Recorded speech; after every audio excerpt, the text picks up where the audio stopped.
All right, let's get this started. We have a lot of rounds to get through today. So, yeah, we're gonna just get going as quickly as possible. But yeah, thank you guys for coming. I am very, very happy to be back and actually able to stream again.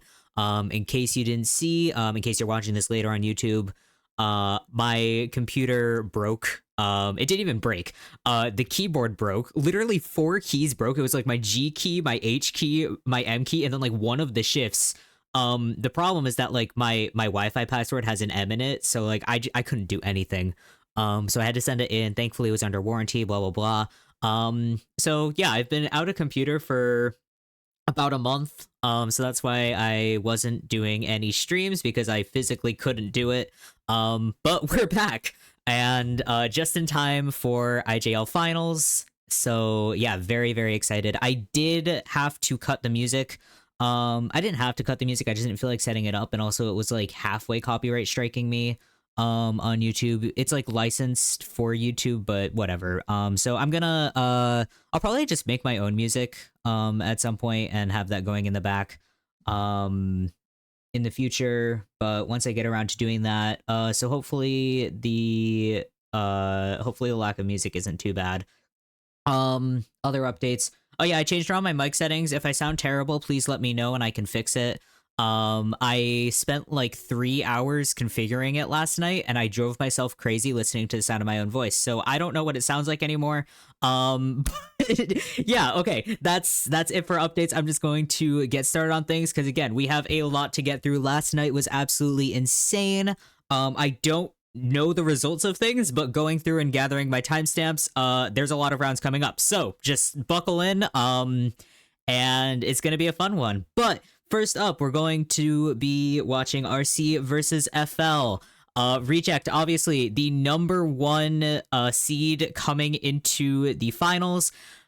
Coming out of KOA, second, number two team in the world. So, yeah, very, very prestigious, top of the charts, etc., etc. We've got City as the captain, our resident rescuer main. Aka as our main hunter, Peter as our sub hunter, and then for survivors, we've got Rowley, Monoperi, and Soba. I don't know why I am starting to forget members, but you know what? We are fine. Moving on to Fennel, though, we've got our is Mike in the captain? I actually don't remember off the top of my head, but yeah, we've got Hasha as our main hunter there. Yojiji, Mko, Sasori, and if PP-chan makes an appearance, I will be somewhat surprised. But regardless, that's our lineup for Fennel here. And yeah, Fennel, I believe was I actually don't remember the charts for IJL, so that's my bad. But I don't remember if they placed above or below Fav. But we'll get to that later. But they've been doing very well, actually, almost not like surprisingly well. But I feel like, I mean, they've been up at the top for quite some time. And it's very exciting to see. I'm a big fan of FL Survivor side, which is rare for me because I usually tend to focus on the hunter side of things. But Fennel does have a really really fun Survivor side. Myken is a great rescuer, so yeah, very excited to see what they're able to bring to the table today. But looking at the chat, very excited to see you guys all here. Hello Juliet, hello Bugs, Joopy, Trickster, Evening Skies. Thank you guys for coming. It's good to be back. It's very good to be back. And I am excited to get back into a semi-regular streaming schedule. I wouldn't say it's going to be super regular, but we'll see. I have a better job schedule now than I had a month ago. So yeah, things are going pretty well. But yeah, I'm skipping through the entrances a little bit just because you know, we have a lot to get through. Here's Monoperi with a haircut. Still rocking the straight hair. I don't know how I feel about it, but you know,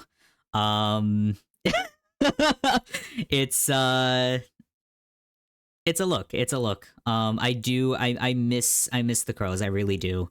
And I think it's interesting though because his esports Sona has not updated with the hair. I wonder if they're going to do that. But anyway, moving on to Rowley here. Our everybody's favorite harasser. We've got the acrobat, dancer, and psychologist here for our mains, but it is Rowley, so that can really, that can go any which way. I do think that during main season of IJL, that was kind of rotating around. Rowley bringing out different survivor mains almost every single match. So it's very fun to see. Okay, yeah, I thought Fennel was in fourth place for the rankings, but I did not remember. Yeah, they do. There's three survivors selected for the mains now, which I think there's three hunters as well, which has been pretty fun.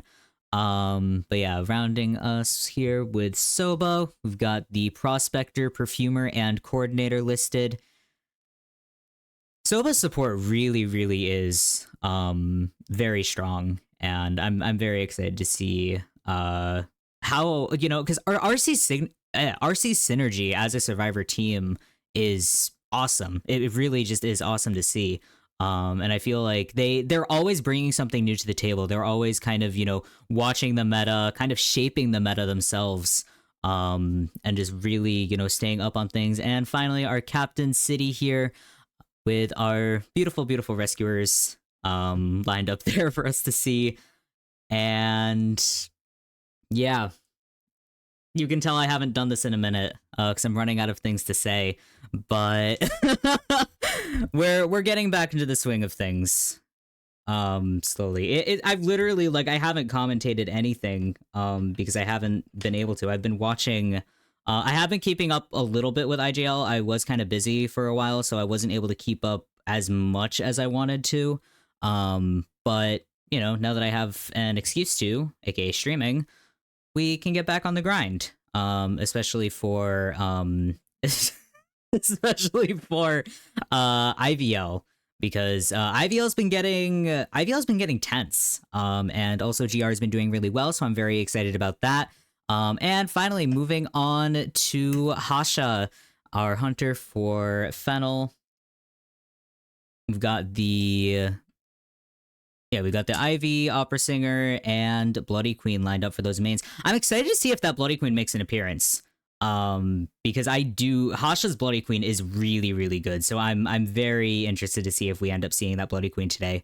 Because finals or semifinals and finals is best of 5 by default. So yeah, that's the thing. And I really like best of 5. I vastly prefer best of 5. I unfortunately wasn't able to stream IVT, but I might do a recap video on IVT. Not really sure if I'll end up getting around to that, but I did watch IVT, and I was very excited that we did get best of 5 for the finals there, because I feel like best of 5, especially with the hunter meta being what it is right now, it's very, because obviously, you're not sort of deadlocked to Opera Singer / Ivy in the first couple rounds. Not so much. We haven't really been seeing the Ivy and NAU yet.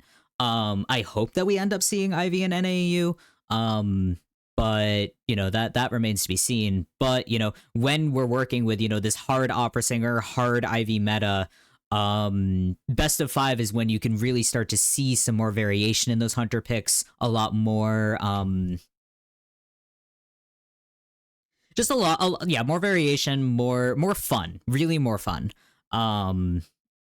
Because it's not just closing out in 2 rounds, all you see is 6-hour stream and all of it is just Opera Singer Ivy, Opera Singer Ivy, and that's all. And yeah, that definitely is. Ivy gets banned a lot. There's also just not a lot of it's kind of this double-edged sword. Ivy gets banned almost constantly in rank, and then the top hunters don't really get a chance to practice outside of quick match. But in the same vein, nobody gets a chance to really practice against Ivy. So I feel like it is kind of give or take. But the thing with Ivy as well is that her early game is very hard. And especially harder once you get into top tier. It really starts, having that weak early game is difficult to work with. Even if she can snowball, the problem is getting to that snowball point in the first place. So I am excited to see if we end up getting more Ivy in the future. I hope so. From NAU, but you know, NAU really likes sticking to our guns, and yeah, that is why Clerk kind of has never really left. Because we like that Clerk. She is still very strong. She's just very difficult to play and master. But once you put in the effort to master her, why move on? Why move on when you don't have to? If it ain't broke, don't fix it. But I need to look at the Ivy nerfs again. What I've been really paying attention to is the opera singer nerfs and how they're just kind of kicking her down and down and down again. That's my main question kind of coming into the next season. And once the updates make their way into competitive play, I would say they're probably going to get implemented in IVS, if not IVL finals. Maybe, but we'll have to see. And opera nerfs really, really hurting. I mean, opera singer's already like flailing and drowning, but I feel like we might just stop. I don't think we'll stop seeing her entirely because she is still like strong at her base. But yeah, it's just slowing her down again. Is it like taking away the extra speed boost that she gets at Hello Monoperry. It's taking away the extra speed boost that she gets at full presence, right? If I'm not mistaken, which I might be. I need to like go back and look through all of the patch notes. But yeah. Okay, yeah, so that's because that's the thing. It's like when you have a hunter that's fully based around speed and you just take away all of that speed, what does she get? What does she have left for her? So I hope that we'll still see opera singer, but it's also, you know, I think we should start buffing more hunters and nerfing more survivors, but that's just my hot take as a mid-tier player in NAU. um yeah. It's I feel like Ivy late game kind of deserves a nerf, but I feel like if they nerf her late game, then they should buff her early game because her early game is just terrible. But yeah, I mean, shrug. Oh, yeah, speaking of, I need to add this to Twitch, but I do have a Discord server now. I'll put the link somewhere. I posted on my Twitter the other day. You can probably dig to find that. I don't know if it's expired, but I'll fix that up later though. I do have a Discord server for my streaming slash for competitive discussion slash for whatever. But yeah, I join it. It's fun. We talk about meta and stuff. But I was thinking about that because we were talking about hunter nerfs, hunter buffs. And I was saying that my hot take is that I don't think we should continue to nerf Opera Singer, but I think they should restore her speed, but give her an energy beater, kind of like Lizard. Because I feel like it would kind of put like a limiter on that dash, but just a concept that'll never happen because they don't like it. They want to continue nerfing. And this pre-show is going on for a very long time, so I am going to skip through. I'm okay. There we go. All right. So there we go. Heading into our first round, first game. My thing is off, so I'm going to try and fix that very quickly. I don't know if it is going to work though. Please show. Okay, I guess if either way I spin it, I'm gonna cut off part of the screen. Sorry about this. I thought I had it lined up. And as it turns out, I don't. So that's disappointing. Let's see if I shrink that a little bit and then I move it down and then over. We're fine-tuning things, folks. Okay, I think that's decent. You can kind of see it other than the like weird overlap. Um I'll fix that later. I'll fix that. Actually no, it's bothering me, so I'm going to fix it now, except for the fact that I can't really fix it now. Anyway, okay, we're gonna get back to business here because I've just stream maintenance through the entire band picks, but we are going to lock in the Embalmer, Prisoner, Mercenary, and the Puppeteer to round us out, and that's going to go ahead and get locked in. We are going to see Rowley Prisoner once again. Rowley is a very, very fun prisoner to watch. Definitely does make use of that 1 second stun, very strong kiter with the Prisoner as well. Prisoner meta has been something crazy that's just been coming up and up and up, and I feel like it really does, it speaks to IV meta.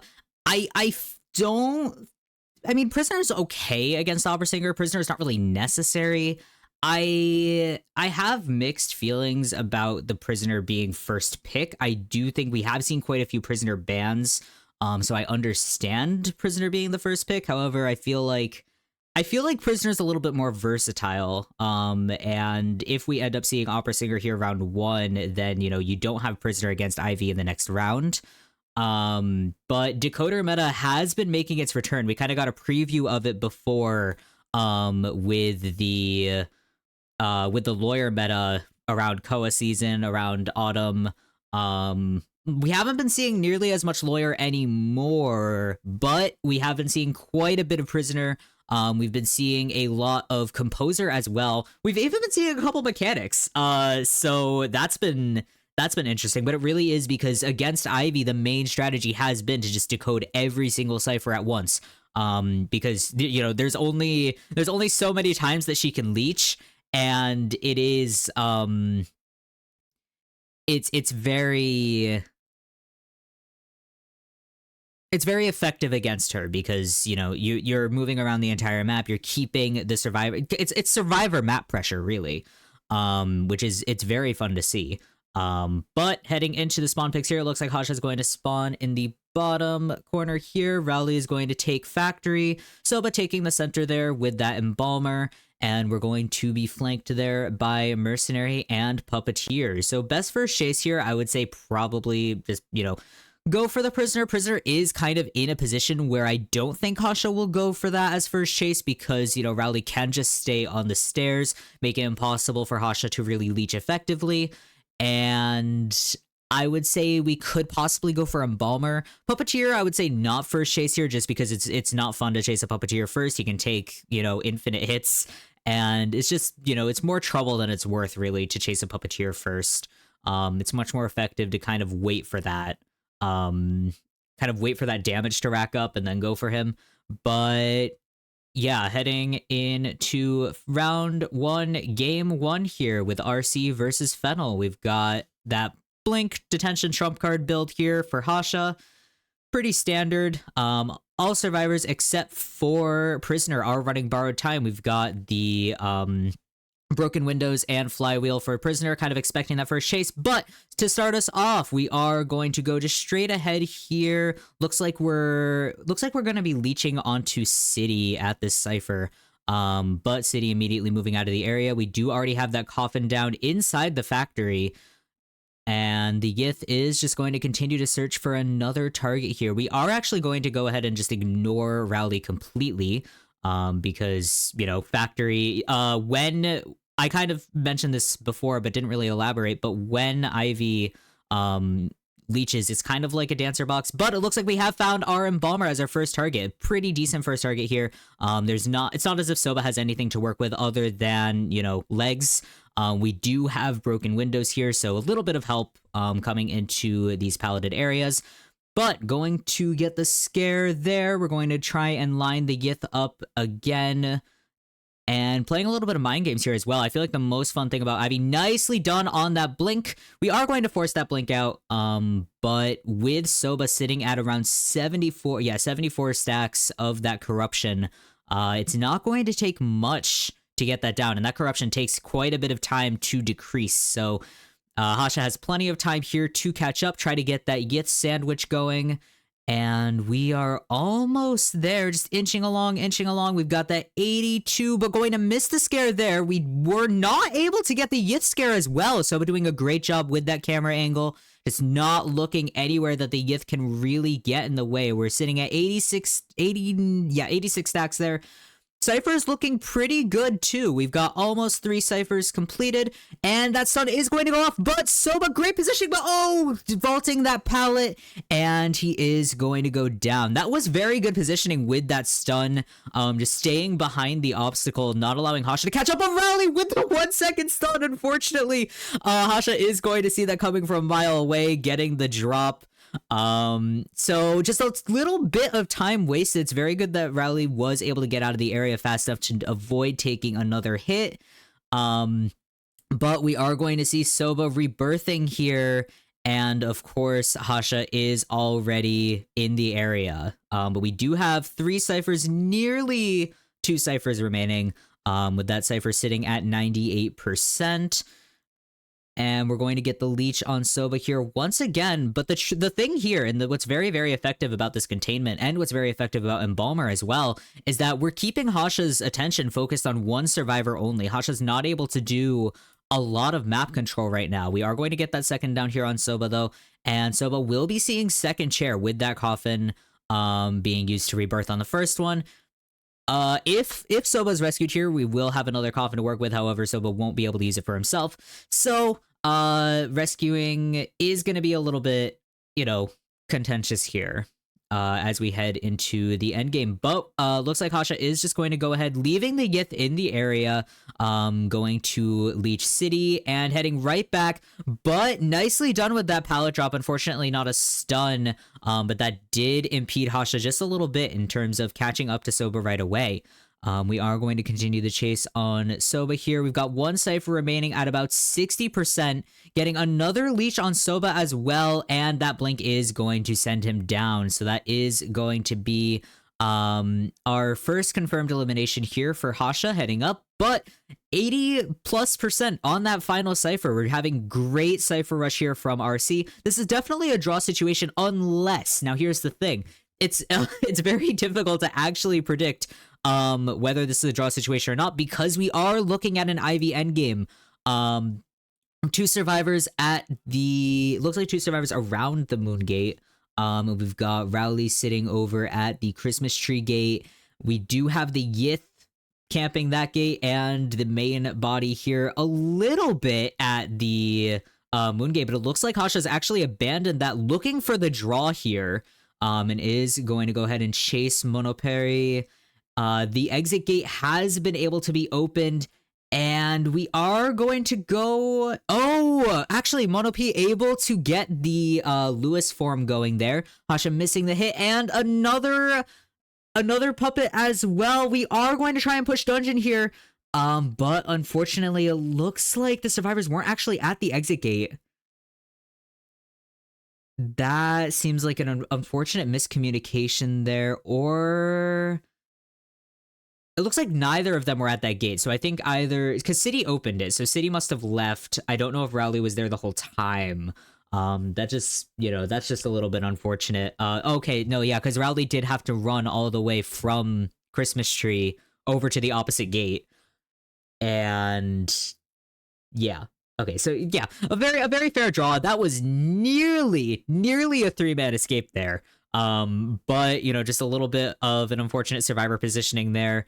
Did turn that into a draw, which, still a very, very good result, heading out of our first round, and against an Ivy, because Hasha's Ivy is nothing to underestimate, nothing to sneeze at. So, yeah, very impressive of RC survivors here. Looking at the stats, we've got that 209% decoding there, it looks like. And a beautiful 7 seconds of containment, just getting that stun and leaving from Rowley there. City as well. Yeah, over 100% decoding on all 3 survivors that were not Soba. Very effective use of their time there. And we've got that 124-second containment from Soba, which a lot of Cypher Rush able to be done, especially with that Prisoner. The biggest thing with Prisoner, and you can kind of see it in the first 3 ciphers that popped here, when you have those first 2 ciphers popping almost immediately. Not almost immediately, but like right one after the other, and then you have that 3rd cipher taking a little bit longer to pop. That's very typical of Prisoner decoding progress, where you send all of your progress to another cipher, and that kind of hinders your own decoding, but it gives the Rescuer boost, or whatever survivor that you're able to connect to, Gives a really good boost for early game. It frees up the other survivors. And it's why Prisoner is such an effective decoder, especially in this meta. You want to have the survivors spending as little time as possible on those ciphers, and Prisoner is really, really good at that. Kind of returning to the chat conversation pre-game that I kind of talked through. Faro Lady, I don't know. I feel like she might be very situationally tournament viable. The problem with her is that, especially in this meta where you want to have as many ciphers going as possible, it's very difficult to bring a Faro Lady along because she sucks cipher progress. She, like, overall cipher rush, she hurts greatly, because it's not even a 1-to-1, and I think that's my main issue with her, is that it's not a 1-to-1. It's not as if you're directly leeching the progress. Leeching the progress just gives you a decoding boost, so it's I mean, to be fair, I'm also jaded because the majority of Survivor gameplay that I do, but also just the majority of times that I see a Faro Lady, it's in duos, and I'll say, "Oh, I will go and get some pills, and then I will return to my 80% cipher," and then I turn around and it is now a 60% cipher, because the Faro Lady says, "Oh, I want a decoding boost. Let's go to this random cipher that I'm sure nobody's gonna return to, and I'm gonna steal that progress." And I'm like, "No, stop!" Yeah, the life of playing Prisoner in duos is not fun. But especially with the Faro Lady onslaught that it's been. But yeah, that's my Faro Lady opinions. I can't really say that I'm a fan. I really, I'll have to see how she fares in competitive play, because I do think she can definitely be effective. The problem is that, like, there's just better options, I feel like, especially in the decoder in the decoder kind of cohort. There's better options, and I mean, if you want to be invisible, you could just play Magician or First Officer or something. She is annoying. And I would say maybe, if anything, she could come out in like a Hermit counter comp, but I haven't really seen her effectively used against Hermit. So, because she does help decoding progress against Hermit, but it's still like, you know, Hermit's greatest downfall, not greatest downfall, but definitely something that can be used against Hermit, is that sort of collective decoding progress. Um, I feel like the main situation where she's very useful is when you have, a prime cipher that's been pretty much permalock. So I guess maybe versus Dream Witch she could be useful, but again, decoding two final ciphers at once is generally a good idea. So taking the progress from one of those two decoding final ciphers, it can work very well, but it can also completely, come back to bite you. So speaking of hiding and magicians, though, we are going to see that magician locked in here for Fennel, moving on to the second half of our first round.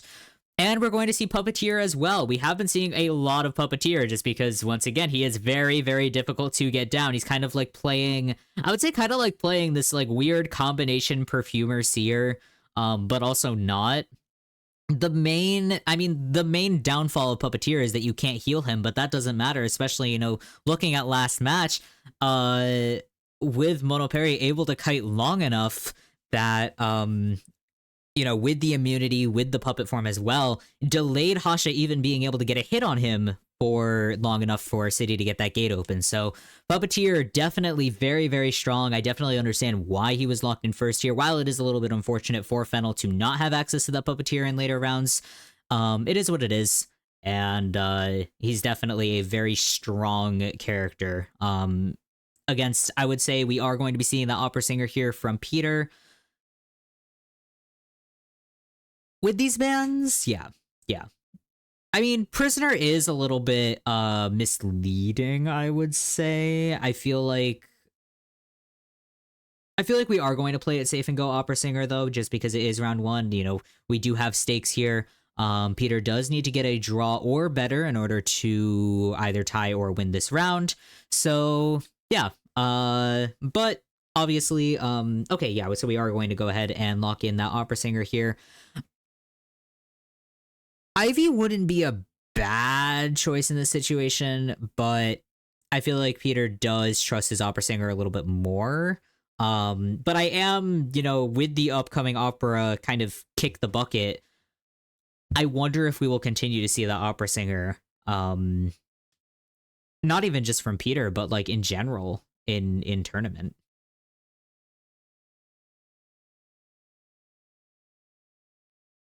That yeah, Bird, that is a really good point there with the rescuing capability of Faro Lady. I feel like that's the main thing cuz prisoner lawyer I guess composer, depending. And I mean, I did just say that we haven't been seeing as much lawyer, but look at me now. But I feel did this happen? This happened the last time I streamed actually, where I was like, oh, we don't really see Aeroplatus anymore, and then he was in every single match. So maybe I should stop. I should stop trying to make sweeping generalizations about the meta. But I can try to manifest Charles. Yeah, but I mean we haven't been seeing him. We were seeing him, I feel like, a little bit more earlier on, but yeah. I feel like the thing with Aeroplanus is that he's just not as reliable as like a patient or something, but we haven't even been seeing that much patient because, when we're working against Opera Singer, and as well as Ivy, can't either you get your skill canceled or she catches up in 5 seconds. Pick your poison. But heading into the second half of round one, we're going to have Peter on Opera Singer heading towards the center here.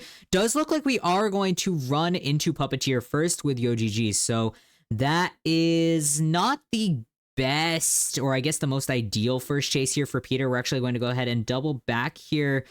But we have not lost track of Puppeteer just yet.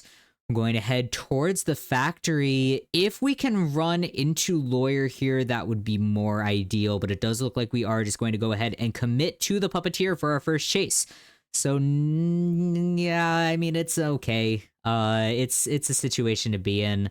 We are going to see a very, very good puppet there as well. YoGG is going to be at chip damage here, with that first hit taken, but we still got 3 more of those in us, so we do have to kind of pick up the pace here from Peter, and another hit as well. So we are going to be at first presence here. That does unlock the cape, so Peter will have an easier time catching up. But, we still have that puppet for one last shot here. YoGG is going to go ahead and kite towards that pallet, trying to mind game here. Oh, and missing the blink!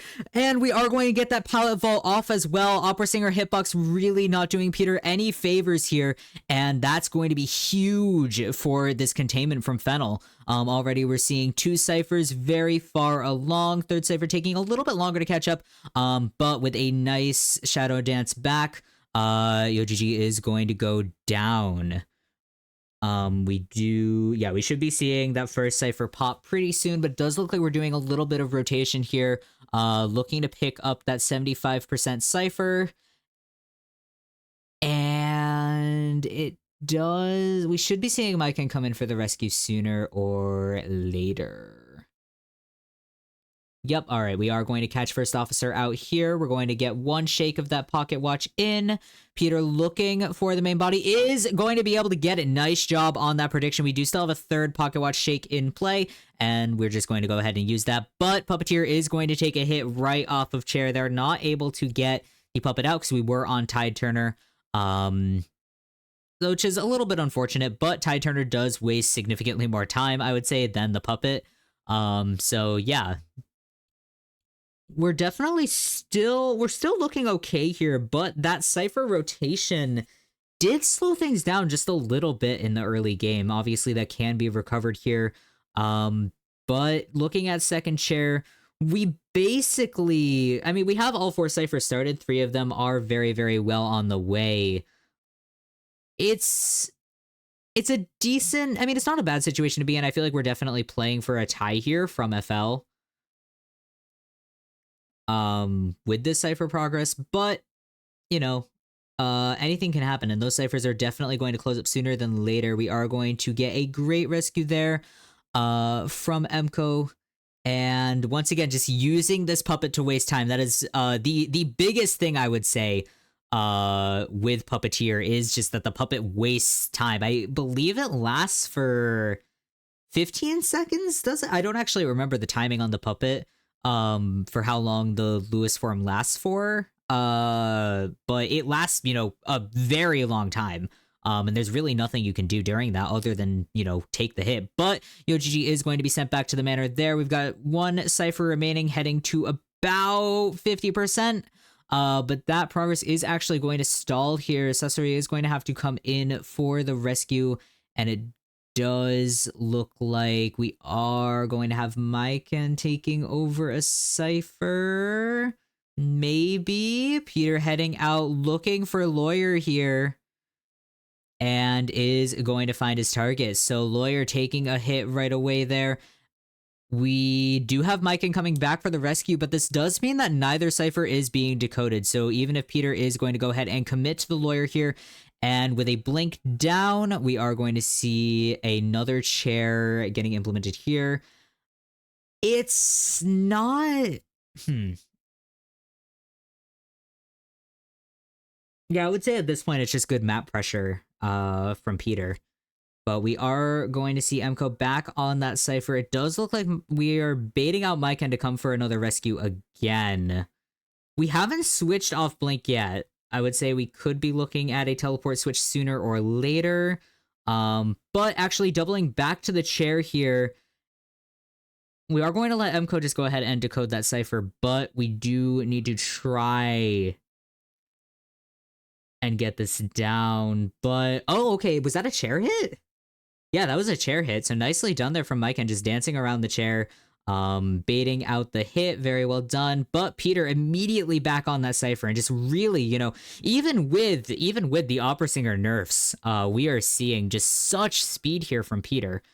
It's Peter is always just incredible to watch, but it's just crazy, nerf after nerf after nerf, and we still have opera singers who are able to play as if she hasn't been nerfed at all, which I guess might change sooner or later. But Sasori going down here once again, and we do have about 80% on that cipher heading into Sasori's second chair. That was a before half rescue, if I'm not mistaken.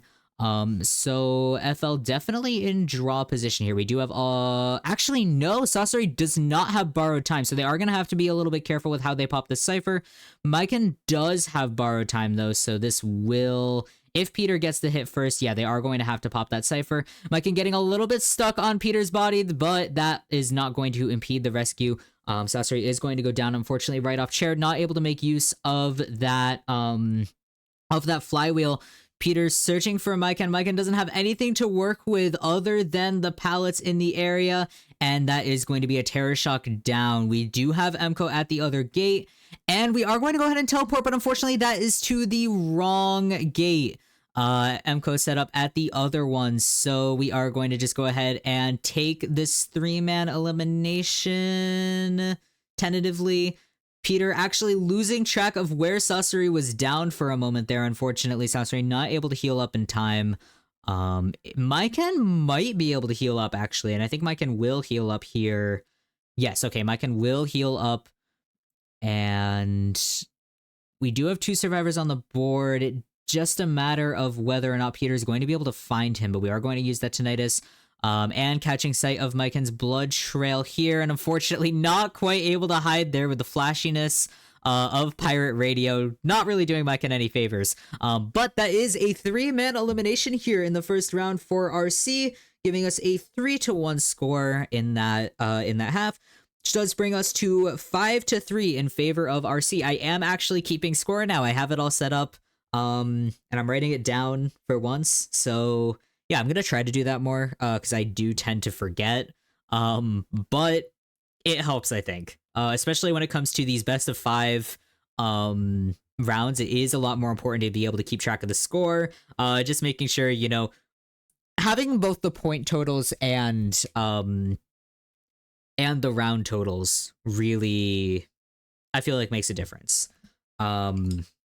When it comes to keeping score, because a lot of the time, you keep track of one or the other, and then it's like, okay, but who's going to win based on round conditions, who's going to win based on points, because it comes down to both. So yeah, I'm being a responsible commentator this time and actually keeping track of my scores.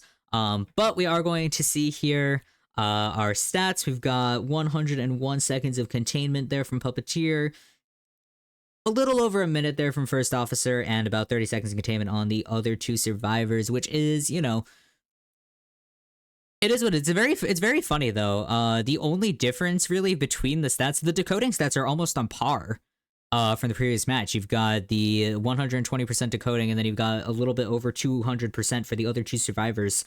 It's entertaining to see kind of how that sort of flips around, because that was nearly a 3-man escape in the previous match, turned to a draw, and then you get the 3-man elimination with almost identical decoding stats. So I feel like, yeah, I guess that 20 seconds of containment makes a difference, because that was the only kind of the only difference in containment times between Puppeteer and Embalmer, which is crazy because I mean Embalmer has nothing to work with, so I guess that really, I mean, to be fair, it is an Ivy as well, so you know we're comparing completely different Hunter games. um but yeah, it really just is about the momentum there, especially since, you know, Ivy is a very map control hunter, so what you don't want to do is tunnel when you're playing the Ivy, and that's exactly what RC forced Hasha to do. And on the flip side, you know, you do want to be able to tunnel as Opera Singer, because she excels in having fast downs. Okay, you know what? Let's watch the highlight reel, because I did talk through everything else, so why not watch the highlight reel? I should turn sound on. I'll turn on sound for this after, I guess.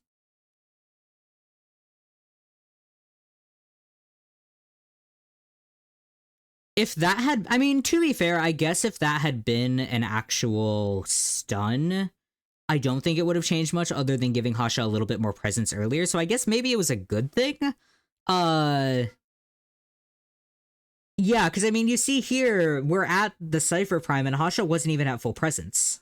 So that actually, the miss stun actually worked in RC's favor there.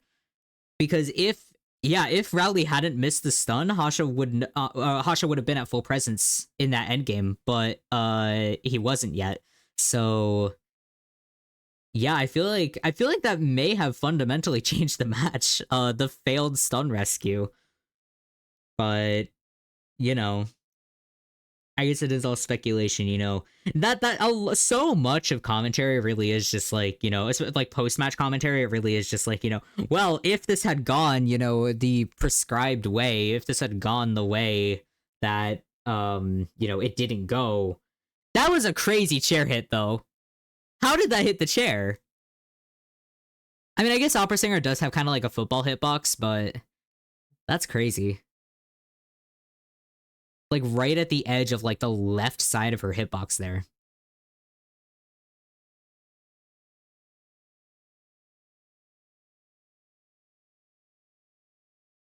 All right. Yeah, very cute fan art there. We are going to skip the fan art montage heading into round 2, and we're not going to overshoot the timestamp there. I know exactly where I'm going, and it's right here. Heading into the first half of round 2, we've got the Moonlit River Park map pick here, which I am actually going to go back because I did forget to put timestamps for the map picks. So it does look like... Okay, so Fennel map pick here. We're going to get that Moonlit on the board. Moonlit River Park, definitely a good map. It's a very balanced map, especially in this meta. I feel like, I mean, you can play Opera Singer, or you can play Opera Singer on it. You can play Ivy on it, but you know, it does. It's a little bit like Lakeside, but I feel like it's better for. It's both. Excuse me. It's both better and worse. I feel like for Ivy, but I don't actually think I've seen a lot of Ivies play on Moonlit, so I would say we're probably just trying to avoid the Ivy pick here. Ban out the Opera Singer and kind of force the Ivy out. RC saying here, you know, we almost got a 3-man against your Ivy last match. Let's try it again. And what do you know? Speaking of summoning the Aeroplanist, that's exactly what I've done, it seems. I would say in this situation, it does make a lot of sense, though, because we are, I would say, I feel like here we're going to try to counter single hit hunters here because Hasha does have a Clark. I wouldn't expect that Clark to come out here. I feel like the main things that we're going to look out for is the Dream Witch and the Bloody Queen. In this situation, so we are going to actually interesting here. We're going to see no Merc ban. But we are going to get the First Officer out again, which is fair. I feel like First Officer really is that premier rescuer, especially since we are in that Merc nerf era. First Officer, definitely really, really good pick. And I'm a little bit surprised that actually there were no Rescuer bans, but I do understand the Seer ban here, especially if we are going to be looking at that single hit hunter. Seer, Puppeteer, Antiquarian, and Coordinator ban here just to round us out. But I mean, this is a very strong team comp here from RC. We do have the Aeroplanist, Acrobat as well, especially on Moonlit, you know, really just full command of both of those stops. Prospector as well. Very, very strong, especially from Soba. Soba's Prospector is one of, if I would say definitely one of the best. I mean, there's a lot of really good Prospectors, especially in Japan League. I mean, Kazuneko obviously did kind of, I would say, Kazuneko did pioneer the Prospector pick, especially just becoming hard meta here. But yeah, and then First Officer, nothing much more to say. But I am excited to see Monoperry's Aeroplanist making a return here, because Aeroplanist is fun. Aeroplanist is a lot of fun, and you know, especially thinking about Moonlit, you have the stops to work with. You have the second and third stops as well are very nice to have Aeroplanist on. But we are going to see that Ivy coming out again. You know, Hasha taking the challenge in stride. You know, new map, new team, and I feel like this might actually not be the worst choice here, especially with that Aeroplanist here. There's a lot less than an Aeroplanist can do. This is definitely, you know, they are looking to counter that Dream Witch. They are looking to counter the Bloody Queen. So Ivy's a good pick here. Ivy's a good pick here. But it really just matters, you know, Hasha needs to be able to get that map control that he wasn't able to get in the previous match. And I feel like that's really going to be the deciding factor for this match. Are we going to be able to get that map control, or are we going to stay tunneling a survivor for the majority of the match? Which on Moonlit, you know, because it's such a big map, I mean, we do have obviously the versatility and the map control of the Ivy. It looks like we are going to be carrying Warp here instead of Blink. So Hasha really looking for that map control as well, knows that that's exactly what he needs to do in order to win here. And Fennel is only a couple of points behind. And we still have best of 3 to go. You know, it's not best of 2 or we have 3 best of 5, so it's, you know, winning 3 out of 5. That's what I'm trying to say. But heading into the first half of round 2 here, we've got Hasha already on the move, and it looks like City has already been able to start that cipher there. Not really worried about getting leeched here, and that's exactly what is going to happen. We're going to get that very early leech here on City once again, and switching targets onto the bridge here with Monoperry. And is that going to be our committed first chase? No, we're actually going to go ahead and detach the Yith again, heading towards Rowley here on the Acrobat towards the first stop, which is kind of a risk, I would say. It's a little bit risky here just to play around that first stop. We are going to be able to get that scare in from the Yith, and Rowley sitting at about almost 80. Okay, no, we are going to get to 80 there, and nicely done there from Hasha, just using that scare, and being able to get that immediate just 100 stacks of corruption there on Rowley. But it looks like we are going to vaguely switch targets, but not really. We're just going to go ahead and disrupt this decoding once again. Hasha off to a really, really good start here. And it's a little bit unfortunate as well that RC wasn't able to kind of rotate out of the area, and kind of giving Rowley not a lot of room to work here. We are in Godkite now, though, and Rowley's sitting at about 90 stacks here of that corruption. We do have warp to work with, though, but I don't think we're actually going to be seeing that warp. Nope. And Rowley is going to reach that 100 stacks and is going to go down. Unfortunately, not able to get that flywheel out, not able to use, well, we were able to use at least one ball. I do think that, yeah, we're out of a couple of balls here. Oh, but Soba coming in with the magnet stun right from behind there. We do have both survivors up again. Rally now able to use that flywheel. We are going to see Warp come in play, though, and unfortunately, yeah, the bombs were on cooldown for that. So that is going to be... Here we are going to see a confirmed chair, unless... No, Soba is going to keep... Soba's going to keep a little bit of distance there, and that is going to be our first chair. And Hasha heading towards the middle of the map here, looking for more targets. Soba does have a YouTube. I think all of the, most of the, professional players do have YouTubes. Actually, yeah, well, I'll get back to this after the match, but we are going to get a hit in there. Soba sitting at about 94 stacks here, going to be a very, very tricky situation to harass him, but we actually are going to get a nice stun in there on Hasha once again, and just keeping the target off of Rally for a little bit longer, but with that teleport, we are going to boost Rally to 100 stacks of corruption, and that's going to be our second down here. Still at 3 ciphers remaining. We do have progress on all of those ciphers, but it is chugging along very slowly here. Just due to Hasha's map control. It's been going much, much better this match. Hasha really locking in for this one. Second chair here. We can't quite leech Rowley just yet, but we do know exactly where Soba is right now. And I do believe we actually have eyes on most of the members of the team. City coming in for the rescue here. He is going to get leeched. And Rowley just taking a hit immediately off chair. City not quite able to come in with that body block. And that's just a little bit unfortunate to see. Soba being at half health here, also with no magnets remaining for a little bit of time. It does look like that magnet is going to be recharged soon, but unfortunately, that's just not... he's not in any position to help here. Rowley using that final... actually, that was a well thought through firebomb, actually, because Hasha can't switch to Yith while that firebomb is active. So yeah, nicely done there. Just to have, you know, a couple of seconds Yithless for Hasha to have to regroup there. But yeah, heading into 2 ciphers remaining here. We do have both ciphers over 50%, but Hasha is, you know, just rapid fire switching between the Yith and the main body, looking for these ciphers here. Mono Parry is going to tap a cipher here, but unfortunately not quite able to get out of the way of the Yith.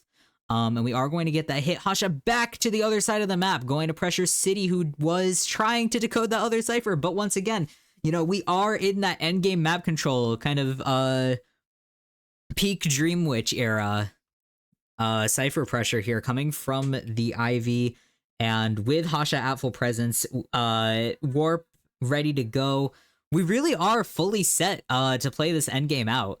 We are going to be at 1 cipher remaining here. We were able to finish that 60% cipher. City taking a hit at 70 stacks. And we have been able to return to that cipher over on the other side of the map. Because City's been doing a very, very good containment, just contained within the side of the map. So they are going to be able to get quite a bit of progress on there, especially since the Yith is also on this side of the map. It's going to take, you know, the Yith is very, very fast. I do think that part of the IV nerf was reducing the speed of the Yith, which I feel like is kind of warranted because the Yith is significantly faster than Dream Witch main body. Like significantly faster. I mean, we can see that in action here. We are going to be able to leech Soba before City's chair hits half. And I mean, to be fair, this is, you know, first officer chair speed, but that is still very impressive. Of Hasha to be able to do. But Cypher was primed for that, and we are going to have a 3-man endgame here. Of course, we are looking at Ivy, so 3-man endgame doesn't mean much. However, we are going to be hard at work on, it looks like actually the gate that is at first stop. So Mono Parry in a little bit of danger here. Definitely I would say it's a very risky move to stay in the area here, especially... Okay, we do still have 3 jetpacks remaining. So did that pick up? I think that picked up. That was my Norton security. Thanks. But okay. 4th stop gate is open here from Soba. Dungeon is not in the area. It does look like Hasha's actually going to go ahead and get City on that chair. We are going to use the Yith. Unfortunately, Monoperry has already been leeched very recently, so we're not going to be able to leech again here. Hasha trying to catch up, but without being able to leech Monoperry, I think this may be possibly... actually, no, because City is going to take a minute to blast off. So it's going to be close here. We do have one jetpack remaining. Monoperry making use of the hover, but unfortunately, it does look like we are going to have to settle for that one-man escape here. That was very, very close to a draw. If City had been dead on chair in that situation, I think that would have been a dungeon escape guaranteed there for Monoperry.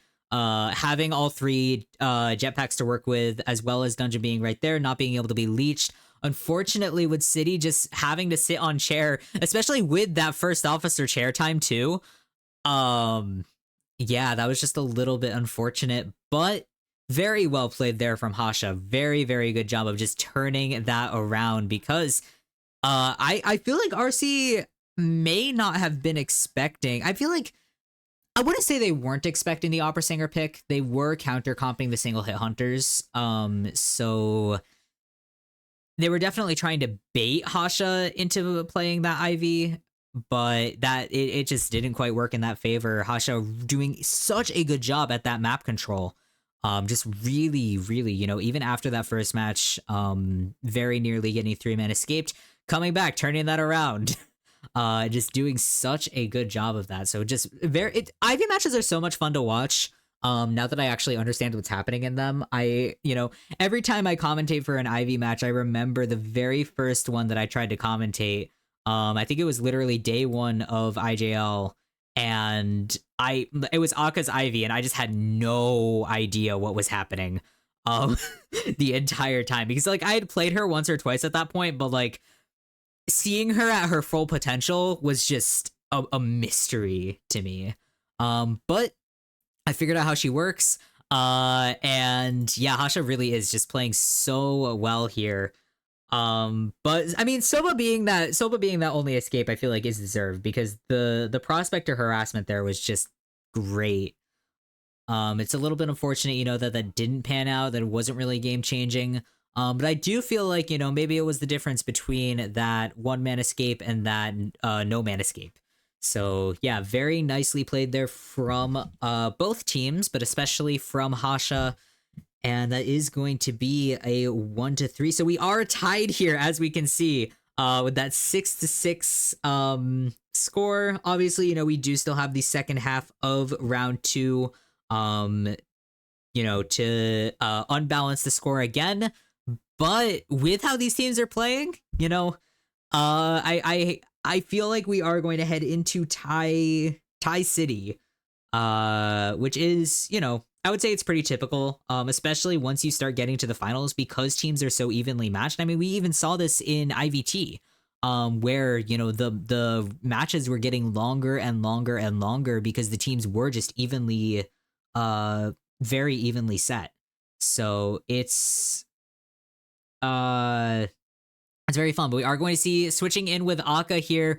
We've got that Hermit up first, as well as the Ivy, as well as the Disciple here rounding us out. But I definitely hope that we see Akka Hermit. Maybe this statement will come back to bite me. But I am always a fan of seeing Akka Hermit, and always very enthusiastic about it. So I do think that's okay. That is vaguely the right timestamp. So we are chugging along. If it will finish buffering. Okay, yeah, we are at the right spot. Yeah, I do go through, and I write down timestamps for whenever the, the band pick screen comes up, just so that I'm not flailing. I have been flailing for many a stream, so... But I feel like it streamlines the process, to have the timestamps going, because then I don't spend, an extra 5 minutes trying to get the right one. It does make it hard, though, when the stream is 10 hours long, like it was this time. But that was also because there was entire, the whole pre-show, which, Would highly recommend watching the pre-show. They debuted Ithaca's stage actor, which I'm pretty excited about. Because he looked great up there, and I really like how they did the stilts. So, yeah, exciting stuff. I really like how big IJL Finals is and has become. It's very fun. But heading into the band picks here, we're going to lock out the Priestess as well as the Antiquarian from Aka's side, and Fennel is going to lock in the Embalmer as well as the Prospector. I'm a little bit surprised that the Embalmer is being locked out here. Once again, we are still on this global ban grind, which I'm very happy with global bans having been implemented. I think we're going on about a year of those.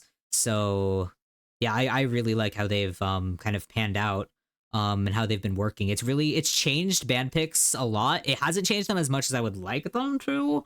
I feel like, obviously we are still very survivor sided, but yeah, it made things a lot more creative. But I mean, things still, like, they've fallen into a bit of a formula now that everybody's had a year to kind of work with the global bands. But it is what it is. But again, I'm surprised here that we are locking out the we're locking out the Embalmer, because I feel like that Embalmer being such a strong tie or extra escape, player, I feel like could have been an asset in later rounds, but also, it's also very likely that Embalmer would get banned anyway. So, that's kind of the give or take here, but we are going to round us out here with Prisoner, and actually a reusable Prisoner this time, not going to be the first pick, so we could see Prisoner in later rounds for once. But yeah, this team comp definitely looks like we are anticipating the Ivy, which I wouldn't be okay, yeah, we are going to pull out the Ivy. Yeah, was not going to be surprised, and definitely not surprised. I should take a sip of water. I am going to do that. Before I forget to drink anything, having talked for an hour straight already. Yeah, with how long the stream is going, first, I think I need to talk less. Second, I don't know if we're going to get to Zeta versus Fav. But we'll see. We'll see how long this goes for. Because if it's, to be fair, I did talk a lot at the start of the stream. So that's part of why it's been an hour and we're on the second half of round 2. But, it's a long one. It's a really long one. But we are going to see Akka taking that middle spawn here. Ivy spawns are so funny because it really is just a rotation spawn. It really is just a rotation spawn here. I think the only spawns that aren't really rotation spawns are going to be Yojiji in the 2-story there. But Maiken already going to go for 4th stop here. Emko heading to 1st stop. But of course, we do have Ivy to work with. Just locking off all of those rotation points. So it's gonna come down to that map control. It's going to come down to if Akka is able to kind of match the pace of Hasha's Ivy. We are going to go with an identical build here with that Insolence as well as the Warp coming in. And it does look like actually all members of the team... Okay, nope, not Prisoner. All members of the team except for Prisoner do have Borrowed Time. A little bit surprising to see Embalmer with the Borrowed Time. But it does look like we're expecting Yojiji to be that first chase. But heading into the second half of round 2 here, and we are going to see Prisoner on first chase. Looks like everybody's playing crossover skins today. The Embalmer cam in the back, but yeah, heading into Godkite here, definitely a good start. It's a little bit of an interesting Ivy strategy though, because Akka not taking any time, not wasting any time on finding a target. We are going to get that first scare in play. Looking for a second scare as well. We are going to do a lot of playing around with that camera angle. We're going to see that 1 second stun coming in from Prisoner. and just looking for that Yith. We're going to take the warp out almost immediately as well. But YoGG doing a really good job of just looping this one pallet. Already there's a lot of Cypher progress on the ground, and we've only just gotten our first hit, so that is going to be first presence here for Akka. And catching up, that's going to be 19 stacks of that corruption. Does look like we're looking for the Yith here. Yep, that is going to bump us up to 59 stacks of corruption. And another one, and we are going to be able to get YoGG down. But that was a very good 3-Cypher kite here, kiting well through that warp. So we've already got that skill on cooldown for about another minute. It's definitely... It's a little bit scary of a situation to be in for Akka, especially since, you know, those warp points weren't set up at the start of the match. And he is going to have to kind of scramble to get them now. Missing the scare there on Myken. And we are able to leech YoGG, but that's not going to come through just yet. Looking for the scare, and nicely done on that rescue from Myken right before half, and getting that body block as well. Akka is going to, it actually looks like following Myken here, and YoGG getting quite a bit of distance. Heading towards the 4th stop area. Still have 4 ciphers remaining here, but we are a little bit slow on the cipher progress coming into the second, kind of the midpoint of this match here. We're at 4 ciphers remaining. 3 ciphers are hard at work here. Okay, so we are going to start that 4th cipher now. YoGG getting that stun back, and that is going to be a down, but Embalmer was able to get that coffin in on Prisoners, so that's a very, very good play here from Fennel. Just really kind of forcing Akka to extend very far here. Now we did have a warp point set up outside the 2-story, but that does give YoGG a bit of time to rotate around here. It does look like we were able to set up a connection, as well as just getting that stun radius in. We do have Flywheel to work with as well, and it does look like YoGG is going to be able to use that. Unfortunately, even with that Flywheel, Warp was in play, and Akka is going to be able to get that down. But we do have our last 3 ciphers hard at work, and Emko here with the support. Emko, another very, very strong prospector, and nicely done on that stun. Unfortunately, YoGG is going to be dropped, but oh, a little bit unfortunate there, getting stunned out of attack recovery. Emko does have a 3rd stun to work with, but unfortunately is not going to be able to get quite close enough to rescue YoGG, so that is going to be our first survivor elimination here. 2 ciphers remaining, nearly 1 cipher remaining. We've got those ciphers at 88 and 71% respectively. We've got another cipher at 21% just kind of sitting there. But we do have those 3 ciphers hard, or those 2 ciphers hard at work. It actually looks like we're starting another cipher here, which really is, you know, this is what you have to do against the Ivy. Just decode as many ciphers as you can. Susuri taking a hit there. Unfortunately, Susuri also does not have a coffin to work with. Did use that coffin on Prisoner. We're in a bit of a sticky situation here with all survivors being injured, and 2 ciphers remaining. It's going to be a little bit difficult for Fennel to get these last few ciphers decoded. But it does actually look like we will, yeah, it does look like Emko is going to be able to pop that second to last cipher here. We've got Sasori with the scare. Unfortunately, Akka, my bad. Unfortunately, Akka not quite able to get the leech on him just yet. But heading towards the 2-story here with the Yith, we do have 1 cipher remaining. They were able to pop that 98-ish% cipher. 81% is the cipher that we're looking at for our final cipher. But it looks like Sasori is going to be at about 40% on the cipher near the 4th stop exit gate. And Emko kiting around the working carousel here. We're also going to go and try to use that Yith to pressure Myken over near the tent at that cipher. But yeah, just a lot of map pressure going on here. And this is really kind of coming down to the map control. Nice stun there from Emko, just dragging Akka up to the 2nd story.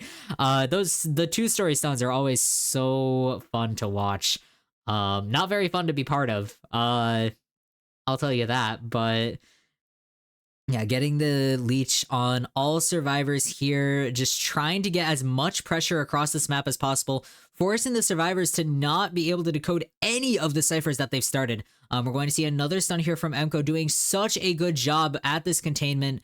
Just really, but missing a second hit as well. Nicely done with that flywheel. And we're gonna get the crowd cam in here, I guess, for how impressive that play was. But wow. Yeah, just really, really nicely done here from Fennel, just kind of keeping up this containment. And Mike and hard at work at that last cipher here, reaching about 90%, but Akka has taken notice, is going to go ahead and yith over to that cipher. And we're going to leave the Yith in 2-story, keeping an eye on Emco here, and just teleport right over to that final cipher. We really do need to pressure him. Myken does still have a pocket watch here. We can definitely use that in order to continue this containment. And now Saucery at that 60-ish% cipher is going to get Yithed again. Really just incredible, just perseverance. I don't know how to pronounce this word, so I'm not going to use it. Just great tenacity here from Fennel survivors, just keeping up this containment, not allowing Akka to really commit to pressuring any of these ciphers. It's kind of, it can really go two ways when it comes to Ivy, when it comes to the map pressure. But the double stun there, Emco not able to vault out of that 2-story, and the cipher was not quite primed just yet, but it is going to be primed here. Akka not able to pressure the ciphers while carrying the survivor and having Gith in the same area at the same time. And that cipher is primed. Now they are going to have to make it to the other side of the map if they want to be able to go to that rescue, but it looks like we haven't quite seen Myken or Akka just going to head to that prime cipher. Saucery playing around the edges of it, not wanting Akka to be able to get right to that cipher, but unfortunately going down here. Myken was able to get the rescue, but that cipher is still sitting at prime. It does look like we are going to take Saucery into the basement here, so that is going to be very difficult to rescue from. We have 2 primed ciphers now, and it looks like we are just going to go ahead and pressure Emco immediately. Emco heading towards the stairs, trying to make that Yith as ineffective as possible. Myken playing around the basement here. We do have that pocket watch to work with, and that is going to be activated here. Akka swinging, trying to get that hit in prematurely, trying to pressure both the prime cipher and the chair at once here. We are going to get the hit in on Myken, but that is going to allow him to get the rescue. Saucery is going to have to take the hit here, but they are going to just go for the pop. Saucery taking the hit immediately, unfortunately not able to get the coffin out in time. Of course, that wouldn't be too consequential because you don't get the shield, but Akka missing that heavy hit here. Myken is going to be able to continue the containment unless we double back. It does look like Akka is going to try and shift focus to pressuring those gates. Emco getting somewhat set up. Okay, yeah, Emco is going to get set up at this first stop gate here. Akka is able to chair Saucery here, and it does look like both gates are being opened. However, we have leeched Emco heading towards, it looks like the stop actually, but Akka heading towards the 4th stop here, pressuring Myken, but that gate is open. Are we going to be able to get the stun? Myken stunned out of the gate here right as it opens. If they're able to get just a 1-man escape here, they are able to tie, but Emco actually coming back towards the chair is going to rescue Saucery. And the coffin has been summoned. Saucery is not going to be able to use that for himself, though, so a bit of an interesting summon there, I would say, just in case he has the time to embalm Emco. I think that's going to be something that we're able to do if it happens, but it doesn't look like Saucery is actually going to have the time to be able to do that. Emco does have magnets remaining, is going to be able to use those. Saucery heading towards the other side of the map here, trying to get that, trying to target that first stop gate. If they're able to get more than a 1-man escape here, it's very, very risky though. It's going to be very risky. pushing for more than the 1-man escape here is definitely something that they can do, and definitely something that they should do, considering RC did win the first round. It's okay to tie here, but they do want to be able to push it. Sasori is going to get yithed here right in front of the... Oh, wait! Did Akka just teleport? I think Akka just teleported to the wrong tombstone and wasn't able to get right on top of Sasori there. That was definitely pretty big. Looks like we are out of detention here, so Emco can make this rescue with little to no problem. Emco is also embalmed, but not quite able to get to the chair in time. Maiken is going to take off here. That gate is also still not open, but Sasori able to get dungeon. Emco escaping out the gate. That was somehow pushed to a draw against Akka. Just incredible gameplay there from Fennel Survivors. What a match. Yeah, I feel like Akka just really got a bit flustered there. I would say definitely overextended towards the later stages of that match. I feel like the main issue was that he wasn't able to get Yojiji down fast enough. And it just really did not work in his favor. Now, this does mean that the points are still tied. However, that round is going to be won by Fennel. So, oh my god, please stop giving me Norton Security updates. I don't care. Yeah, so round 1 did go to RC, but round 2 did go to Fennel. So we are sitting at 1-1 here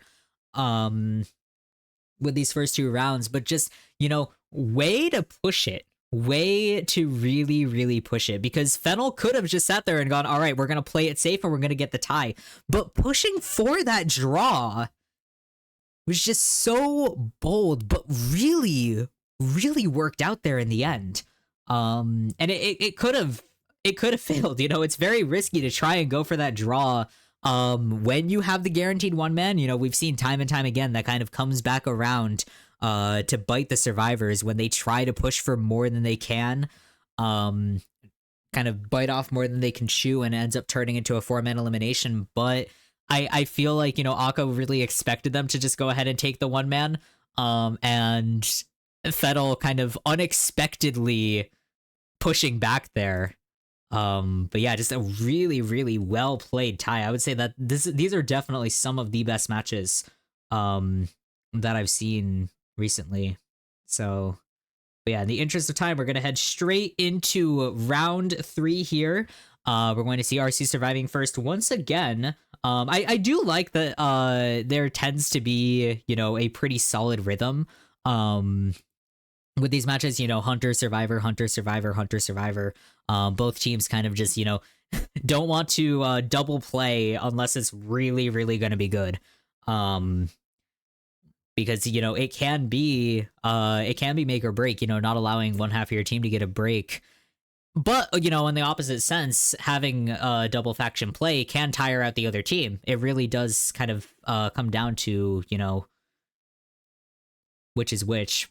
But I don't even know what I'm saying anymore.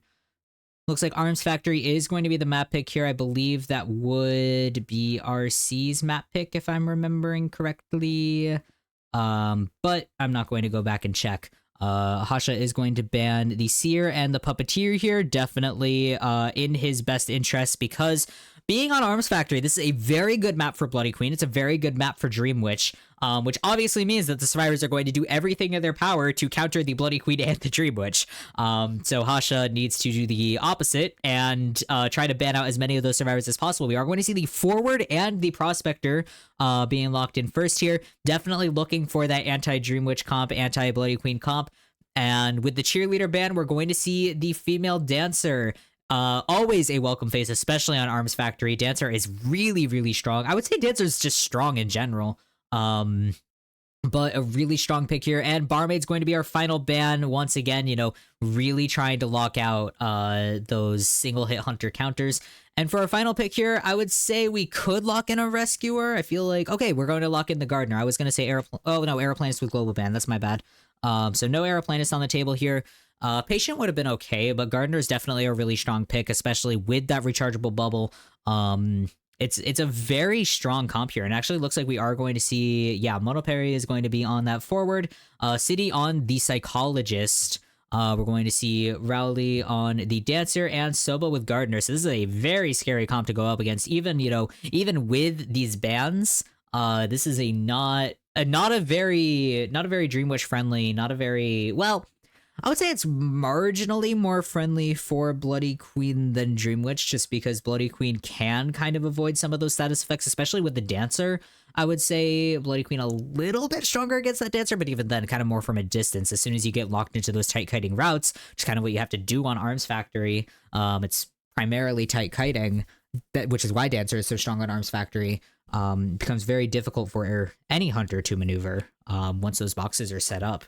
But yeah, I would put money, at least a little bit, on that Bloody Queen. But we will see. Okay, and yes, we are going to see that Bloody Queen coming up here from Hasha. Definitely very excited to see Bloody Queen kind of, never really leaving the meta. Always kind of that consistent draw queen, which is what you need. Ties are, ties are what you need. If you can guarantee a tie, great. If you can guarantee any more than that, awesome. But, primarily you want to be able to guarantee a tie. And that's really what these hunters are concerned with. That's why Bloody Queen, kind of continues to be a popular pick. And we are going to see that coming through here. So City is going to spawn in the center, Monoperry towards the factory, Rowley in the bottom corner here, and Soba over by the shack. We're going to see Hasha in position to look for a mirror into the center there, look for a mirror pretty much anywhere on the map. That is the plus side of having the Bloody Queen on such a small map, is that you can go wherever you want. You can go wherever your heart desires. But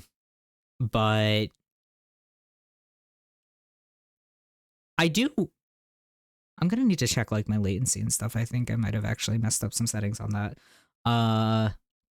But yeah, no, I'm very excited to see Hasha Bloody Queen, and coming in with the Abandoned Dream B tier, one of my favorites. Bloody Queen has such nice B tiers. When they keep her blue. I don't like it when she's not blue. I don't like it when they give her the flesh tone. But yeah, anyway, we are going to get into the match here. City is going to be our first target, and it actually looks like Monoperry coming in possibly for some early game harassment or to rotate to the Cypher. It does... Okay, yeah, we are going to just go ahead and rotate to the Cypher. But City able to kite out the majority of that first mirror here. We were able to get the hit on, so no shield will be remaining for the rest of the match. However, the mirror did run out, so Hasha does need to go ahead and find a new target. Monoperry with the Hermes shoes. Thank God for fashion. I may be a competitive commentator, but I do love my fashion shows. We are going to find Soba here with that Gardner. Unfortunately, no shield at the ready. Interestingly, though, it looks like Soba's the only one carrying Tide Turner as the Gardener. That's an interesting... I mean, it makes sense. It definitely makes sense here. But, missing the blink there! And Soba doing a great... I don't even... Was that predicted? Or I think Hasha just missed there. But we were able to get the bubble up once again. And Soba trying to kite it out here. This does... Yeah, okay, that did look like a guaranteed hit. But Monoperry already in the area here, looking for that harassment, not afraid of making his presence known, especially now that that blink has been used. So we're really putting the pressure on Hasha here, forcing him to take just a little bit longer to chair Soba. Just not even looking for the chair at all right now. Monoperry, great job just staying right out of Hasha's range here. And okay, we do have the mirror up. That is going to be a guaranteed hit. Monoperry not using the flywheel just yet. We are going to look for another hit, but unfortunately not quite a long stun, just enough to get Soba out of balloons that one time. Yeah, that just used barely a sliver of the ball, so really nicely done from Monoperry here, just really kind of conserving those resources as this match continues, because, with this harassment, we can only use... Oh, but we're going with them... Oh! not quite far enough to get into those barrels. That was going to be a very, very scary stun there. A lot of 360s action going on, but unfortunately just not quite close enough to those map obstacles to get that stun intact. So yeah, that is the not, well, unreliability, I suppose, of the forward. But yeah, it's just a little bit unfortunate there. But we do have 3 ciphers remaining here. It is, you know, that's the risk. That's the risk of having that forward harassment so early on. You know, it does. Um, it's yeah. I mean, we're seeing here what could very well be a snowball loss situation here for RC. We've got 3 injuries, 2 down. We're going to try and heal up Mono P, but he's already exhausted his self-heal here. City has not much to work with other than, you know, just a will and a way and psychologist. Just going to have to raw kite this out. Unfortunately, Hasha with another mirror. We're going to have a double down here. Unfortunately, we did lose track of Soba. But with the last 2 ciphers sitting at around 51-37%, we are going to start a brand new cipher here. But that progress is going to be just a little bit slow. Now, Soba is still in the area. We're going to just go ahead and leave Monoperi on the ground because we can. Then there's really not much else that Monoperi can do other than kind of sit here at that, you know, presumably 90% heal. Going to use the mirror to try and get a little bit of pressure here on Rowley. Are we going to be able to get the rescue? Oh, but Monoperi struggling free here right in front of that chair. We do still have quite a bit of ball remaining. I would definitely expect to see those stuns coming through sooner or later. And with the boxes set up here, that is a huge amount of support here for City to just get a little bit more distance. We do have the mirror in play now. We're actually going to go ahead and switch, looking for City here and able to dodge that body block from Rowley. So City will be going down here once again and blinking on Monoperi, but nicely done with that flywheel, just staying right out of the way, not looking to, you know, be downed and bleeding out on the floor once again. We do have quite a bit of ball remaining as well, so Monoperi can definitely come through and go for another stun. Going to rearrange the mirror here, and Soba going down, just kind of getting in the mix a little bit unfortunately there. But Monoperi coming through, nicely done with that stun, just long enough for City to get the... Actually, no speed boost off of that pallet because we are working with Flywheel, which was just utilized very, very nicely. Going to go for the heavy hit, kind of trying to mind game Monoperi there. Unfortunately, with that fast box there, he was able to get out of the way very effectively. Rowley in the way of the mirror, but not quite. We're going to see another pickup here for Soba, and just trying to get out of the way of Monoperi. A lot of playing around here, but unfortunately not able to get the balloon stun. However, we do have the guaranteed rescue here, which is definitely a safe way to play it. With all of the survivors being injured, it's a lot harder to go for that rescue, obviously. So Monoperi using the ball to get a guaranteed stun for the rescue instead of for the balloon stun was a good plan here. We are going to try and use that mirror here. Soba able to get another bubble, but it looks like we're actually going to go ahead and just swap entirely over to Rowley. And those ciphers are coming along now. So we do have 70-80% ciphers. City actually using the whistle to heal up Soba, is trying to keep Soba alive as long as possible. You know, obviously Soba is dead on chair, does still have Tide Turner as well, so that's going to be a really strong asset for RC heading into the later stages of the match. But heading for the Cypher, Rowley with a beautiful flywheel there to stay out of the way, but unfortunately, you know, there's only one flywheel, and with no boxes remaining, that is going to give him nothing to work with there. Omni is going to go down. Monoperi taking the chase here. No one is at that cipher with City down as well. Soba is going to be able to get a few percentages in on that center cipher here, which Hasha is still camping. But unfortunately not able to get the bubble up in time again here, so we will be sitting with an injured Soba once again. It's a very tight game here. RC doing a really good job of bringing things back around after that kind of initial scare, I would say. with that double rescue situation.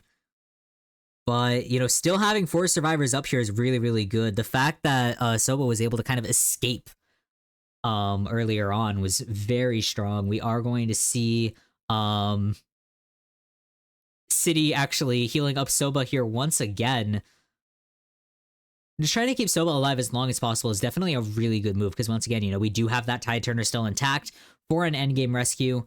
And that Cypher is nearly primed. And this really does speak to the boldness of RC as well, because we have, City kind of intentionally downing himself twice just to keep Soba alive. And it's still working because Hasha has no idea where City is. But we are going to get the hit there, and the Cypher is going to pop.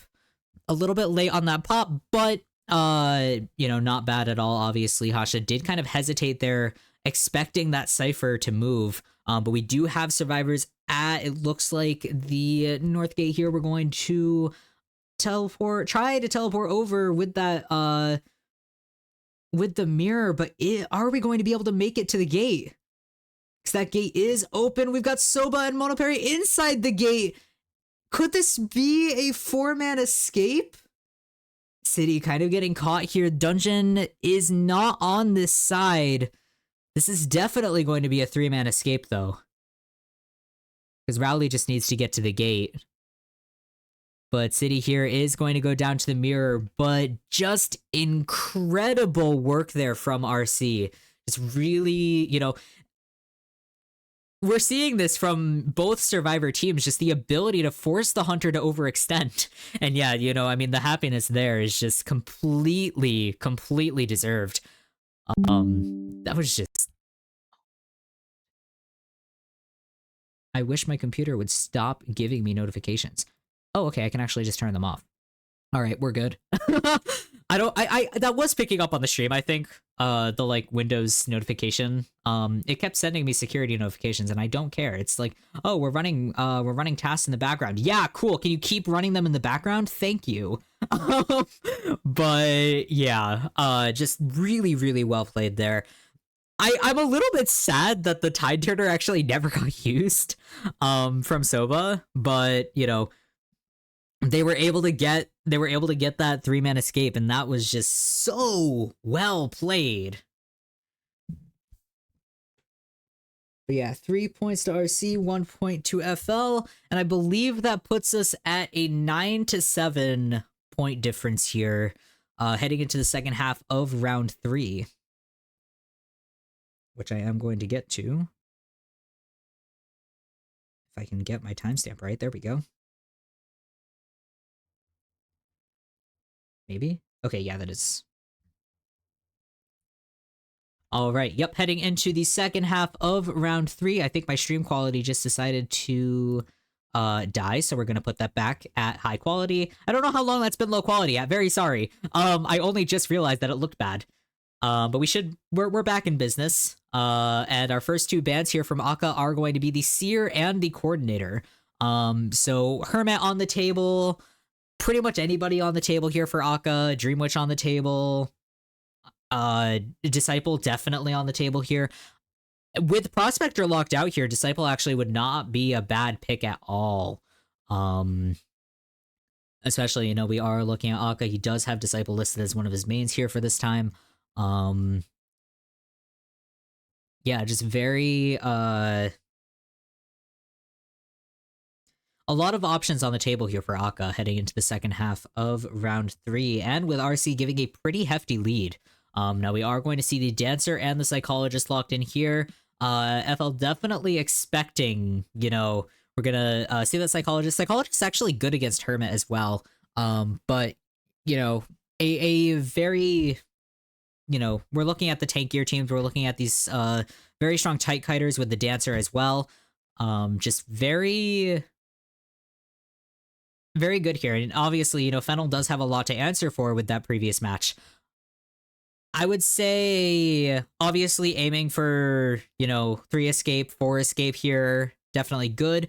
Draw would also be good just to kind of keep things on the straight and narrow. They are at a point deficit here, but if they're able to continue to win rounds, I feel like that's the more important thing. or if they're just able to, 3 escape and tie it. But we are going to see Entomologist locked in here and First Officer to round us out. Who? What? Where did that third band go? Hold on. Did that just not get locked in? That's got to be a glitch. I would say I don't even know who that band would have been. But that's definitely a glitch there. I doubt that Akka would have passed up a band slot. But okay, we're actually going to see a double Bloody Queen. Somewhat unprecedented, I would say. Especially since I feel like Disciple would be good. Well, I guess with the Entomologist in play, you are going to have a lot of harassment to deal with. Dancer as well. Psychologist is just annoying. And then, of course, First Officer is First Officer. But, I mean, those same things apply to Bloody Queen. So, I don't know. But, I mean, Bloody Queen, obviously not a bad pick on Arms Factory. She is a very, very strong hunter.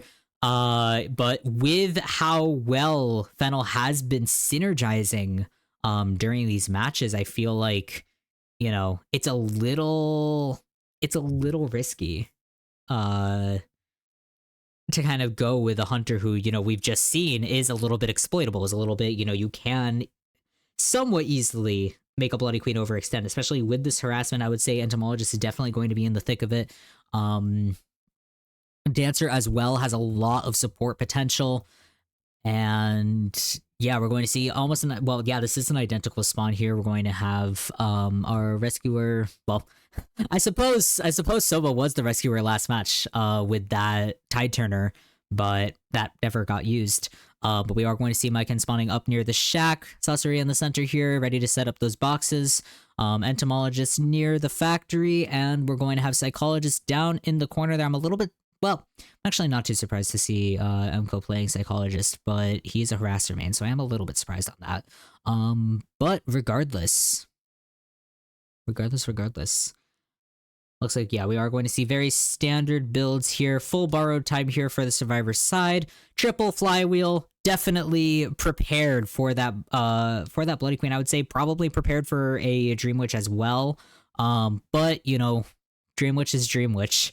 I'm a little bit disappointed to not see the Dream Witch. I understand why we didn't go Dream Witch, but yeah, we are going to go ahead and lock in that Bloody Queen for the second half of round 3 here. Once again, Fennel should be looking for, that, at least the draw here, if not a 3-man escape to tie things up. And Akka is looking for the reverse, but already getting that mirror onto Sasori. Akka plays every hunter.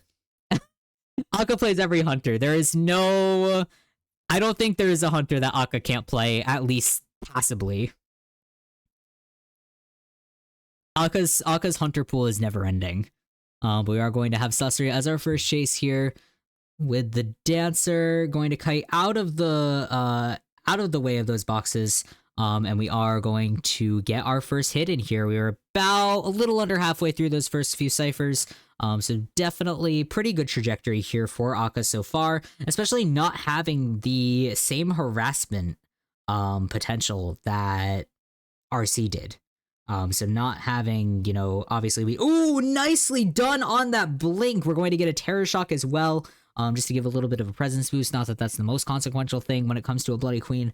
But, very nicely done to just cut that chase very quickly. So we do have a bit of time to break the boxes here. Myken is approaching, though, with that First Officer. Once again, I'm a bit surprised that First Officer hasn't been banned. I definitely understand banning Merc, especially in this situation where you are going to be playing a Bloody Queen. I would rather ban the Merc, but Akka just playing around the chair here. Myken staying out of the way, trying to bait that chair hit, and unfortunately not going to work. Myken is going to go ahead and take that body block. And Sasori back up. We are going to take the time to break a box here, just kind of waiting for that Tide Turner to dissipate, waiting for the illusion to dissipate as well. And we are going to be back up with that mirror, a little not quite on that mirror aim. And nicely done on that flywheel as well. We've got 3 ciphers remaining here, just starting those last 2. We've got our third cipher here at 60-ish%. And Salisbury does have a lot to work with this area. This is a very strong kiting area, and a very good place for him to be in right now. So yeah, a lot of time that we're able to waste just kind of around this wall as we wait for that as we wait for the mirror to come back. But Sussery avoided the mirror for just a second, unfortunately is going to get down, but that third to last cipher here is going to be able to pop by the time we get Sussery on chair. So a very, very good waste of time here. We're going to be on second chair here. Myken can come back for a rescue, especially now that Emko has healed him up with that psychologist. It's very nice to see psychologist not getting first chase, so we are actually able to see that support potential from the psychologist in these matches, which is sometimes, a lot of the time we don't actually get to see that because we do see psychologists get first chase quite a bit. But we are going to have Micah just playing around the chair here. Is going to be able to get the rescue and just trying to dance around this body block. Is going to be able to make it. So Sussery is able to transition back into this walled area here. Definitely a very good spot to be in, especially with Mike in here to run support. We've got our last two ciphers coming along very, very quickly. Obviously, neither entomologist nor psychologist has any decoding debuffs here. And Myken actually able to take the body block here again. Sussery's still up, and that cipher is approaching our 99% prime.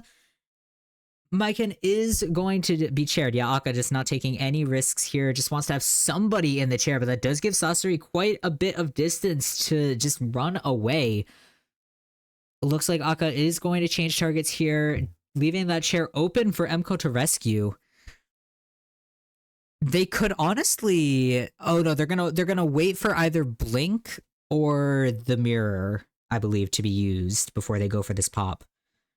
And Akka knows it too, which is why we haven't seen that happen yet. We're looking for that mirror placement. Oh, but getting the Terror Shock here, we do have both skills on lock to come right back up again. I'm going to go right for that swap here. We do still have Blink up. In interest of tying the round, I would say we might see the Blink here. But no, we're actually going to see Teleport here right towards the other gate. Emko right here. Nicely done with that flywheel just to go ahead and eat the hit and then go for that pallet slam. Unfortunately, not a stun, but nicely done. We're going to see the mind game here. Emko winning that mind game, avoiding the heavy hit for the pallet. Unfortunately, we are going to get the mirror down here, but this is looking like another 3-man escape here. Tying us up? Question mark? Unless, no, Akka's not going to be able to make it to that other gate with that still 10 seconds left on that mirror cooldown. It really is detrimental, kind of the Bloody Queen cooldown. But yeah, that is going to be a 3-man escape here, tying once again in the third round here. So yeah, both teams are going to remain at 1 round won, 1 round lost, and a tie. So yeah, points still looking at the same. We've still got that 2-point deficit towards Fennel. But if they're able to win the next 2 rounds, or if either team is able to win those next 2 rounds, points do not matter in this circumstance. But even with the tie hunter,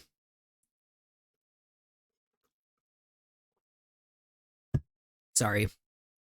Forgot my water existed again, but now I've remembered. But yeah, even with a tie hunter like that, it's still, Bloody Queen is a very strong tie hunter. The problem is that she's also very exploitable. So having survivors that just know how to kite Bloody Queen can immediately, and even then, we did see, oh yeah, I'm feeling fine. I've just been talking for almost 2 hours straight. But even with the Bloody Queen's tie potential, it's still incredibly difficult to counter when you have all of these survivors just rallying together, because you have one mirror and it has a 15-second cooldown. Good luck. But yeah, just really, really well done there. We are going to see that the scores are tied and heading into round 4. That's not quite where I wanted to be. That's where I wanted to be. Yep. All right. So it looks like we are going to have Akka hunting first here again. We do have Lakeside as our map. So even if the even if the Ivy was not already off the table, which she is, we're going to just go ahead and ban out the Hermit as well, and the Opera Singer, obviously. So yeah, just taking all of Akka's listed mains off the table. Hermit before we even get a chance to see the Hermit, which is a little bit disappointing. I would have liked to see Hermit in the last match. He's very good on Arms Factory, but I understand, I guess, the Bloody Queen pick.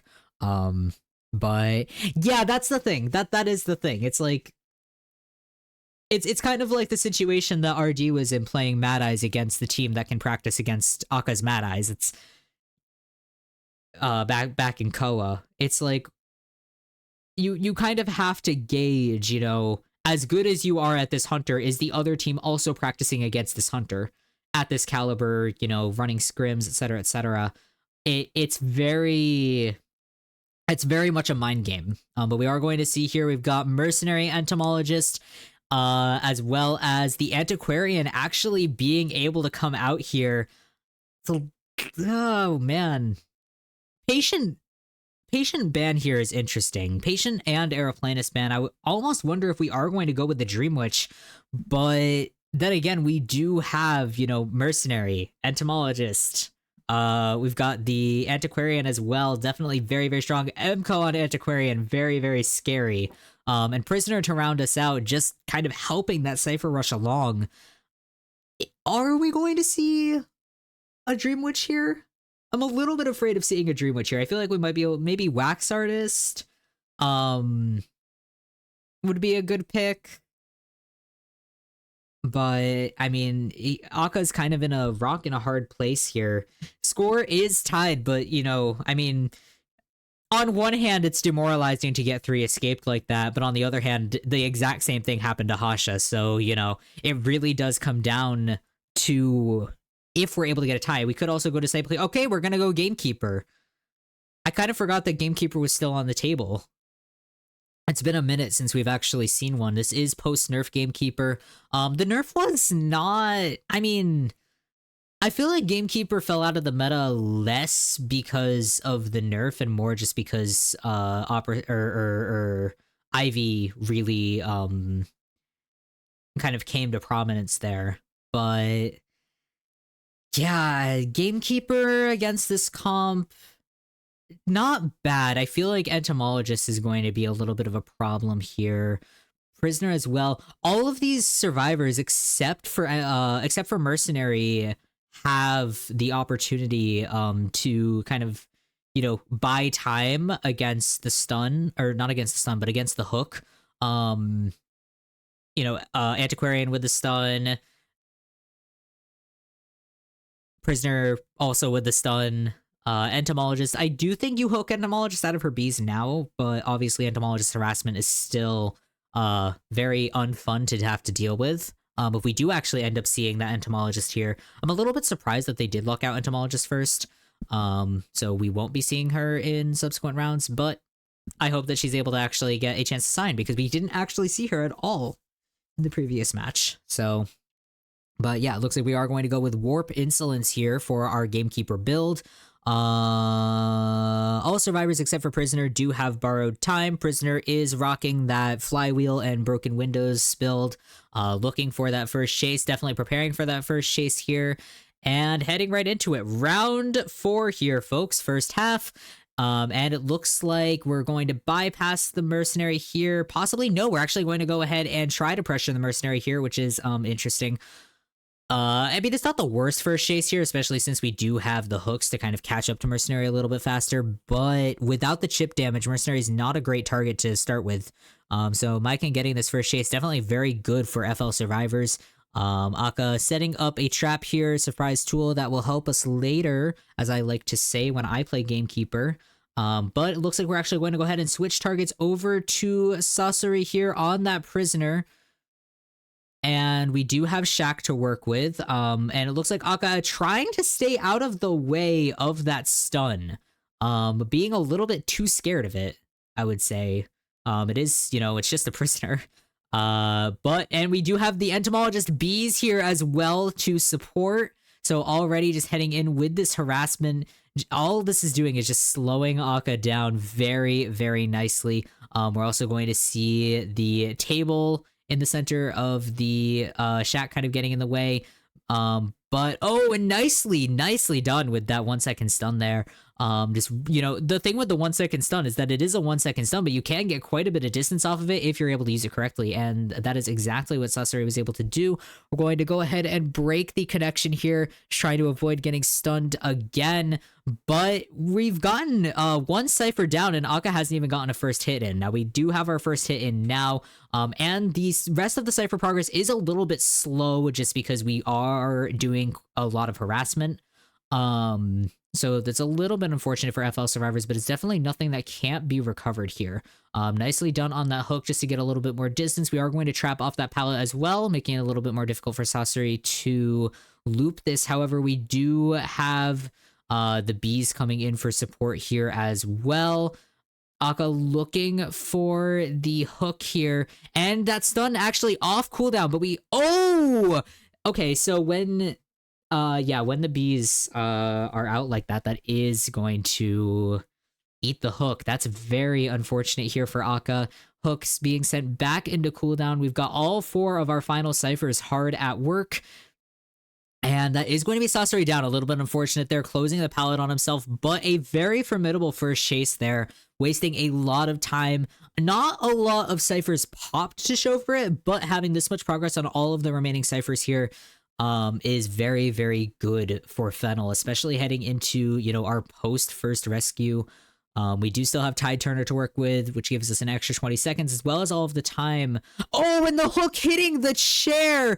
Very unfortunate there for Akka. We have 1 second left on warp. I would definitely say we're going to try to use the warp here. Sasori actually setting up a connection right before getting hit there, really trying to help out the rest of the team, and is going to just try and crawl into the water as much as possible, just trying to slow Akka down here.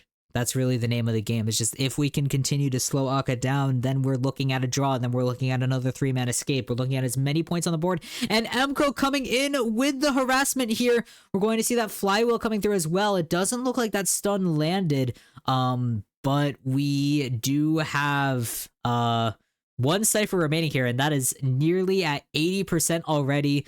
We've got Akka just trying to get this hook to land.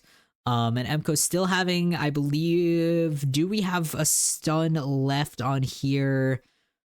It's possible. It's definitely possible. I do think we have the straight stun. Unfortunately, that's not quite going to go through, but Sasori struggling free here and out of the way. Actually, no, the flute broke that, what? Oh my god, just incredible cipher pop here from Fennel. Really, really strong teamwork, and Akka just not able to get a hit. It does look like Sasori is just going to go ahead and sacrifice himself, but Akka missing the hook once again. We do have warp up, but unfortunately just not going to be enough time to make it to that gate. This is going to be another 3-man escape. This be another 3-man escape for Fennel. Just absolutely incredible work there. Just really keeping Akka on his toes. I feel like Gamekeeper just not quite the vibe for this match. Would Wax Artists have been better? Possibly. I feel like the main thing with Wax Artists is that we would have had a little bit more cipher control, but with how strong that Prisoner containment was, like literally 5 cipher kiting with Prisoner. To be fair, I mean, there was also entomologist support. There was also a lot of support there from Emco. Definitely, I would say best moment of that match was the trap being broken. Just getting rid of that trap right below where Sasori was about to struggle free. Absolutely game-changing there. The cipher pop perfectly timed. Flywheel perfectly timed. Just beautifully done there. Beautifully done there from Fennel. I feel like if Sasori hadn't been... if Sasori hadn't been in kind of the corner, I feel like maybe that could have been pushed to a 4-man escape even. But I mean, even then, you know, we're looking at 149 plus seconds of containment there. Just really, really well done. Unfortunately, we weren't able to see that entomologist again, but we did have quite a bit of harassment in there. And just so well played there from Final Survivors. They are really, really coming out and just bringing their all into this match, which, is really what you need to do. But it's interesting to see Akka struggling like this as well. And, kind of thinking about the future matches coming up, whoever comes out victorious of this match and whoever comes out victorious with Zeta versus Fav, you kind of have to take the momentum from this match and bring it into the next one. And if you have your hunters struggling as much as they are, you have pretty much one day to kind of, build that back up. So yeah, tough stuff. But we are heading into the second half of round 4 here. We've got the Seer and the Antiquarian as our first bands. Not wanting to see kind of a repeat of the first half of the round here with the with that Antiquarian support coming through. I was honestly surprised that Antiquarian wasn't banned. I really would have expected Antiquarian banned there just because Antiquarian is so strong. I was very surprised to not see her banned, and I feel like banning Antiquarian there really would have helped at least the end game of that match. But we are going to lock in the Mercenary as well as the Puppeteer here, looking for tanks in this situation. Gamekeeper ban here is interesting because Hasha can definitely go Bloody Queen again, but he can also, we could maybe see Clerk here. I would say probably not Clerk. Dream Witch as well, still on the table. But yeah, there's a lot of options here for Hasha. Gamekeeper ban is odd. I'm surprised to see Gamekeeper ban. We're going to see Coordinator as our third pick. Definitely looking for that Dream Witch, maybe Bloody Queen again. I would say Disciple would also not be a bad pick here. Wax Artist as well, definitely not a bad pick on Lakeside. But okay, yeah, it looks like we're actually... This looks like an anti-opera singer, but opera singer is banned. So I feel like we are looking for countering that Dream Witch, countering a little bit with the Bloody Queen. But I feel like Lucky Guy in round 4, this comp being in round 4 is very interesting, especially with this is a very round 1 comp. But yeah, I feel like Bloody Queen maybe would have been a better ban here. I think what they're trying to do is bait out the Bloody Queen again. And because they want to go against the Bloody Queen, they know they can 3 escape the Bloody Queen, and they need to keep that 3 escape going because right now, RC, yeah, they're locking out everybody who they don't want to counter, and they're picking everybody who can counter what they are expecting Hasha to play. And right now, if RC continues to tie, then they win because they do have a 2-point lead. Rounds aside, they have a 2-point lead here. So if they're able to just continue tying the rounds, that's what they're going to try to do. But we are going to see that Dream Witch coming from Hasha, which is very fun. Now, this is not the best comp for a Dream Witch. Now, I will say, I feel like the Lucky Guy and Coordinator might end up struggling a bit, especially if they aren't first chase. I feel like in this situation, they're really going to want to have Monoperry here with the first chase on the Puppeteer. But yeah, it's very tight. It's a very tight matchup right now. I feel like really the only thing that they're going to be able to do is just try and gun for that tie. Or try and gun for the 3-man escape, because this is the situation we're in. We need a 3-man escape to continue that tie. If they draw here, then that's going to give another round to Fennel. So, and that's definitely not something that RC wants to do. So 3-man escape is going to be the goal here for RC in this round, and obviously Hasha is going to try and gun for that draw, going to try and gun for, even more than a draw if he can. Which, heavy on the if he can, because as we've seen, these survivors are just playing so strongly. It's really going well for them. I just realized I forgot to put my PNG back. We are 2 hours into the stream and I forgot my PNG. So I'll set that back up for the next stream. Whoops. That's my bad. That's my bad. Yeah, so for those of you who missed the beginning of the stream, my computer's been out of commission. And I only just got it back yesterday, so I was kind of like speed running, setting up my stream, and by speed running I mean I did it all last night and then a little bit today. But yeah, that's why we're kind of in a situation here. But lucky guy in a chest here does look like we were able to get both a pocket watch and a gun. So pocket watch immediately going to be employed here from Soba. We do have the leech up as well. So that is going to be kind of trying to look for that sandwich, but also no, it looks like, yeah, we're just going to continue the chase here on Soba. Now we've got the leech in play.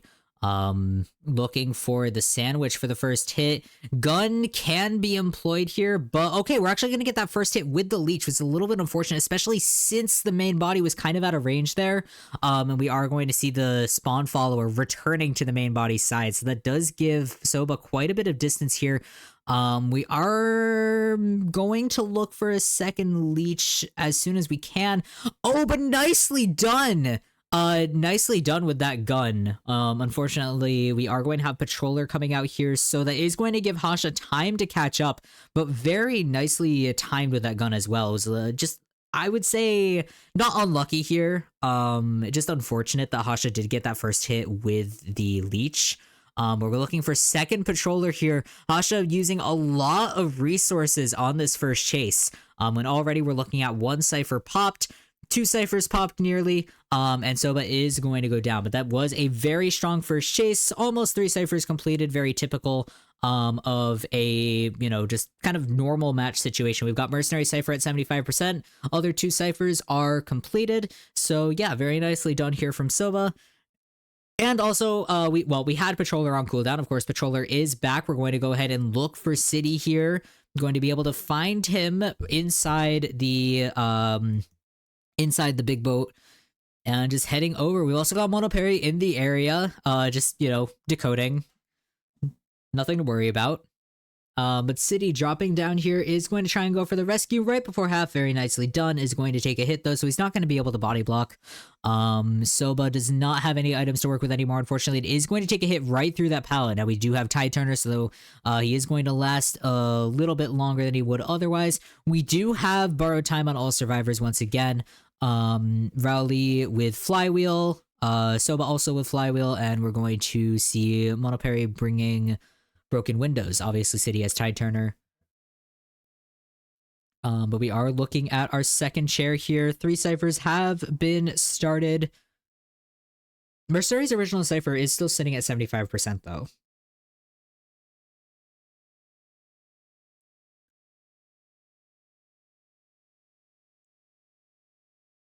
But we are going to have Cypher pressure going on. Nicely done on that backdoor rescue here from Monoperry.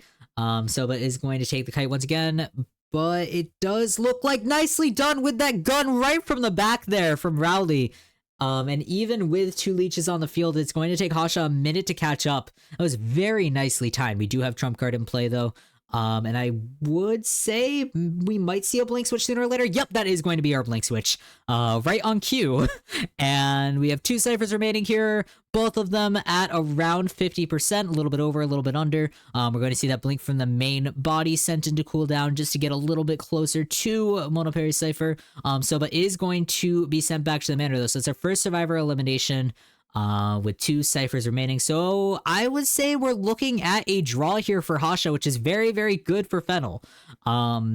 Especially coming into round 5, having another round under their belt. If they're able to draw this situation, which they should be able to. Hasha should be able to draw this. With the cipher progress being what it is, but Monoperry just wasting so much time with this puppeteer. And it really is, you know, the strength of the puppeteer is just the fact that you can't not do anything until Lewis is no longer ready.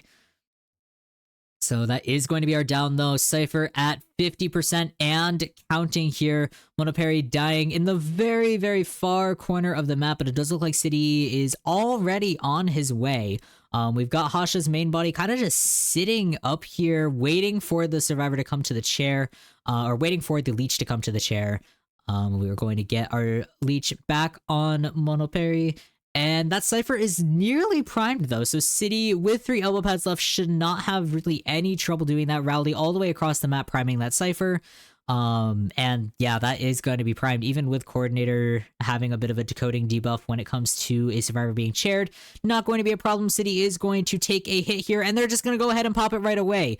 Not wanting City to hit the ground, not wanting Hasha to get another share. If they want to push for a 3-man escape, that's exactly what they need to do, so very well done. We've got Monoperry at full health.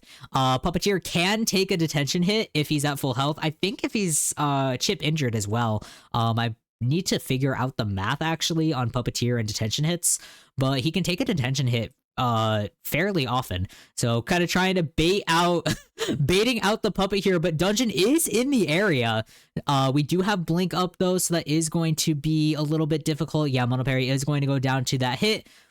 Gate is at about 40%, but we should be able to get that open. Unfortunately, that is going to be a tie situation here for RC survivors. I don't believe Monoperry's dead on chair, but with both survivors at the gate, yeah, it is much better in this situation to just go ahead, take the tie. They can still bring it back in round 5, but that is going to be another round in Fennel's favor. So that is, yep, that's going to be, I forgot to actually write down the points for the first round, but it's not like it's hard.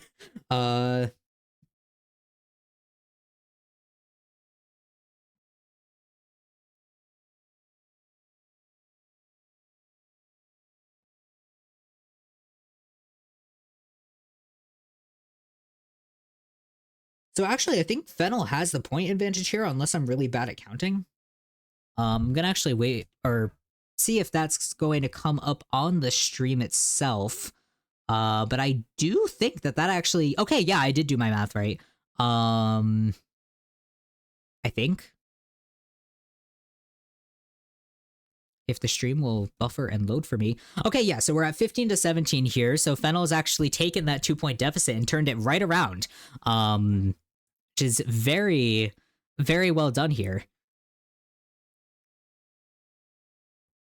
Did it just freeze? Oh, wow. Okay. That's not even me. That's the stream itself. But yeah, I mean, heading into round 5 here, RC now on the hot seat.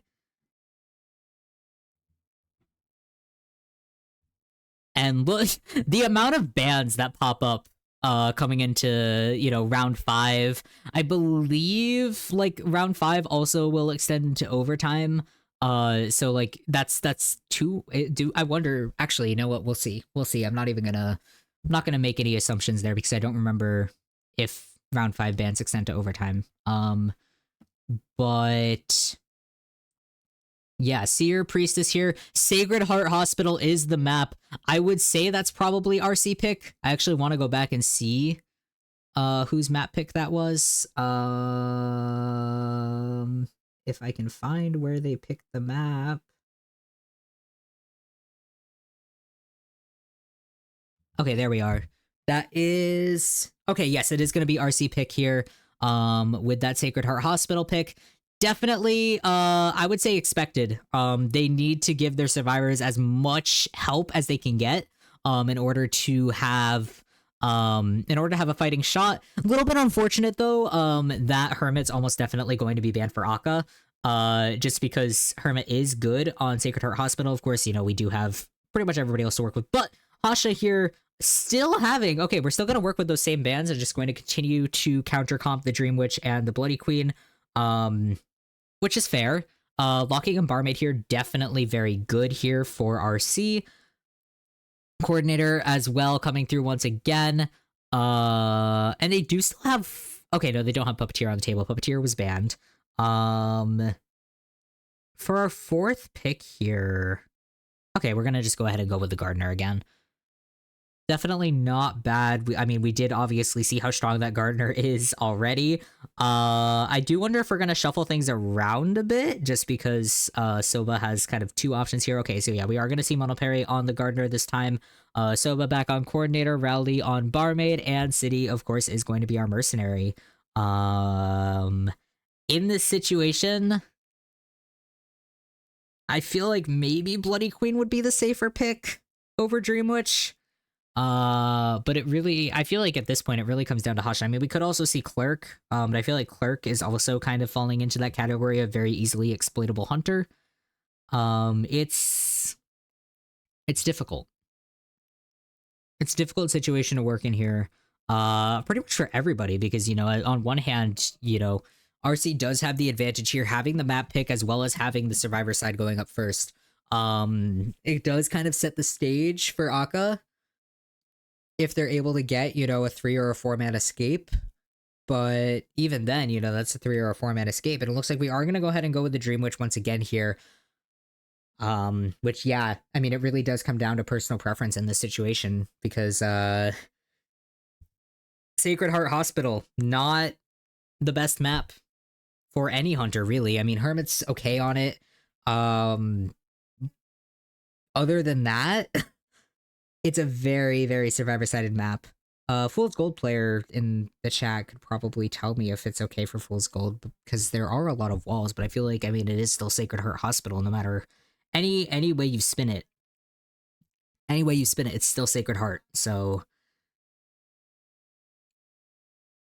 there's not many ways to get around the fact that it's still Hospital. And Hospital is not good for hunters.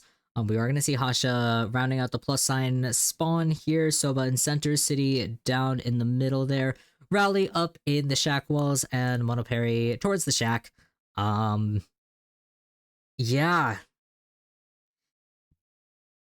Grueling, I would say. Grueling is the word of the day when it comes to this match, just because it's just dragging and dragging. But that is what happens when you get to the semifinals, when you get to the finals. It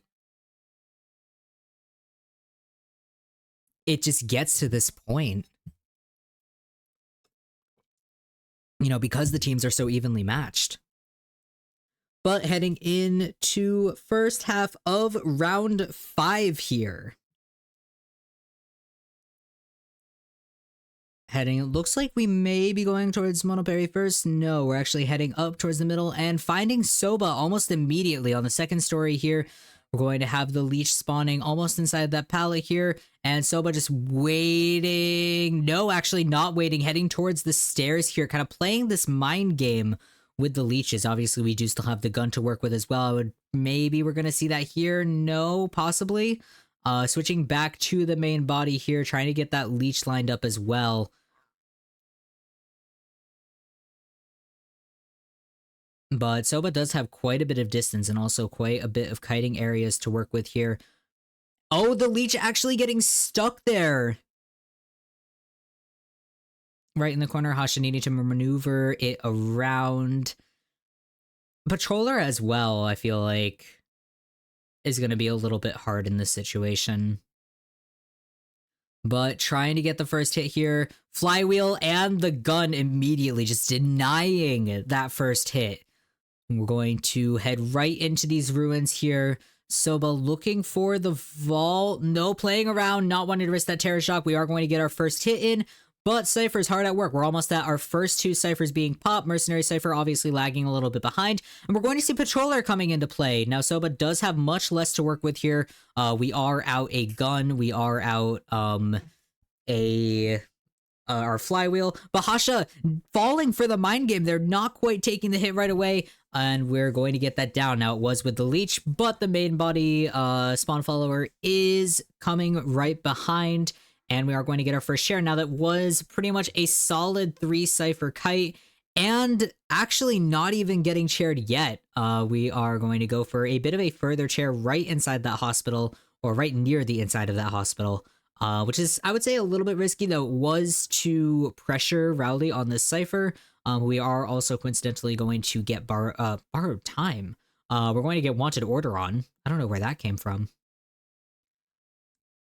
But Rowley just kind of playing around here, kind of trying to run distraction, but Hasha's not going to be so easily fooled. City coming in for the rescue here. Hasha's just going to go ahead and take the hit. And Soba back up and running. Now, once again, we do not have much to work with here, and we're actually going to go for that blink switch right away here. Just going to get Soba down as quickly as possible. Now, double decoding here. It does look like we're trying to wait for, we're waiting for Tide to be up just so that City can take that drink. And we do have 3 elbow pads remaining, so Hasha's not really going to be able to, get that, get that hit in on the mercenary. We are trying to get Soba into another chair here. Bit of an interesting maneuver there, but we are able to reach the chair in peace. Hasha pressuring this Cypher now. Of course, Rowley does have a Dublin there, so that's going to be our second Dublin used. We still have the Speed Dufresne to go. And City here with still at full health, or at full health now with the help of that Dublin. Hasha trying to get that main body back in place, but Hasha's Dream Witch does just feel a little bit off right now, I feel like. It's a little bit slow. But I mean, you know, matches like these are really just kind of a test of strength. And a test of, you know, are you going to get tired out? And how fast are you going to get tired out? Because, you know, coming into round 5, playing Dream Witch, I mean, that's a lot of brain power that needs to be expended after, you know, 4 rounds of this already. But trying to bait out the blink there, looking for the flywheel. Soba not going to be able to flywheel in time, and that is going to be a down. Cypher, unfortunately, not quite primed yet, but it is hard at work, and it looks like we are actually going to be force healing here. Unfortunately, not much that Monoperry can actually do in terms of harassment. And that is going to be a chair. Chair, unfortunately, wasn't broken there. I feel like if that chair had been broken, that would have been a very, very good endgame situation here. But Rowley forced to pop that Cypher right away here.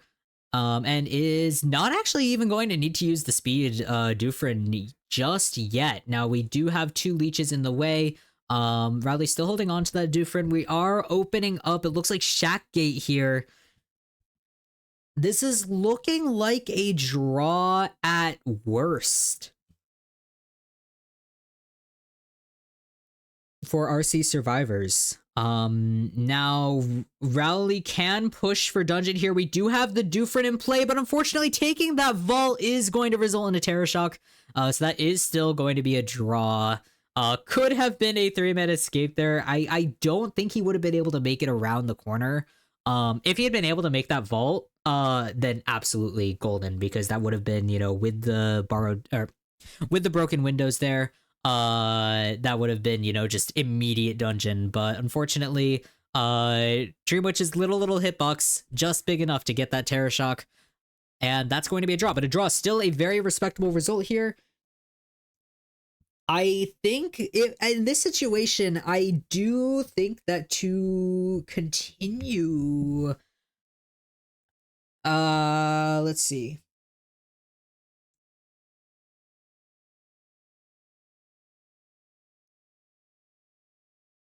If they want to hard tie it, I think, you know what? I'm just going to let them do it. I'm just going to look for the win conditions here, because this is getting crazy. Wherever the win condition screen is. There it is. Let's see.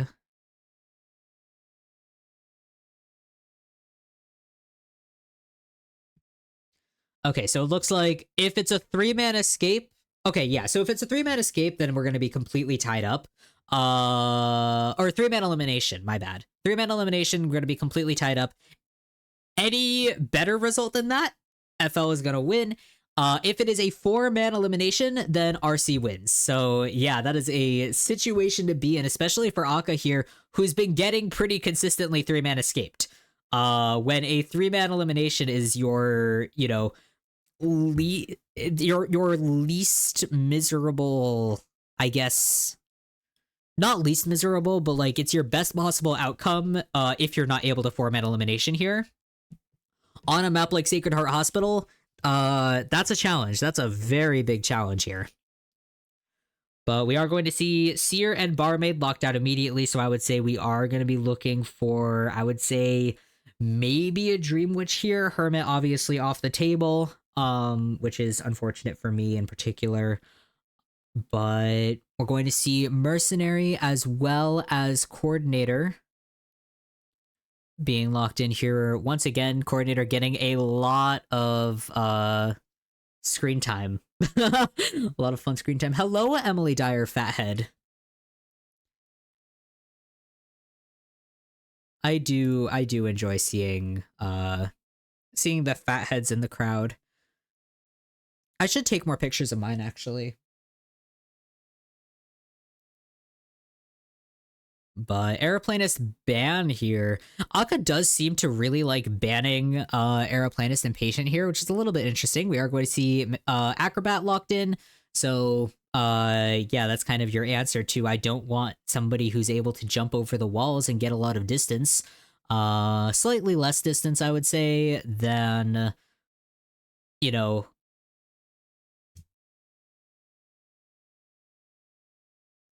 an Aeroplanist or a cheerleader, but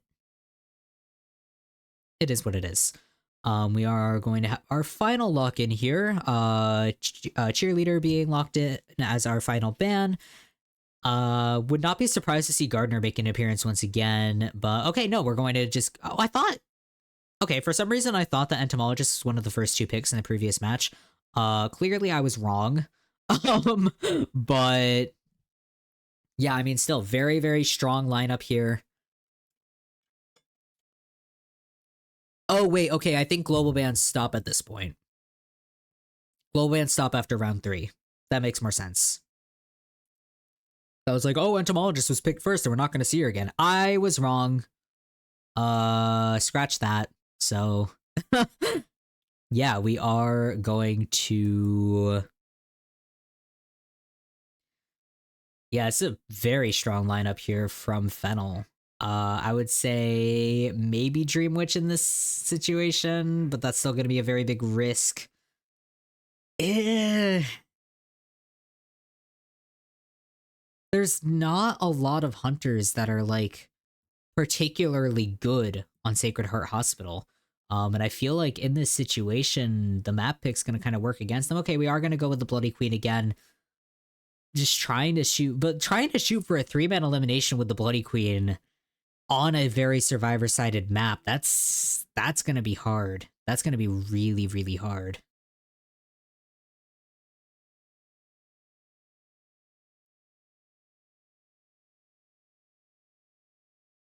But, you know, I suppose Akka under pressure is not something that he's not accustomed to. But, I mean, 3-man elimination to overtime, 4-man elimination to win, any other result, immediately Fennel win. It's very much a rock and a hard place to be in. And I mean, Acrobat here, Entomologist here. I would say Coordinator is probably the weakest link, which is why she's going to be spawning in the hospital right away. But both Acrobat and Entomologist are very strong against Bloody Queen. I would say maybe like Mirror is obviously something to, you know, contend with, but Acrobat with the bombs can just get right out of the way. Entomologist, Yojiji support we've already seen is very, very strong. And that's just, you know, it's only going to continue being very strong. You know, not as direct counter as Gamekeeper, but, you know,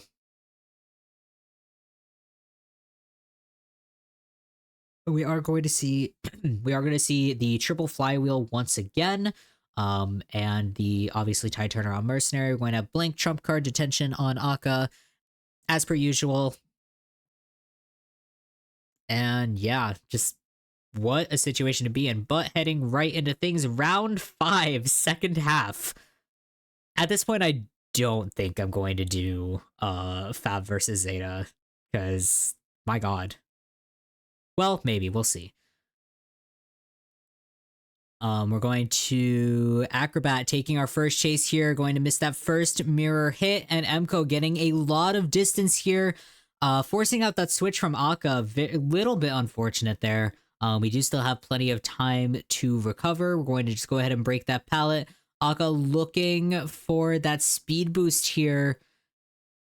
Are we going to be able to get it is a real question. It does look like Emco with the ball at the ready, but unfortunately, Akka is going to be able to catch right up. Now, we don't have Flywheel, just a couple seconds away from being off of cooldown there, and nicely done with that swap just to get right out of that factory. Very well played there from Akka. We're going to head into the ruins here from Emco. Blink is up in 3, 2, 1 second. Okay, it's up. And Emco with the bomb, trying to anticipate this mirror. Very nicely done with anticipating that. We're going to be able to transition over to the statue, but with Blink off cooldown here, we're really going to need to look for that flywheel. Unfortunately, Emco not able to flywheel away from that. And that is going to be a pretty good first down. Now, we do have a Cypher obviously already popped, but other two Cyphers are lagging a little bit behind, just by a little bit, but not by enough where it's, you know, it's a little bit less ideal than it has been, especially since, you know, we haven't had very long or we haven't had very short first chases for a minute here. But it looks like we are going to go in for a double rescue here. Coordinator coming in to support. We do only have one Tide Turner in this situation, Tide Turner being mercenary, but Coordinator's just here to get that gun and go. And that's exactly what's going to happen. Ooh, very, very close to going wrong, though. Emco just barely flywheeling out of the way. I do think that that hit may have connected even through the gun, so that was a good flywheel here, if a little bit cautious, but caution really is what Fennel needs if they want to kind of preserve their survivors as long as possible heading into the later stages of the match. We do have the Bees returning once again, support from YoGG, and Emco taking the chase into the hospital here. Mirror is 2 seconds away from being off cooldown, up now, and we are going to see that mirror coming through, and oh, right on the edge of that mirror hitbox, and Akka playing right on the edge of the hole there. Very, very dangerous play. But also very successful. We are going to go... Okay, we are going to go for the basement. That was a little bit of doubt there. But basement is here. It's a little bit risky, I would say, especially if we are playing for a 3-man elimination, because this does give FL basically a free pass. Except no, it doesn't, because we are working with a Bloody Queen, so it does kind of complicate things when it comes to selling, but it does look like Sussery is going to stay here, giving Tinnitus, but Emco's not going to be rescued. So, to be fair, this is a very good situation for Fennel. If they're able to get the draw out of the situation, they still win. So, as long as they're able to put themselves in a tie situation, that's exactly what they need. But Myken taking the chase here, not quite getting that mirror, and nicely done with the elbow pad.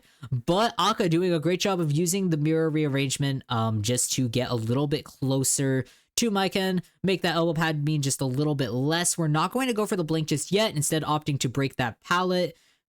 And heading, it looks like we're looking around trying to find the ciphers that are being primed. Now, all survivors are at full health, which is a little bit unfortunate for Akka here. That there is no kind of easy target to go after in this situation, but it is what it is. Continuing on Myken here, it looks like, which isn't, I would say, not the best chase here, because we do have survivors, 2 survivors with no, well, with no decoding debuff other than Coordinator, who only has a debuff when somebody's on chair, which clearly isn't happening. But yeah, that is going to be our first hit here on Myken.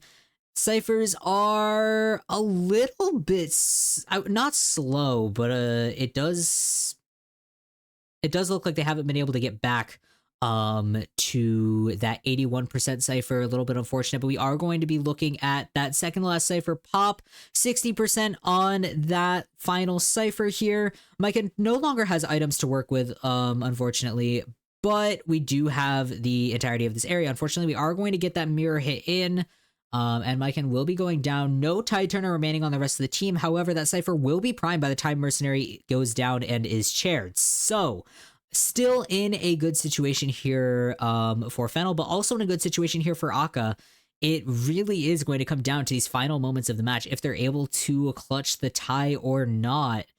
Um, we do also have trump card in play. Blink is online, but we do have trump cards. So if Akka it does want to switch to warp, does want to switch to teleport in this end game, that's definitely very, very possible. We have 2 ciphers primed here. Just kind of waiting for this rescue to go off. Looking for Myken. Okay, we are able to get the hit on Myken, which is definitely a good situation to be in. Waiting a little bit on the pop though, which is interesting. Okay, we are going for the pop now. I feel like waiting on the pop, I guess maybe to get Myken into a better area, maybe to mind game a little bit, but a terror shock with the mirror, not ideal here. And Akka just going to take a nice leisurely stroll over to the exit gate where Yojiji is waiting. Once again, we do need a 3-man elimination here for RC to even think about overtime, let alone think about winning. 4-man elimination here to win. Oh, but Yojiji with the blink predict with that flywheel, unfortunately, just going to get sandwiched with the mirror on detention, not really giving him a lot of room to work with. And Myken, of course, with the mercenary, not going to be able to self-heal in time. This does look like it's going to be a 1-man escape, though, with Sasori at the other exit gate. So we are looking at overtime for this matchup. And yeah, that's going to... Actually, looks like Sasori heading towards the chair here. FL has been able to turn a 1-man escape situation into a draw before. If they're able to do it again, they can win it here. But I do think it's very, very risky, especially with... especially with the Bloody Queen here. We are just going to go for that 1-man escape. And that means overtime. So, yeah. But definitely very well played here from Akka. It was looking like a tie. Definitely very well played to bring it to a 3-man escape. Or 3-man elimination. Unfortunately, obviously that doesn't bring the immediate win. It does mean that they have to slog through yet another round, which I would say is probably not what either team was looking for. But heading into overtime here, we have Red Church as the map pick, and Hasha is up first for hunting. We're going to have the Puppeteer and Seer ban, not looking for those single hit counters, and it looks like RC has finally gone ahead and banned the Dream Witch, which I feel like is a little bit overdue here. Instead of that Gamekeeper ban, but we are going to go ahead and I guess allow Gamekeeper out in the very off chance. Right now, I feel like their main move is just going to have to be to counter comp Bloody Queen, because I feel like that's exactly where Hasha is going to be looking. So we are going to see the Mercenary as well as the Barmaid being locked in here, Antiquarian as our next ban, and I would anticipate maybe oh hey, yep, that's the Coordinator. I took too long to say that, but yep, that's going to be Coordinator as our third pick. Gardener as our final ban, which is definitely understandable considering the amount of times that RC has brought that Gardener out and been looking for that Gardener. We could lock in a... No, Psychologist is banned here. Okay, we're gonna lock in the Perfumer, which, when in doubt, when the Seer and the Puppeteer are both banned, Perfumer is definitely a good move.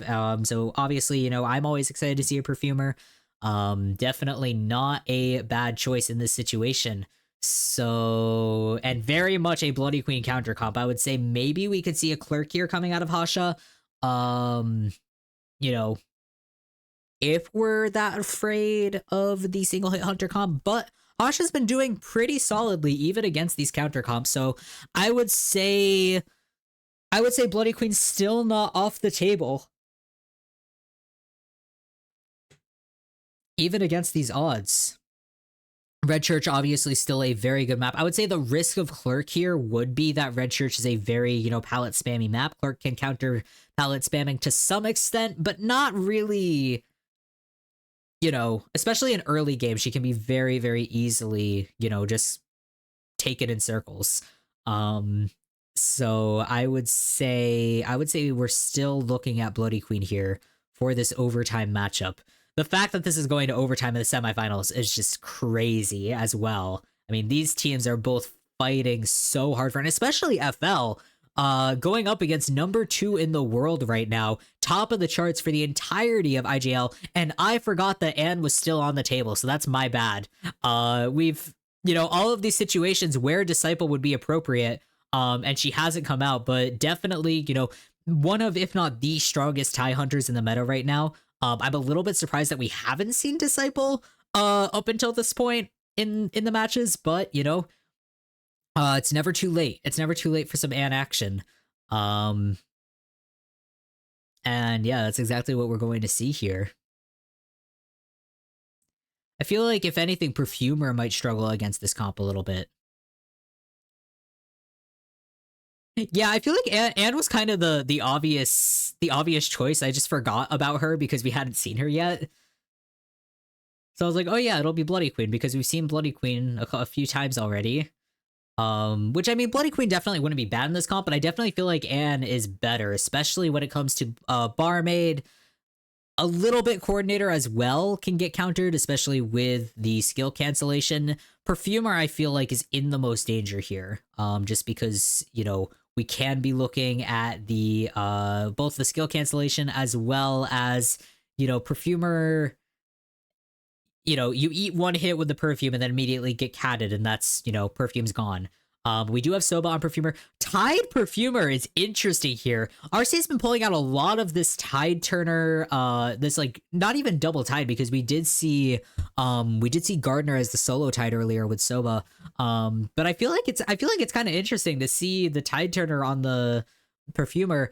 I guess maybe they were expecting the Bloody Queen.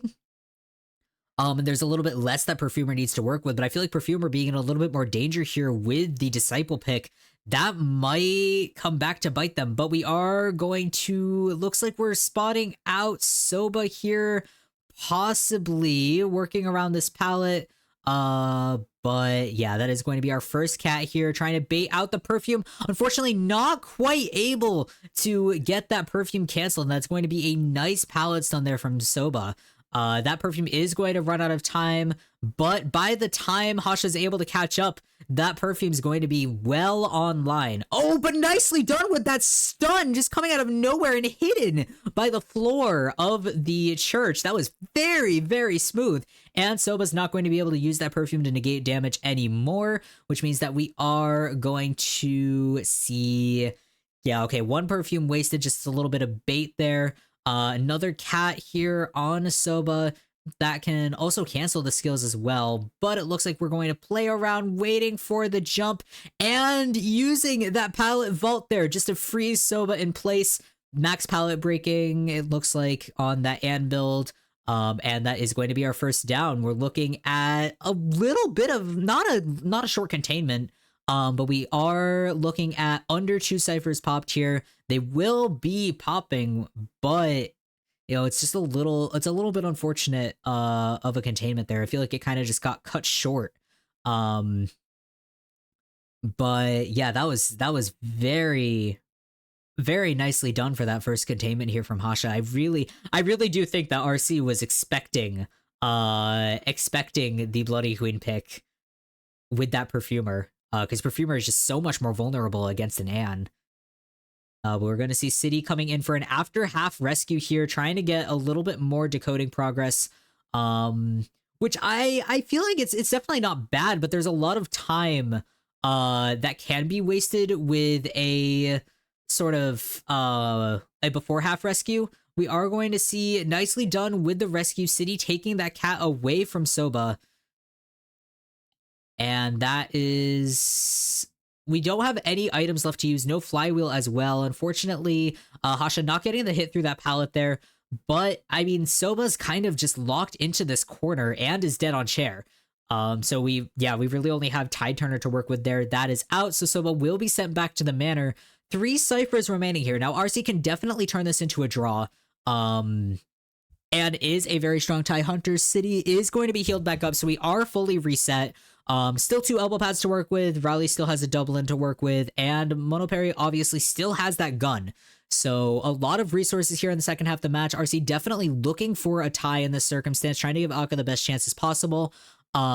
to tie it up, and in overtime as well. If they're able to drag it out here, that will also make it easier for Aka, because the shortest time to complete the match, if the match is a double draw, shortest time will win here. So yeah, RC definitely wants to drag it out, but we will see how that goes. Nicely done aiming the cats there. Rowley does have a Dublin to work with. It does look like we're looking for that skill cancellation here. But Rowley able to get quite a bit of distance there with the pallet as well. We do have Blink online. Cats have one more second to go, but Rowley getting a lot of distance here. We also still have the Dufresne to work with. And that is going to be put into play.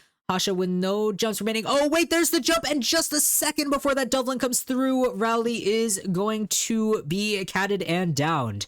So that is, we are looking at one Cypher remaining here. Monoperry hard at work. The tear is going to be very, very close to his Cypher though. So that is going to be a little bit hard to work with here. We do have the gun though. Monoperry just trying to get that as primed as possible, but with it being at 94%, that's still going to be a little bit difficult to work with, but Abnormal coming into play. It's going to bring that Cypher all the way down to 48%. That is absolutely huge for FL here. Yeah, it looks like Monoperry tried to return to that Cypher. Unfortunately, it has been Abnormal, so that's not going to be possible to pop in time. And obviously no gun to work with. We do still have Flywheel. Monoperry just trying to get a little bit more time on that Cypher. It's not quite going to work out. Playing with fire there a little bit, just trying to get a couple more percentages on that Cypher right in front of Hasha. Getting that freeze in on City, and that is going to be a down. We're going to get the backstage cam here too, looking just to try and push for this draw situation here, but it looks like this may actually be we might be looking at a 3-man elimination. Yeah, this is just incredible endgame here.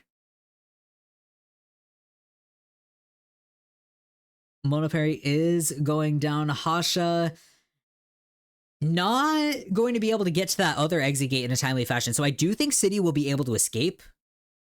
And this will be a 1-man escape, but we will see Hasha using the jumps here just to try and get to that exit gate in time. Unfortunately, without warp, without teleport, that's not going to happen. And City will be getting out the gate at just over the little. I enjoy the wiggling. There's been a lot of wiggling. I'm glad that the hunters have been kind of having a little bit of fun here, because this is a miserable situation to be in. But that is going to be 3-1 here in overtime.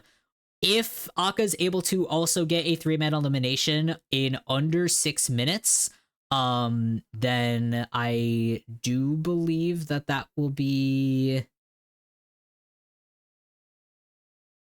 I do believe that will be RC win if it's faster.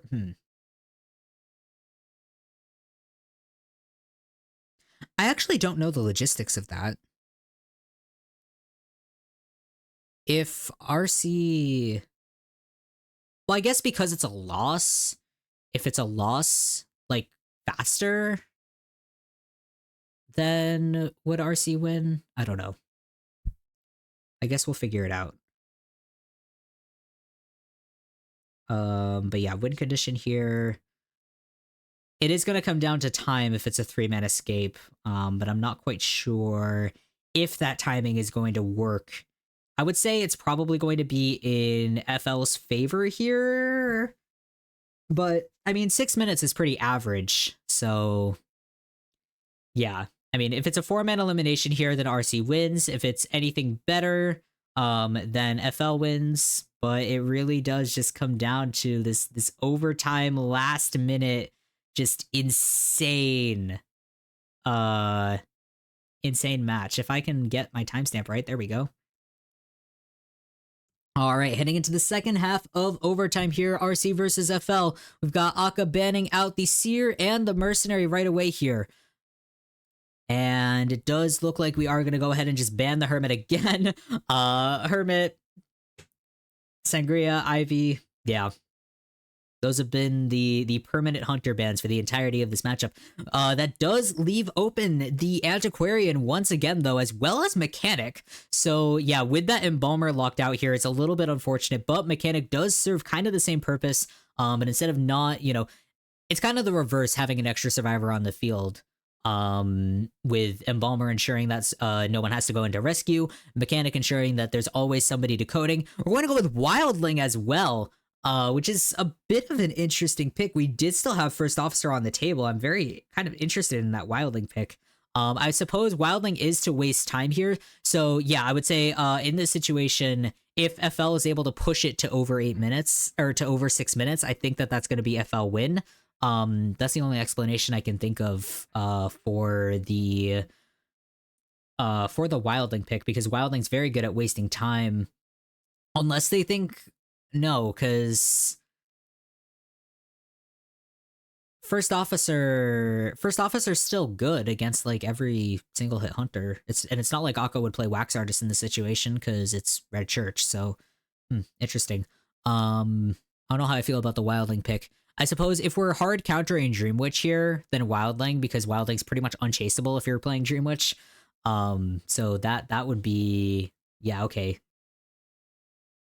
Playing into their hands here a little bit with this pick. I feel like, yeah, I mean, even Akka does not look thrilled about the situation, but I mean, all he can do is his best here, really. And I mean, having the confidence in Dream Witch in this situation, I mean, if anybody can do it, it's Akka.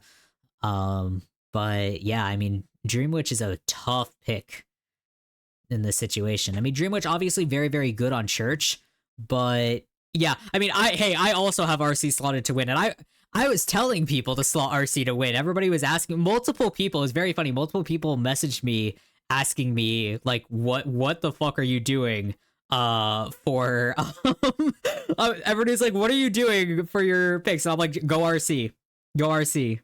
But like, this is completely unprecedented. This is really, really unprecedented. Just the fact that it's been pushed this far. But Fennel does have a knack for really pushing it.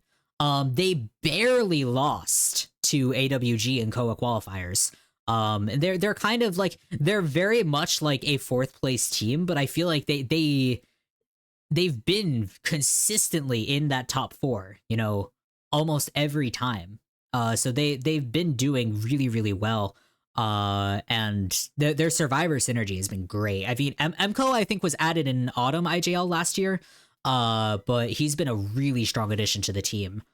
He's actually what caught my eye. I paid attention to Fennel because of Unpi, who I think is on either school or medical leave, similar to Mochi. I am not remembering off the top of my head which one it is, or if it's both, or if it's neither. But he is on leave for this season. I think he'll be back in Autumn. But I mean, Fennel's been doing really, really well even without him. But yeah, I was paying attention to Fennel prior because of Unpi, Sun Sisters veteran. For those of us who remember COA 5, and kind of the stragglers from Sun Sisters who did not go to Zeta, Fennel did get Unpi, so yeah. But Emko's been a really, really good addition. He caught my eye back in Autumn IJL with his Prospector. But really with every harasser, Emko's been really strong. So yeah, Fennel's really been bringing out all the stops. But heading into the second half, overtime here with Fennel versus RC. And we've got a Dream Witch on our hands. Tomie has kind of lost her shine, I will say, since the rerun. But yeah, we are going to find Mechanic first here, it seems. Heading into the reception area, which is a little bit unfortunate here. It does look like we're going to kind of force YoGG off of that cipher. I do think it's funny that we did ban, the one time the Akka doesn't ban Aeroplanist, and does finally ban the Entomologist instead. That's where we're gonna go. But first hit here on Mechanic. Did Mechanic get the bot out is my question, because I can't tell. I don't know if Mech has bot up, but that's going to be a little bit difficult to work with if Mech doesn't have bot up. That's going to be really bad for Fennel, but flywheeling a little bit early, I would say. Oh no, flywheeling to get out of the way of the patroller. That wasn't an early flywheel. But unfortunately, yeah, that's not quite going to go as planned. We did get bought out. Okay, we did get bought out. I couldn't tell because it was definitely like place the bot and go. But yeah, very, very good job there from Sasori, just getting that bot on the field, and making sure that even when shared, this is the strength of the mechanic, is that even when shared, we still have that decoding going. We still have an extra survivor on the team to continue this Cypher Rush. So yeah, we do have 4 ciphers remaining still. Antiquarian has been able to pop her cipher, and we're starting 2 new ciphers here. So we do have a cipher left at 80%. I do think that is the one in reception here. Myken does have wanted order and is coming in for the rescue. I do think this is going to be an after half rescue, which isn't bad, especially with a mechanic on the team. You do kind of want to let her sit on chair and marinate for as long as possible, because you do have bot on the field. You want to allow the bot to have as much time to decode. And Myken being on board here as well is very, very helpful. But we are going to go for that hit and I would say a little bit of an early rescue, but you do want to not try to force out the terror shock. And that's definitely what Akka would have waited for if he hadn't just gone for the boar at that point. But missing the blink there, a little bit unfortunate. We do have the other leeches to work with, but yeah, definitely not what Akka had in mind. And Emko coming in with the support as well. We've got 2 ciphers remaining here. 54% is stalling. But we do have 91, 92%. I do think the bot is actually on that, what's going to be our final cipher here. And with that leech, is Emko still in the area? Yes, Emko is still in the area. We are going to go for that leech here, but all Emko's doing over here is wasting time, just wasting a lot of time. And with that cipher just getting more and more prime, missing the stun, and unfortunately stunning the wrong leech here. Yeah, it's a little bit unfortunate. The Sasori is going to be cheered. However, we still have 3 survivors up, and we're heading very, very quickly towards that Cypher Prime. I think we may just go ahead and pop it. Yep, we are going to go ahead and pop it. We're at only not even 4 minutes into the match, and we're going for those exit gates. So Fennel really in position here to win this, even in overtime. But that gate is already almost open. Akka just not able to catch up in time. And that leech is only just getting off cooldown. We've already got 2 survivors out the gate, and this is going to be a confirmed win for Fennel, even with Emko still on the field.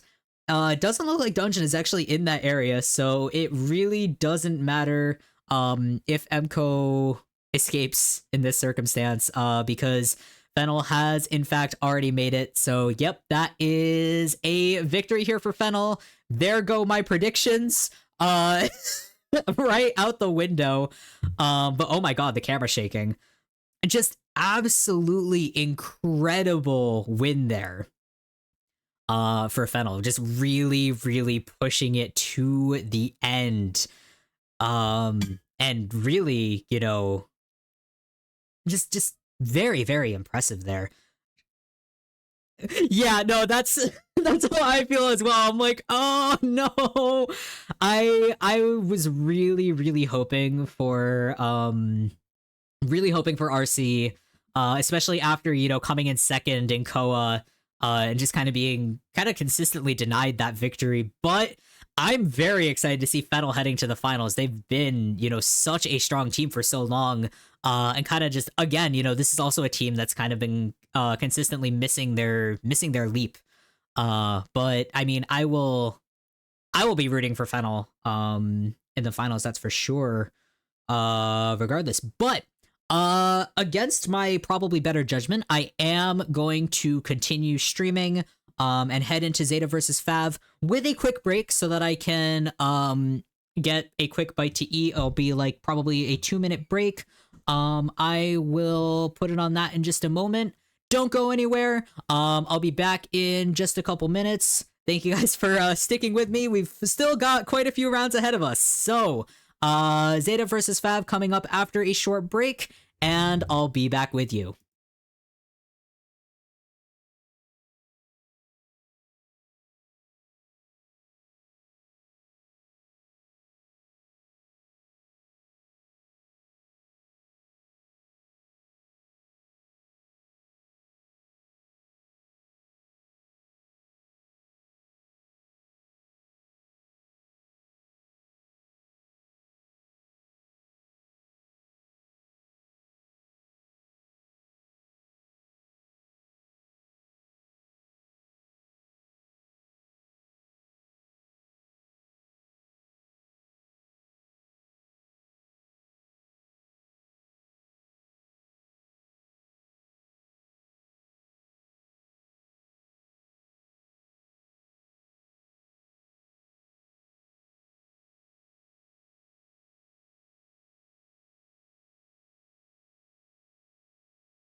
Okay, we are back. Thank you guys for sticking around, bearing with me.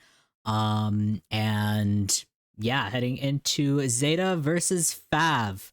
Definitely going to be another tight matchup here, which I guess, it's the name of the game. It really is the name of the game. When you get into these finals, semifinals, the teams just get more and more evenly matched. But Zeta always coming back again and again. I feel like it's very interesting to see how Zeta kind of performs with like on the regular IJL season versus Koa, because I feel like they're a team that's very tailored towards the other Japanese teams. um it's interesting. It's very interesting. Zeta's also gone through a couple of roster changes this season. Mochi is on break, so they did bring in Shinami from Scars, which I'm still getting used to. It's been the entire season, but I'm still getting used to Shinami not being on Scars and being on Zeta instead. It's very jarring, because Shinami's been the face of Scars for like ever. So yeah, it's very weird. It's a little bit less weird now that Scars is not also on the screen. But yeah, Fav Gaming also went through a couple of roster changes this season. Kruger, who you may remember from Autumn IJL, did leave the team. So we do have Chicken as well as Yami as their main hunters. Chicken has been very strong this season as well. I'm happy to see him back. He was not in Koa or in Koa qualifiers because of school. But he is back with a vengeance, and I am very happy because Chicken is I would say one of the most fun hunters to watch. He's got a very scary Dream Witch. And he's got a really scary Ivy as well. So yeah, we've got a very strong team here with Fav. And Zeta also just in top form lately. I was very worried about Zeta at the start of the season because they did lose Mirror Icon. So Alf has been hunting BO1, which isn't something that he normally does. And I don't think it's actually something that he's ever done while being on Zeta, or I don't even know if he's done it within his tournament experience. But not that I know. What is Hamitsu doing? I don't know what's happening there. But yeah. I got a granola bar. And also I would like to know, Lola has been my cat has been sleeping behind me this entire time, and I don't know how she is A, still here, or B, still sleeping. But I don't know. Uh Probably, yeah. I mean, she's used to me yapping all the time, so yeah, it is what it is. But yeah, so Alpha's been hunting round one for the entire season. So it definitely, like, there was definitely a bit of an adjustment curve for Alf, but I feel like he has kind of started hitting his stride. And I mean, obviously it's paid off. I mean, Zeta is here. They were not in the top rankings for the first few weeks of the season. But they were able to kind of regroup, get their mojo together, and bring it back around. So I feel like that is kind of par of the course for Zeta as well. They don't tend to hit the ground running, but they definitely, they kind of come up at the end of the season and they're just, already in the sprint. So Shinami here has become the rescuer main for Zeta. Mixed feelings about that one. But I mean, he's been pretty decent at it. All things considered. I would say, I mean, anybody can rescue. But he's been doing a good job of it. And I feel like Zeta as a team is much more harasser focused than rescuer focused. So I mean, as the rescuer on Zeta, there's not as much kind of legwork that needs to be done. I also just miss Mochi a lot, so so there's that. But Delisa here with that priestess as well as cheerleader and magician showing up on those mains. Delisa cheerleader has been and will be continue to be very, very strong. As well as Priestess, obviously. I feel like a lot of teams kind of don't use Priestess anymore, but Zeta still does. Dolisu's still hanging on to that Priestess and still very, very strong with her. It's very interesting kind of to see the fall of Priestess in recent times, but I feel like, if we're looking at sort of a return to older meta, I feel like we might be seeing a spot for Priestess again. But we'll have to see. I mean, there's so many options now on the Survivor side that it really, it really just comes down to personal preference. It comes down to what the teams actually want to play. And that's all. But Hametsu here with the Patient, Gardener, and Prospector. I'm surprised Antiquarian isn't on this list, but I suppose he just doesn't get a chance to play her as much. But Hametsu, kind of the second the second harasser main slash support here for Zeta. Very, very strong. I'm genuinely surprised that Antiquarian's not on this mains list. I mean, it makes sense. I mean, obviously you only have 3 slots as well, but Hametsu Antiquarian is very strong, even next to Kazuneko Antiquarian. But yep, and the man himself, Kazuneko, with that Aeroplanist, Acrobat, and of course Antiquarian on those mains list. I mean, it's Kazuneko. I don't know. I don't know what else I have to say here, but yeah, just very, very strong harasser, very strong kiter, just one of the best players, I would say, in Japan League, and that's, obviously one of the best standalone players, I would say, in Japan League, which, I feel like it's very interesting to watch Zeta versus some of the other teams, because Zeta is a very, like, they tend to just kind of play solitary, and I feel like that, like, it's very hit or miss, because sometimes it works out really well for them when they're able to kind of solo contain and come in with the harassment later game. But sometimes it doesn't work out very well for them. It's very, it's variable. But Chicken here with the opera singer, Ivy, and Hermit on the mains list as well. Hopefully we will be able to see a Hermit here, even if we weren't able to see Aka Hermit today. Maybe we'll see Chicken Hermit. I'll put my hat in the ring for that. But yeah, always very exciting to see Chicken Hunt. And I mean, Fav as well is just such a fun team. I hope that they cut to the coach soon. Kokua, the coach, he does very good impressions. Are we going to get one? Are we gonna get one? Yeah!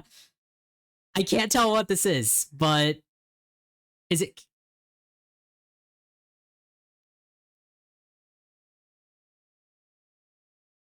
I can't tell. That's on me. I can't recognize it. Maybe clown? Question mark. But I don't know. I can never tell. I can never tell what he's doing until Oh, I'm sorry. Did you wake up? 1 second.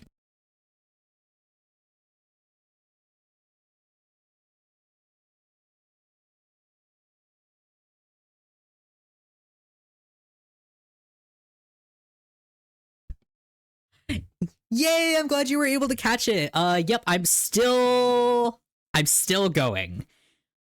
It was Ithaqua Attacker. Thank you. Yeah, no, that's definitely what, because I thought I recognized like the swing. It was Etha heavy hit. It was Etha heavy hit. And attack recovery. Thank you. Thank you for identifying it. But yeah, there was sorry for briefly leaving. That was Lola heard me talking about her, so she decided that she was being kept in prison and started screaming to be released. So had to let her out before she ate me alive. But she has a very mean sounding meow, even if she's a completely, like, I'll post a picture of her on Twitter later. I don't think I've posted a Lola picture in public in a while. But yeah, I'll put that up later.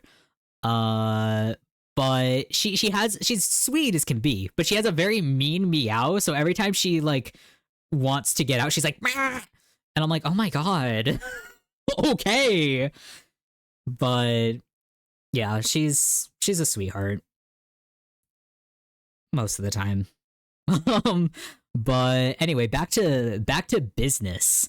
Um I should probably, in the interest of keeping myself sane, fast forward to the first game. So we're gonna just actually we're probably close enough to it that I can just do it. Okay, well, buffering aside, we're probably close enough to. I'm just glad that like the stream hasn't broke. I'm not gonna actually say that. I didn't say anything at all. I'm not going to invoke the Wi-Fi gods here, but Moonlit River Park is going to be our first map, and we are going to have chicken hunting first, which we already knew because we already saw them walk out. But Moonlight's definitely, and I would say it's a good choice for a first map. I'm kind of like I've been catching up on IVL, so I'm like getting used to IJL band picks again. I keep like because Lakeside's been a really common first map pick in I guess we've seen Lakeside first pick in IJL too, but in a lot of IVL we see Lakeside first to counter the Ivy. But I mean Moonlight's kind of the same thing. And speaking of, we are going to see the Mercenary locked out first is fascinating. I mean I get Prisoner, but Mercenary? I guess like with the first officer ban, it makes sense. But that's crazy. Just locking out the mercenary right away like that. That's bold. That's really bold. And I mean, like, you can get away with it. That's the thing. You can get away with it because I mean, as long as Chicken doesn't just ban oh, hello, Painter.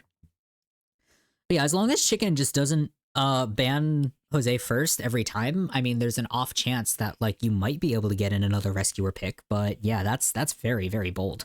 But yeah, we are going to lock in Painter here for our fourth pick. And is that going to be Cousin Echo Painter?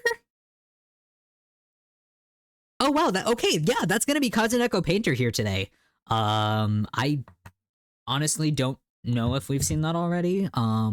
But very exciting to see.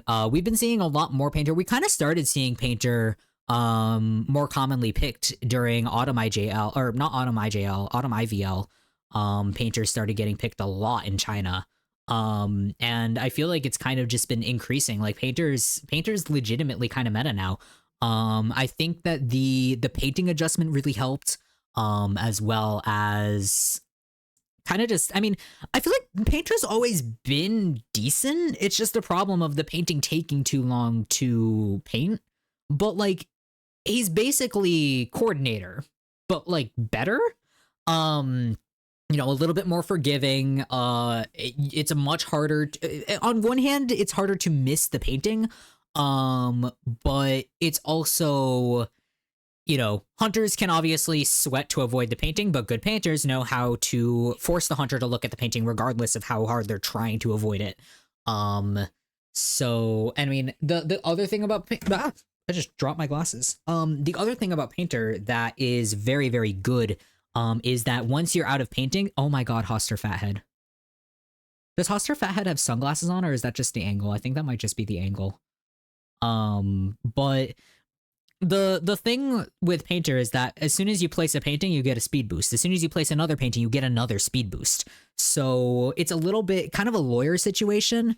But like I feel like it's a very underutilized part of Painter's kit, or an underappreciated part of Painter's kit. It's obviously utilized because as soon as you place two paintings, you're fast. But I'm glad that the pro scenes actually started to take notice of that, because that's something that Painter's always had, and it's just never really been it's never been like taken advantage of, I guess, or it hasn't been taken advantage of until very recently. Because Painter's, kind of always been regarded as like a D-list pick. He's not. Painter is very much not a D-list pick. So I'm glad to see like those flowers being given. But yeah, I mean, this is a very good team comp for an Ivy. I feel like it's, I feel like it really comes down to how Chicken plays this a little bit less than the survivor picks themselves, just because I mean it is an Ivy. Painter is very strong against Ivy. Just because like or Painter's strong and Painter's okay. Painter's okay. Painter doesn't like particularly counter Ivy. I feel like the main issue with Painter is like you have to look at the face. And it's a little bit of a risk knowing like when you know that there's an Ivy in play. It's a little bit of a risk, but it is also it's still very strong. Because once you get that face, and you don't even need to look at the hunter's face for longer than like a second to get the painting capability. It's a little bit of a slower painting, I think. But yeah, like since the painter buff, it's been very useful. But anyway, that's enough talking about painter. We're going to head into the first half of round one between Zeta and Fav. We've got a lot of leeches being put on all the way around the map. A little bit interesting that Shinami is using Mochi's signature skin. On the mercenary, Mochi always uses Parasite, so I guess it's a nod. But it does look like we are coming up on Hamato as our first chase. We've got many ciphers started here, looking a little bit like a hermit match in this circumstance, but heading towards the first stop here, we'll see if Hamato actually uses... Oh, nicely done with that corruption. Unfortunately, that is going to allow Hamato to use the coaster to get quite a bit of distance away from there. And we are going to be able to leech Kazuneko there. But it does look like Chicken actually going to continue tunneling Hamato, which is not a bad idea here, especially since we are looking at one hit down. Hamato also has Tide Turner here, which is a little bit risky, especially for a psychologist pick. But we are going to use the stairs here against Chicken. Interesting that we're using that accessory on Prisoner. I feel like it's very visible. Although I guess all prisoner effects are visible, so like you can't really win on that. I'm just surprised that we're using the paranormal detective one. Chicken finally just, taking the L, but oh no! Waiting just long enough for that to for the coaster to come off cooldown. It's a little bit unfortunate. But of course we did still have warp points set up on that side of the map, so it's not going to be too painful to catch up to Hamato. It's just a little bit unfortunate, especially since the Yith is on cooldown. So yeah, we're not gonna be able to leech right away. But we do have a leech over on Prisoner, and it does look like we're just gonna continue on Hamato. We will be able to get off. We will be able to get leeched again, but it does look like Hamato kind of hanging out on the stairs. Not quite though. We are trying to get 98, 90, almost 99. All right, yeah, we are going to be able to get that down, but 2 ciphers remaining. It's over 3 minutes just to get that first down. Just really, really good usage of that coaster, of that sort of spreading out of those teammates. Chicken could barely get a hit on the other survivors. It's just very long containment there. We're going to get a leech in on Kazuneko once again. And another, not quite another on Delisu. Yeah, okay, there we go. Another leech in on Delisu, but that did give Shinami a very free rescue. And teleporting around here, we're going to try and get Delisu up, which that is going to work. However, we're looking at 1 cipher remaining. So yeah, Chicken not committing to kind of finishing off Hamato there. Kind of not the best move, I will say. Especially since, they are healing up. They weren't able to heal up right, like, all the way.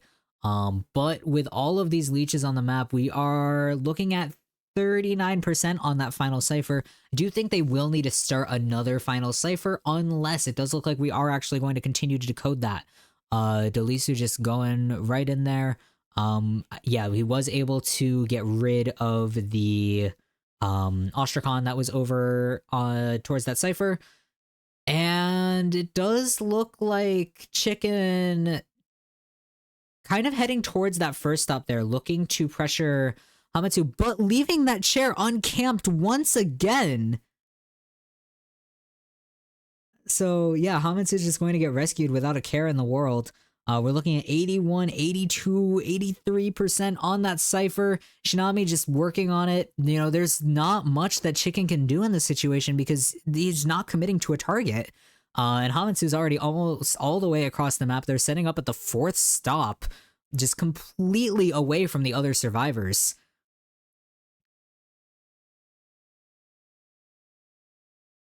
And yeah, it's giving Zeta so much time here to continue that Cypher rush, especially with the Prisoner on the team. And I think that the Cypher rush from Prisoner is really, really strong this match. But Chicken heading towards the first stop again, going to play with leeching off Kazuneko. But right now we are looking at a primed Cypher. Nicely done getting that first hit on Kazuneko, and then the stun in as well. Kazuneko also does not have a painting just yet, but is hard at work painting it. I do actually think, I think that when you're stunned by an Ivy, like, that will give you enough time to record the face. So yeah, Painter, that's a really good thing for Painter against Ivy. Especially since you can paint so fast now. But going for the Terror Shock there. Not quite able to get back to a primed Cypher. It looks like we're actually decoding a completely new one right now. Prisoner Connection still on cooldown. Okay, it looks like that new Cypher is being used to prime the other one. So that Cypher is primed. Hamatsu is at that Cypher though, or at least very, very close to it. Does look like Chicken's going to be able to leech him off. And yep, that Cypher was in fact prime. So we are looking at our end game now. If Chicken's able to just get Hamatsu down, but no, we're actually going to go back to that first stop here. Looking for a target. That painting is right at the exit gate, and nicely done with that flywheel from Kazuneko. I'm going to see, it looks like a second painting is on its way. Shinami now playing around the exit gate. Got 10% on one gate. And you have Dolisu as well at the exit gate, trying to just get that open. But Chicken not able to commit to a target still.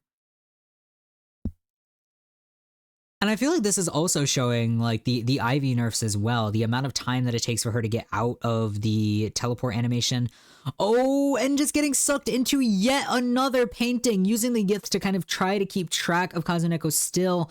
But it does look like Kazuneko might be making a break for dungeon here. If they're able to get that exit gate open, it will be very fast. Chicken does have Blink, so this can, you know, probably one-man elimination here if we're able to get Kazuneko down. And with no items remaining, that's definitely likely. We've got about a minute left on Flywheel, so Kazuneko is going to have to raw kite this out. Looking at 78. Trying to get another scare.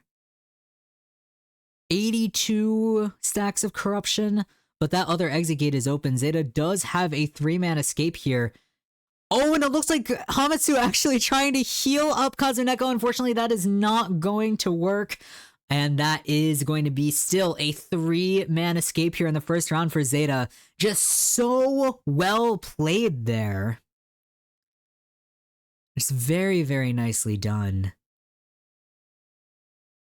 It's just unfortunate as well. Chicken not able to commit to a target, just getting very, very overextended there towards that end game. You know, I think it just didn't go as he planned. But the lack of camping, I feel like, was really, really detrimental towards his Ivy game. He needed to stay at those chairs. He needed to at least get a hit in on Shinami. Not getting a hit in on Shinami was just not... It didn't work. It didn't work. Because I get what he was going for. I get what he was going for with trying to kind of distribute the damage around the map.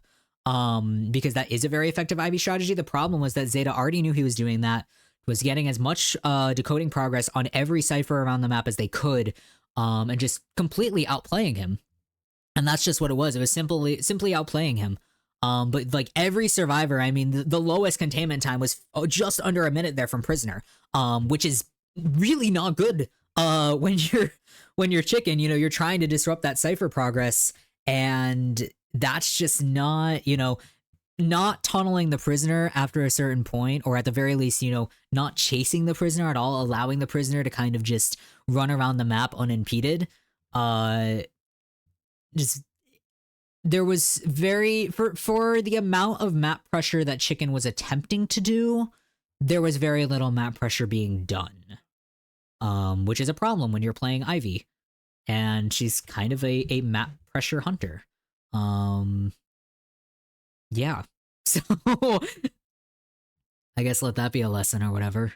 But heading into the second half of round one, we're going to kind of skim through the survivor bios here. We've got Apai with the aeroplanist, entomologist, and the acrobat. Got Dacho as our rescuer main. I do quite like Dacho, actually. He's a very good merc. Got Nerisu here as our harasser, classic prospector, forward, and antiquarian. And rounding us out here, we're going to have Felix, our captain, with Embalmer, also aeroplanist, and patient. So yeah, playing a lot of supports here, a lot of kiters, and of course, man of the hour, Alf, with you know, our infinite hunter pool, really. But on screen here, we're going to have Disciple, Ivy, and Opera Singer. I really do like that nobody calls nobody calls opera or nobody calls Ivy the Shadow, which I feel like is fair because it's kind of a nothing name. It's like, you know, she's the Shadow, but like we just had a hunter who uses shadows and her name is Opera Singer. So, you know, it is it's a little bit funny in that respect, I feel, but okay, we should be. Yep, there we go. Heading into the second half here of round one. Definitely a lot for Fab to answer for in this first round. It's not going to be easy for them to kind of tie this up here, especially in round one where they don't have a hunter ban against Alf. And Alf really in a good position right now. I mean, the thing with Alf playing BO1, his strategy over the years has been to base his round two and forward performance on the round one performance. And if that round one goes very, very poorly for Zeta, that's, you know, it's not the best situation, especially with Alf, you know, kind of trying to base off round one. But, you know, having a 3-man escape as your baseline here is very, very good because all Alf needs to do is focus on getting a draw, and that's the round one. Round one. Ha. But all right, for Fav picks here, we're going to have journalist, wildling, coordinator, kind of looking at a little bit of a Koa 4-ish kind of tanky comp here. I only didn't react to journalist pick because Fav always picks journalist in round one. And I forgot to mention it because I was talking. So that was my fault. But yeah, Fav does love picking journalists in round one, and she's almost always their first pick. So yeah, it's very fun. It's pretty much I mean, it is a Fav signature at this point. I think they're the only team that really consistently picks journalist. I think Fennel actually picked journalist a couple times when Unpi was playing, but it didn't really go that well. Fav's been doing a pretty good job with the journalist, honestly. And it also means I get to talk about babies. So and I know everybody gets a kick out of that one, I guess. But we are going to be seeing Opera Singer here in round one, which, you know, does kind of contextualize the Wildling pick over the Mercenary, even with that first officer ban. Definitely good that we are banning first officer first here from the Hunter perspective, because too many times I see Opera Singer not ban. Oh no. That's scary. That's a little scary. But to be fair, um, Yeah. Well, it is Alf. So yeah. But looks like we are going to have Gardner at first stop and Wildling in the center there. I did miss the rest of those picks. But we are going to I really like the setup. I really like the setup that they have for finals here. It's very nice. This is like it's like I would say this is we're hitting IVL level quality here. We don't have not as many holograms, but I really like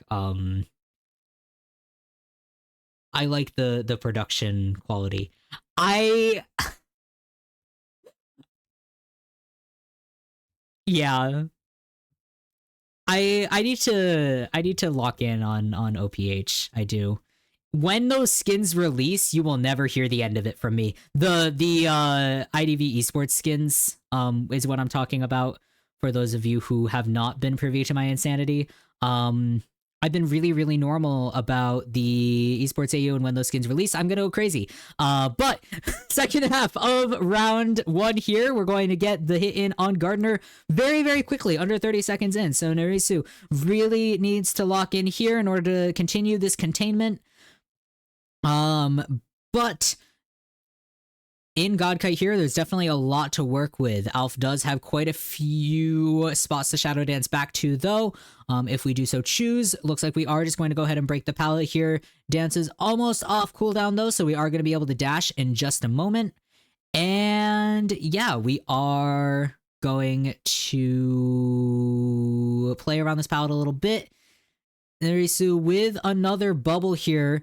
Interesting that we have the borrowed time, or the borrowed time. No borrowed time. We have broken windows as well as Tide Turner. That Tide Turner doesn't look like it's going to be getting much use this match though because of that first chase. And we're going to have down just over a minute in. It actually looks like we're cutting to Felix on Coordinator in that bottom corner. Are we going to be going for Coordinator Rescue?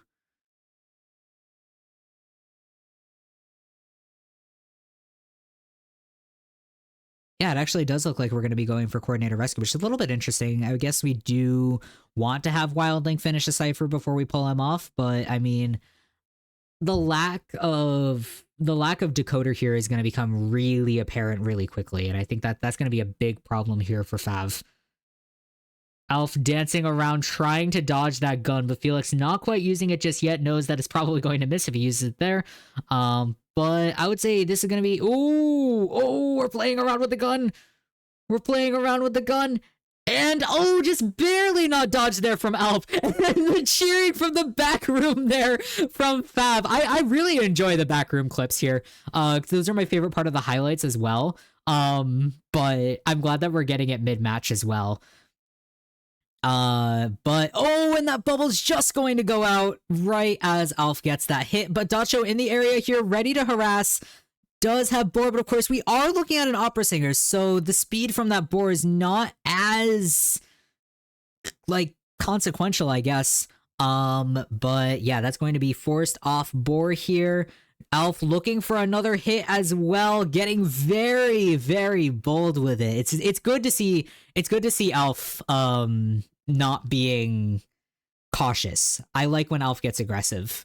And yeah, I mean, he has all the room in the world to get aggressive here. There's a really good down for Narisu at the start.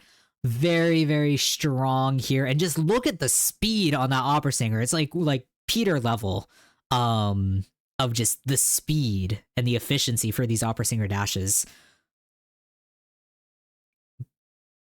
But yeah, and I mean, I'm not surprised that he had a rough start this season, especially since this is his first time hunting on DBO5. It does look like we are going to get the baby rescue here, and interesting that we don't have journalists with Tide Turner. It's a little bit unfortunate that none of these rescues have been with Tide so far, especially with a double Tide team. Narisu, nicely done actually repositioning himself in that pallet to make sure that he's not like dropping on the same side as Alf, but and just losing that pallet mind game.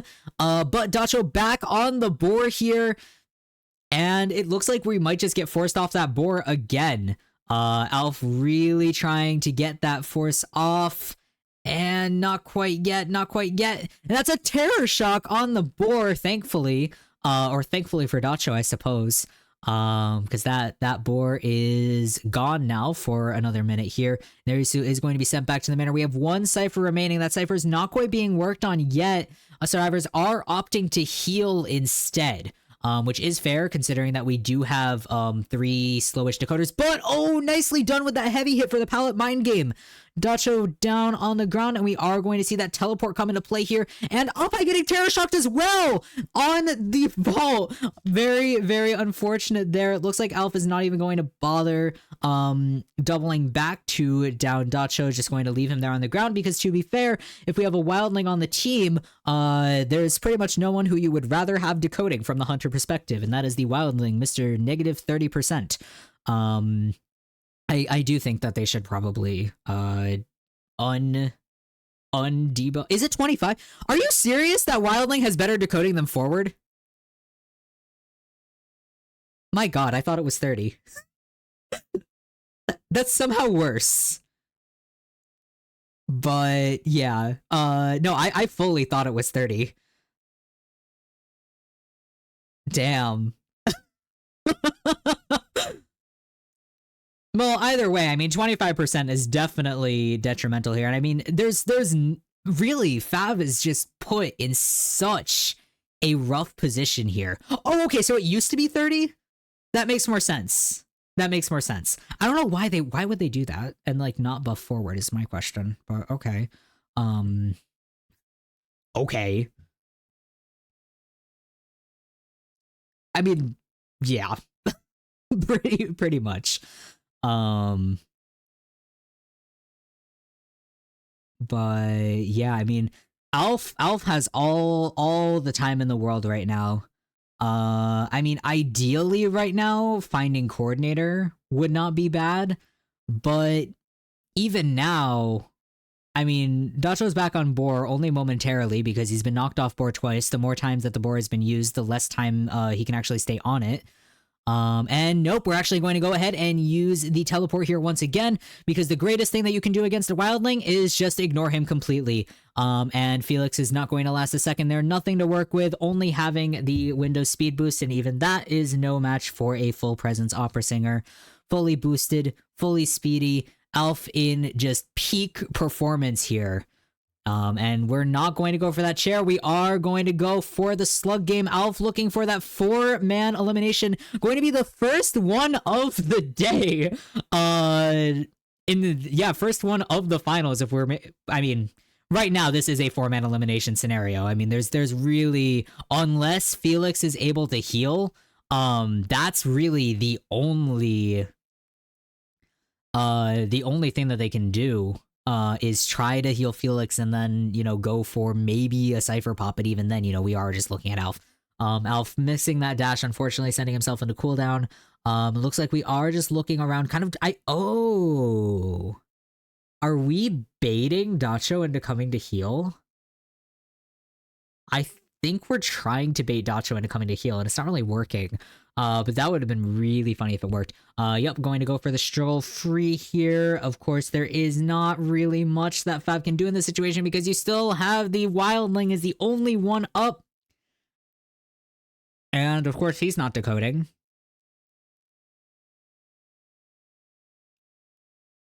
But yeah, this is... What a position to be in. 3 escape in the first half against your hunter, 4-man elimination in the second half. I mean, Alf wants to win, Zeta survivors want to win. Zeta is locked in for these finals, and all I can hope is that we just don't get another fart accessory. But, it is what it is. And I mean, if they're playing like this the whole way through, it's going to be very, very tough. For Fennel to answer this. But of course, it's far from over yet. We're still in the second half. We're only in round 1. So, yep, it looks like we have found Dacho, though. And we are... Once again, Dacho, unfortunately, losing. That is the exact same trick that was pulled on him before.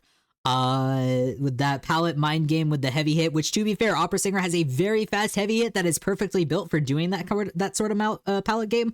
But, I mean, fool me once, fool me twice kind of deal going on there.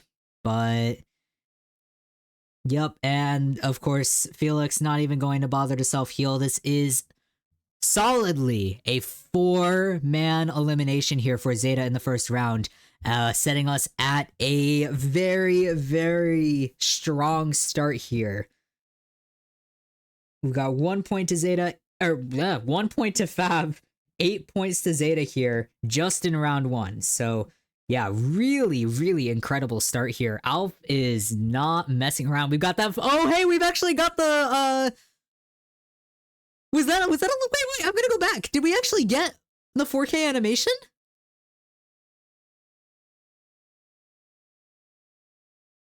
Come on. That's okay. So it's not the same. I really like the IVL one. I really, really like the IVL one. But I mean, hey, it's something. I hope that we get the full 4-man elimination, 4-man escape animations for IJL at some point, because they're very entertaining to me. But yeah, just really, really incredible work. And yeah, absolutely. The wildling harassment at the early game. The main problem with this team is that it's outdated. It's fully outdated. Because Cypher Rush is the meta right now. Even still against Opera Singer, you still need to be able to Cypher Rush. And this team is not built for Cypher Rush. It's built for long containment. But when you look at these containment times, you have Apai with 22 seconds of containment. That's not enough. That's just fully not enough. I mean, Narisu did have almost 100 seconds of containment on that first chase. But even then, it's under 100 seconds of containment. You got almost 90 seconds of containment for the wildling, but like, it's a wildling. Of course he has 90 seconds of containment. And yeah, it just was not enough here to really bring it around for Fav. It's just an unfortunate comp here. And I mean, it's like the comp isn't even technically bad for Opera Singer. This is very like early Opera Singer meta, but it's not really current Opera Singer meta, and that's the problem because if and I mean Alf's strategy going into this as well, none of these survivors can comfortably decode. Everybody has a problem with decoding. So as soon as you hit one baby, does journalist get the decoding debuff when she uses the baby or only when it's hit? Because I think it's only when the baby actually gets hit. I think she has like a general, she has a general negative 10%, but like still. But yeah, she shouldn't have had to go in and rescue. And I mean, I feel like coordinator being there as well in the beginning was just, it just wasn't, I could see where they were going with the rallying strategy because we did see that work before, like with the Bloody Queen on Arms Factory match against Hasha. Like the double rescue definitely worked in that situation, but I mean, double rescuing depends on Cypher Rush, and not having the Cypher Rush to back up that rallying is recipe for disaster, and that's exactly what happened. Okay, I wanted to get the map ban pick there. Okay, it looks like Zeta is going to ban Chinatown. Fav is going to pick Leo's Memory.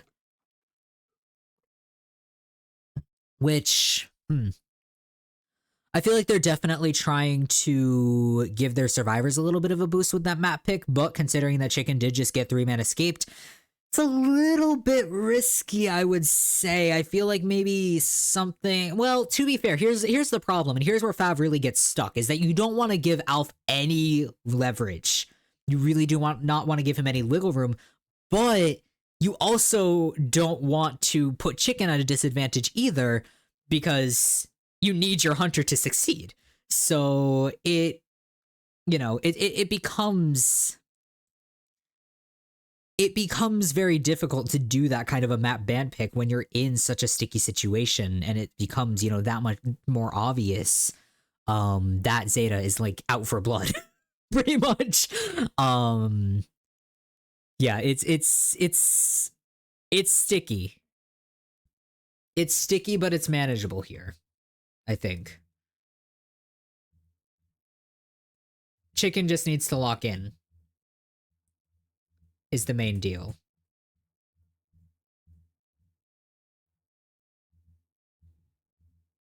But all right, heading into the first half of round 2. And it's a little bit unfortunate. Yeah, see, here's the thing. It's like you lock out Mercenary round 1. Immediately first officer is going to get permabanned for the first 2 picks. Because now Chicken knows that you're going to try and prioritize rescuers. And there aren't really any other viable rescuers. I mean, I suppose since they did ban Ivy, they could go... Okay, yeah, they are going to go Wildling here.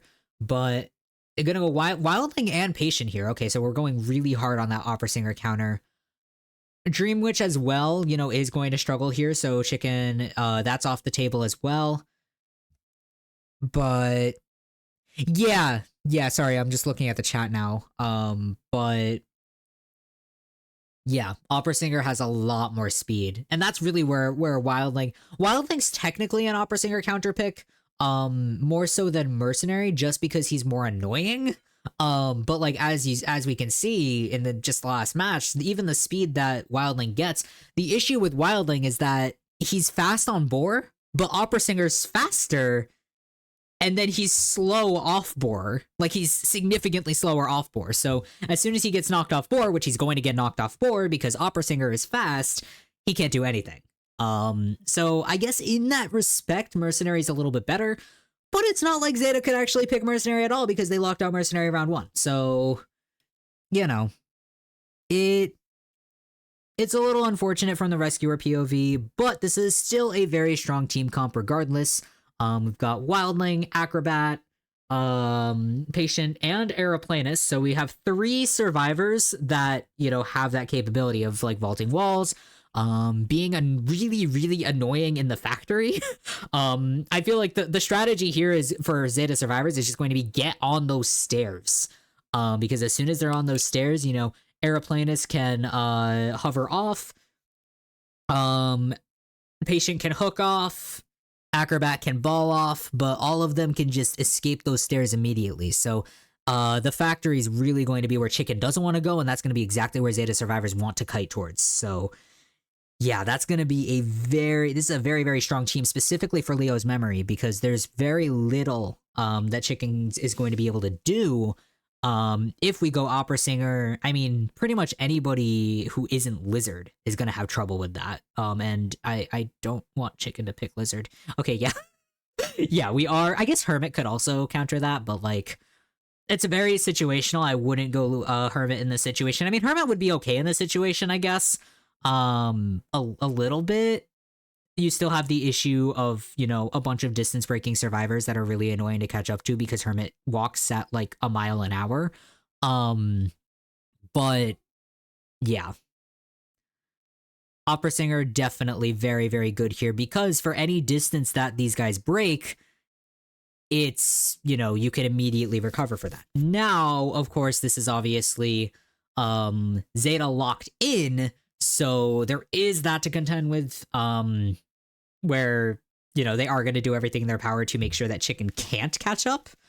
But, you know, that is a problem for another time. And by another time, I mean in about a minute when the match starts. But yeah, they are taking a second to get into it, so I am going to fast forward a little bit. Okay, never mind, I didn't need to do that. We're going to have Delisu spawning in middle, Kazuneko spawning in those center, right below Christmas tree walls.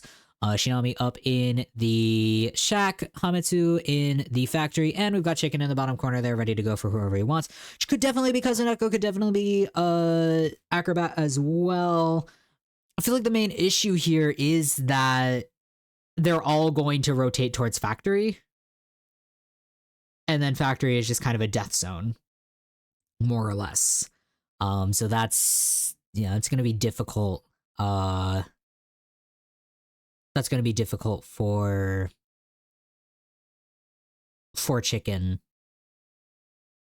to really work around. I don't know why that took me so long to come to a very simple sentence, but, you know. But yeah. Okay, looks like we're actually going to go confined space and detention with warp. Really not Not a bad build at all. Actually, very good build. Especially, I feel like this is a lot more in line with what IVL opera singers have been bringing, which is good to take note of because IVL has not let go of opera singer. There's been a lot less Ivy over there. There's been a lot more opera singer round one. It's more of a toss up than IJL. I feel like IJL has been a lot more Ivy round one, opera singer round two kind of deal. Which obviously depending on the team, but you know what I mean. Ivy's been I feel like Japan is really the region that's kind of taken the Ivy reins. But Chicken sending that dash into cooldown a little bit unfortunate here. Looking for Kazuneko, it seems, but Kazuneko hiding towards the factory here actually was able to rotate completely out of this area. And Chicken sending that dash into cooldown once again, kind of just being taken in a loop around this walled area when there's no one here. So already almost a minute into the match, a very slow start here, but also a slow start for Zeta because they haven't been able, because of the rotation, they haven't been able to commit to a Cypher. So that is, you know, a little bit unfortunate, but it looks like we are playing the mind game here, trying to sniff out Kazuneko, and it's just not going very well. Chicken just seems directionless here. Trying to find a target here once again.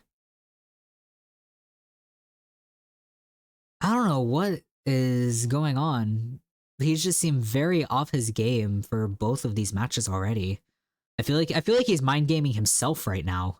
But also, I mean, not to not give Zeta their flowers because this rotation has been absolutely incredible. And like the Cypher progress as well. I mean, this is really just peak Zeta right now. Being able to, you know, have that Cypher rush, have that rotation. They're just really, really on their A game right now. But Dolisu is going to take this first chase and right into the shack, it seems. So going to keep up this loop for at least a little bit. Going to take a first hit there. Unfortunately, no flywheel to work with. We do have broken windows and borrowed time. And our bombs are back up. It does. I do think that we used the fire bomb there just to get a little bit of distance, so it's a little bit unfortunate there. But we will get that back after 60 seconds of containment. And heading towards these back walls here, going to use the slow bomb here. I did that actually. I don't even know if that hit Chicken. Oh no, I think it did.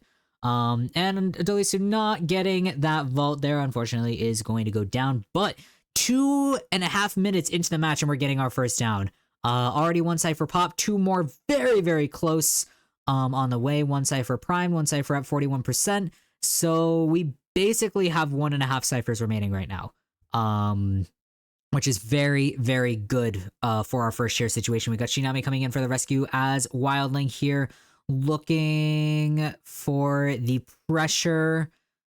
Going to get one hit, two hits on Boar, and actually no, that second hit was going to be on Shinami to get the rescue. Very nicely done. Chicken looking for that double hit here, but I feel like it's missing the hit as well. Chicken just once again just getting mind gamed by himself. We are going to use Warp though to catch up to Dolisu, getting a little bit overshot. And that warp is still up. I do think that we should break the warps. Okay, yeah, we have broken the warp. Yeah, it's dangerous. Oh, missing the hit there. Dolisu, great knowledge of that opera singer hitbox. She's getting right into that corner. And that is going to be Acrobat down here, but 60% on that Cypher. I think they might be able to wait to rescue until it's pretty much primed. And then they can have 4-man endgame. I think that's the situation we're looking at. Yeah, we're at 80%. We've got 2 people on that Cypher here. So we're just really, really looking for that decoding. And Chicken trying to stop it in its tracks, but just leaving Dolisu uncamped here again, going to double back, but that is going to be our Cypher popped. Now we are looking at detention here, but Dolisu unfortunately taking a hit right away, but almost got such great distance off of that vault. We're still looking at a 3-man endgame here, heading towards the gate, trying to catch Hametsu here. Of course, we do still have, it looks like 2 patient hooks ready. is actually going to use that one just to get further out of range. And Chicken has actually lost track of Dolisu here. That is the problem of abandoning somebody when they're on Tide Turner, is that you don't know where they're going to end up. It does look like Chicken is going to be able to find Dolisu here, thankfully. But that is still going to be, both exit gates are open. So we are looking at a 3-man escape here once again for Zeta. If we're able to make it to this chair. Oh no. What is happening? Okay. Okay. That was a little bit scary there, but wow. Just, yeah. The early game rotation there was absolutely incredible, but I really do feel like Chicken is mind gaming himself here, which is really, really unfortunate to see. But just, damn. 2.5 minutes before even getting, getting a target there, pretty much. It's really, really incredible work there from Zeta Survivors.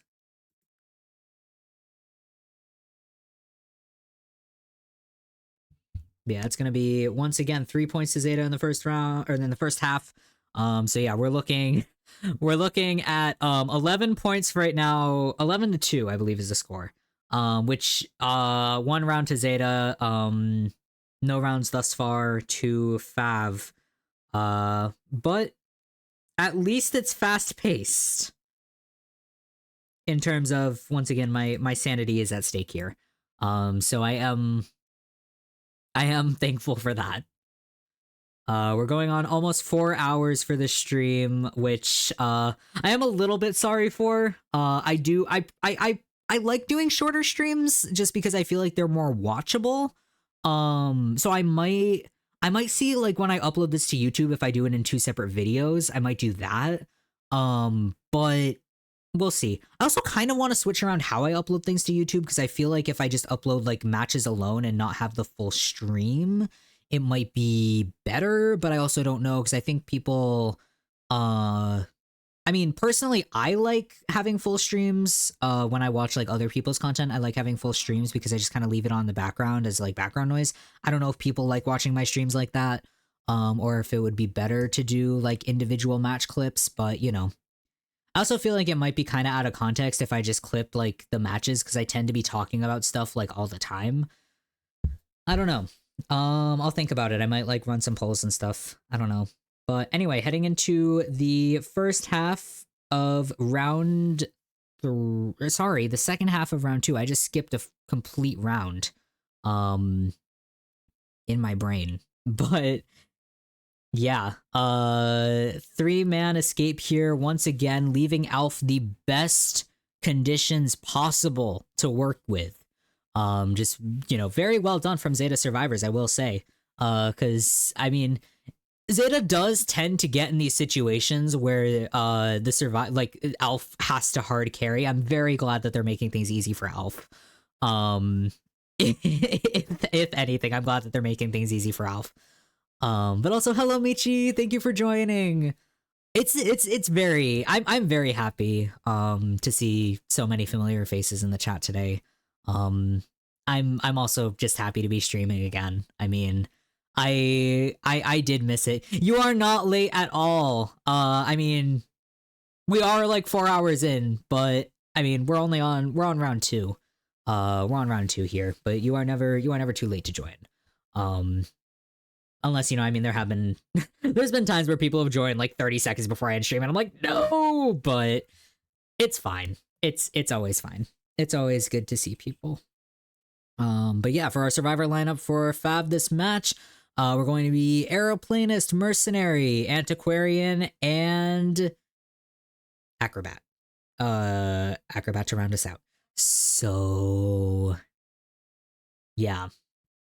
I mean, it's not a bad comp. It's really not a bad comp at all. I do think, are we going to see the Ivy come out here? Yes, we are. That is going to be Ivy. Against an Ivy, this comp, I feel like Aeroplanist is, I feel like maybe something else would have been a little bit better there. Maybe an Embalmer. I feel like Embalmer would have been good here, for a first pick, because Fav needs more than one escape right now. They really need more than one escape. I'm a little bit surprised actually that we're not going into like draw guarantee territory. I'm surprised that Embalmer wasn't locked in first. I suppose they may have been trying to reserve Embalmer and then lock Embalmer last, but of course that didn't happen. Alf did ban him. So yeah, a little bit unfortunate there for Fav's ban pick side. But getting into the match here, we are going to see Nerisu spawning in factory. Apai right above factory there. Felix Acrobat over near the Moon Gate, and Dacho up in the Christmas tree walls. Once again, we are working with a team that can very, very effectively utilize the factory. I'm a little bit surprised that factory wasn't used at all. But also it wasn't really necessary in the previous match. Because enough was happening where they didn't need to kind of pull out the big guns or like, go to the big guns, I would say. But yeah, it looks like we are going to have borrowed time on all members of the team here heading into the second half of round 2. Fav needs a draw. Fav absolutely needs a draw, but Alf is out for blood here, heading towards Dacho, it looks like, for at least our first leech, probably not our first chase. It looks like that is Domiki with his big pants. And yeah, just switching around here, looking for a target. Alf is so fast right now. It's very nice to see him kind of in peak form again. It's been a minute, but getting a leech possibly over here on Felix. Not quite getting that scare, unfortunately. But we do have about 21 stacks here. Looking for the scare, not quite able to get it yet. But it looks like we are actually going to come around here, trying to play the mind game. Nerisu in position. Are we going to get the leech here? Yes, we are. And we are going to teleport to Nerisu as well. It really is apparent, like the Ivy nerf there at no presence, where the teleport just takes forever to actually go through. But it's not too bad here. We are going to get the blink on Nerisu for our first hit. Nerisu's still at 70 here for those stacks of corruptions. That's not a great position to be in. Especially if you are Nerisu in this situation. You really, it's very dangerous, but he has been able to get quite a bit of distance here on Alf, heading into the shack. But it does look like the Yith is positioning itself. We've got 74, actually, Nerisu accidentally looking back, 76 here, and looking for the Yith scare. Oh, we're actually not going to need to get the Yith scare. We're going to instead get the leech there. And Nerisu is going to hit 100 stacks of corruption and go down. Unfortunately, that flywheel wasn't able to be utilized. We've got one cipher down, 2 ciphers at around 70% here, but with the amount of pressure, and this is the key to Ivy matches, is that the more leeches that are just constantly around the map, that's the more, that's the more areas that not only are the survivors going to need to watch out for, and not be able to decode within, etc., etc. It also, they kind of act as peepers. Not really, but like they kind of act as peepers. It just, it allows you to continue to put pressure on the survivors. We are going to force that rescue here from Dacho. It's going to be at about 60 stacks of that corruption. And back on Nerisu here, we've got a 100, and that is going to be no more Tide Turner there. Again, still, Flywheel has not been used. Majority of the stick has also not been used. We're really not able to use the flute for those stuns. It's been mostly a speed buff kind of implement right now.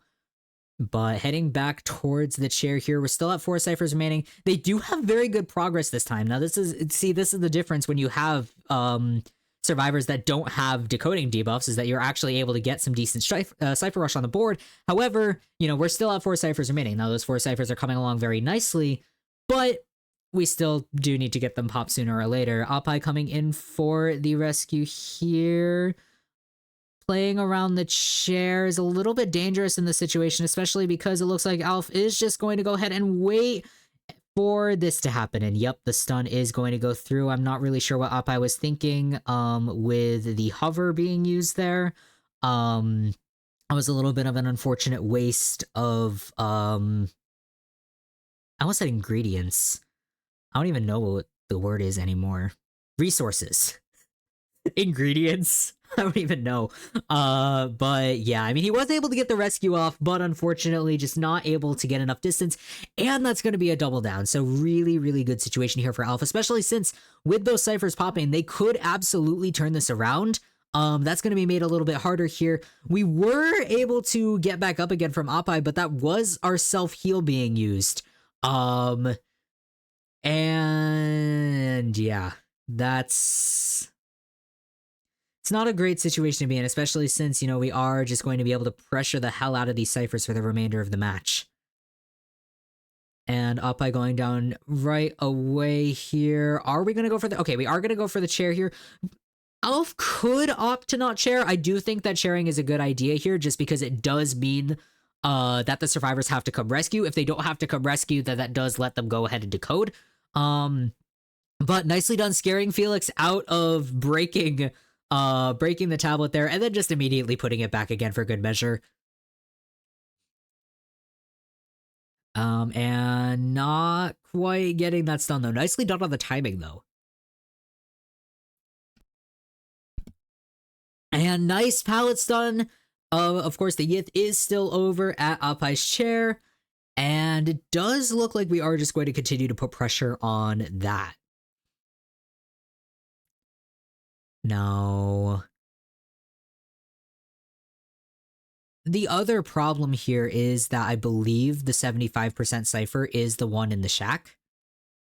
So, unless it's not, but I'm pretty sure it is, Oppai kiting around there is not doing Fav any favors. Nice blink. Felix is down. Oppai has been able to get back to the cipher.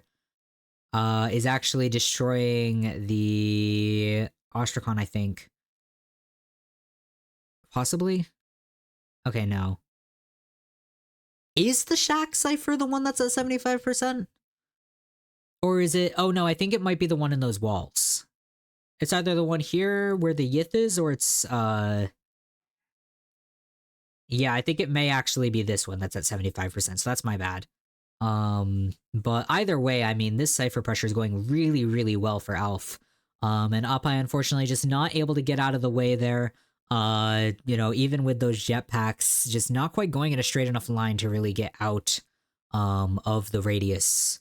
So that's going to be Oppai down once again. Is he dead on share? Okay, no, he does have another chair to sit through, so that is decent here for Fav. It looks like we are hard at work at another cipher across the map from Felix. But Alf also knows that and is very much on his way. I am glad that the Yith speed is going to get nerfed in the, I believe, end of season. Or it's already been nerfed, I honestly don't remember. It's probably an end of season thing. But yeah, we are playing around the chair. There's not enough time to get it primed. A little bit unfortunate there that Dacho was able to eat the hit, but Cypher is at 51% and has stalled.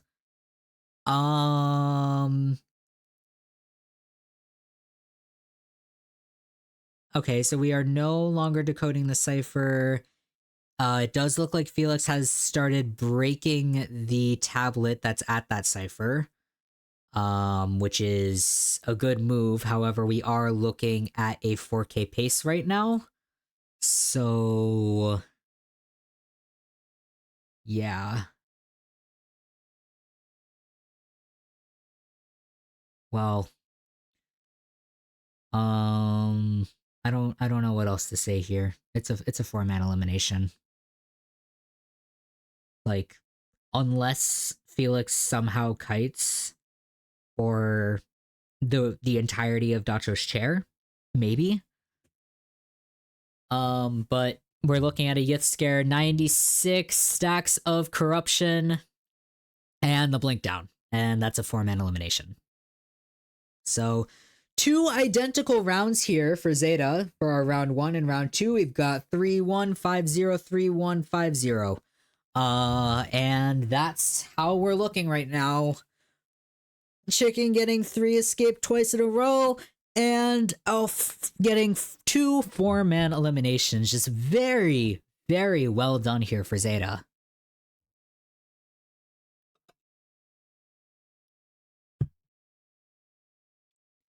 I like the flawless. I really like the flaw. I really like the flawless, but yeah, that's just I don't know.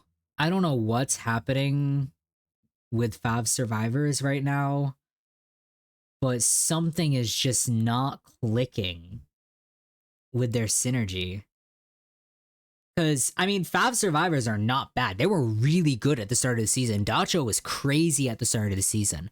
Like, I started paying attention to Fab not only because Chicken was back as the main hunter, but also because their survivors were doing really, really well. And I don't know. I don't know what's happening here, but maybe it's just the pressure. Maybe they didn't expect Zeta to be, pulling out all the stops, but I don't know. I don't know. It's scary. What is this? Wait. Is that gonna cut to the fan art? Because I think that was the Bonbon bike. I want to see what that was about. If it doesn't, then I'm gonna just leave it alone. But okay, nope, I missed. Oh well. What is my timestamp? Oh, I'm not even close. Yeah, that is the problem when the stream is like 10 hours long, it gets really hard to like actually get the correct timestamp every time because I'm kind of just like eyeballing it when every like vague motion of my mouse puts me like 5 minutes ahead. Yeah. All that means is that I need a bigger monitor. But that's something for another time. And it does look like we are going to be on Chinatown for our third round. If Zeta is able to win this round, then they're going to win in straight sets. Just completely straight sets. And with how things have been, I definitely wouldn't be surprised if that's what happens, unless Chicken is able to lock in. Now, we are on Chinatown, which is a much nicer map for Hunter, which does mean that Chicken has a pretty significant chance. We can go Dream Witch here. We could go Hermit here if the the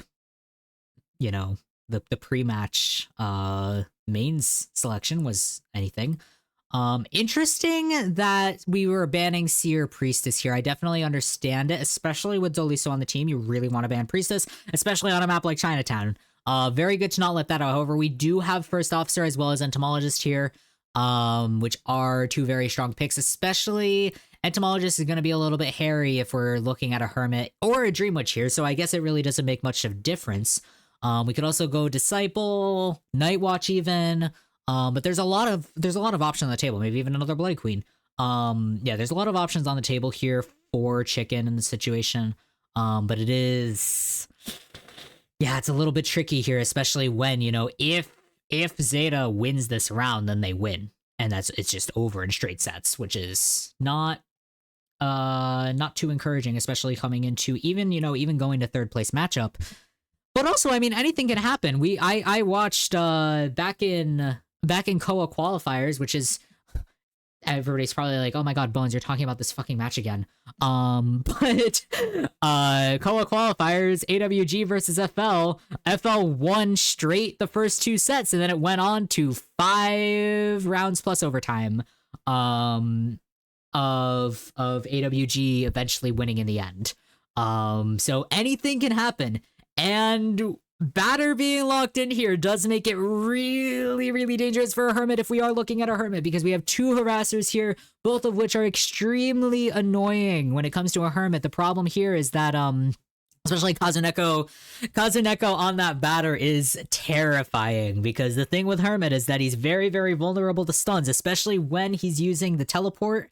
You can just knock him straight out of that, and it is humiliating. It is very, very difficult to kind of counter. So if we are looking at a Hermit here, I'd be a little bit worried. Dream Witch as well, though, is going to be in trouble if we're looking at this team comp, because pretty much all of these survivors have the capability to just stay out of the way of the leeches. It's going to be very hard to set up sandwiches here, especially, with the Batter support, Entomologist support as well. So yeah, it's a very, very strong team comp here. Zeta excels with their harassment. And having Doliso on Entomologist, Kazuneko on the Batter. I kind of miss Kazuneko Entomologist, but I mean, Kazuneko Batter is still crazy. I think the funniest thing about Zeta team comps is that we've basically got 3 Kazuneko mains on this comp. And okay. Well, they call me the seer, I guess, for better or for worse. Hermit pick here is scary, but it is still Chinatown. Hermit is still very good on Chinatown. I'm definitely hoping to see a Warp Hermit. There's a lot of fun stuff you can do with Warp Hermit on Chinatown. It's scary, but also being a Hermit fan is so fun. But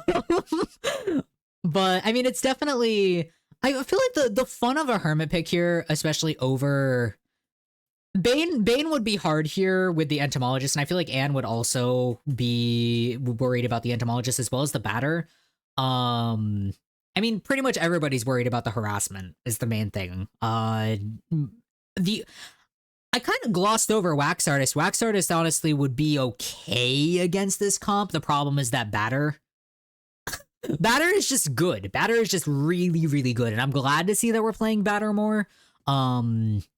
Because Batter's been good like this entire time. And really, really strong. Even post nerf, I do think it's funny that they nerfed Batter after Koa. But even post nerf, I mean, there's still a lot that Batter can do. And we've seen this time and time again. But yeah, Hermit on Chinatown here for round 3. Once again, the stakes are very much in Zeta's favor here, and Chicken really needs to pull out all the stops in order to take this into a round 4 at all. Because that's the thing here. I mean, as much as even if, you know, if Chicken gets anything but a 4-man elimination here, there's a chance that this could end in round 3. But hello, Warden! Good morning! Heading into the first half of round 3 here. Finally, Warden. Very happy to see my best friend. But honestly, me too. I'm waiting for Cowboy. As much as I cannot stand going against Cowboy, that is why I want to see Cowboy in Koa, because I feel like there's a lot of potential here. He's like Wildling. He's pretty much like Wildling in terms of his harassment capabilities now. So I do want to see Cowboy in future comps. I feel like there hasn't been like a space for him yet. But I feel like his time is coming. But anyway, heading into the match here, we are going to see Chicken once again getting rotated by Zeta, which kind of feels like a trend here. But Zeta doing a really good job with this rotation. It's just crazy. It is just absolutely crazy how they do it.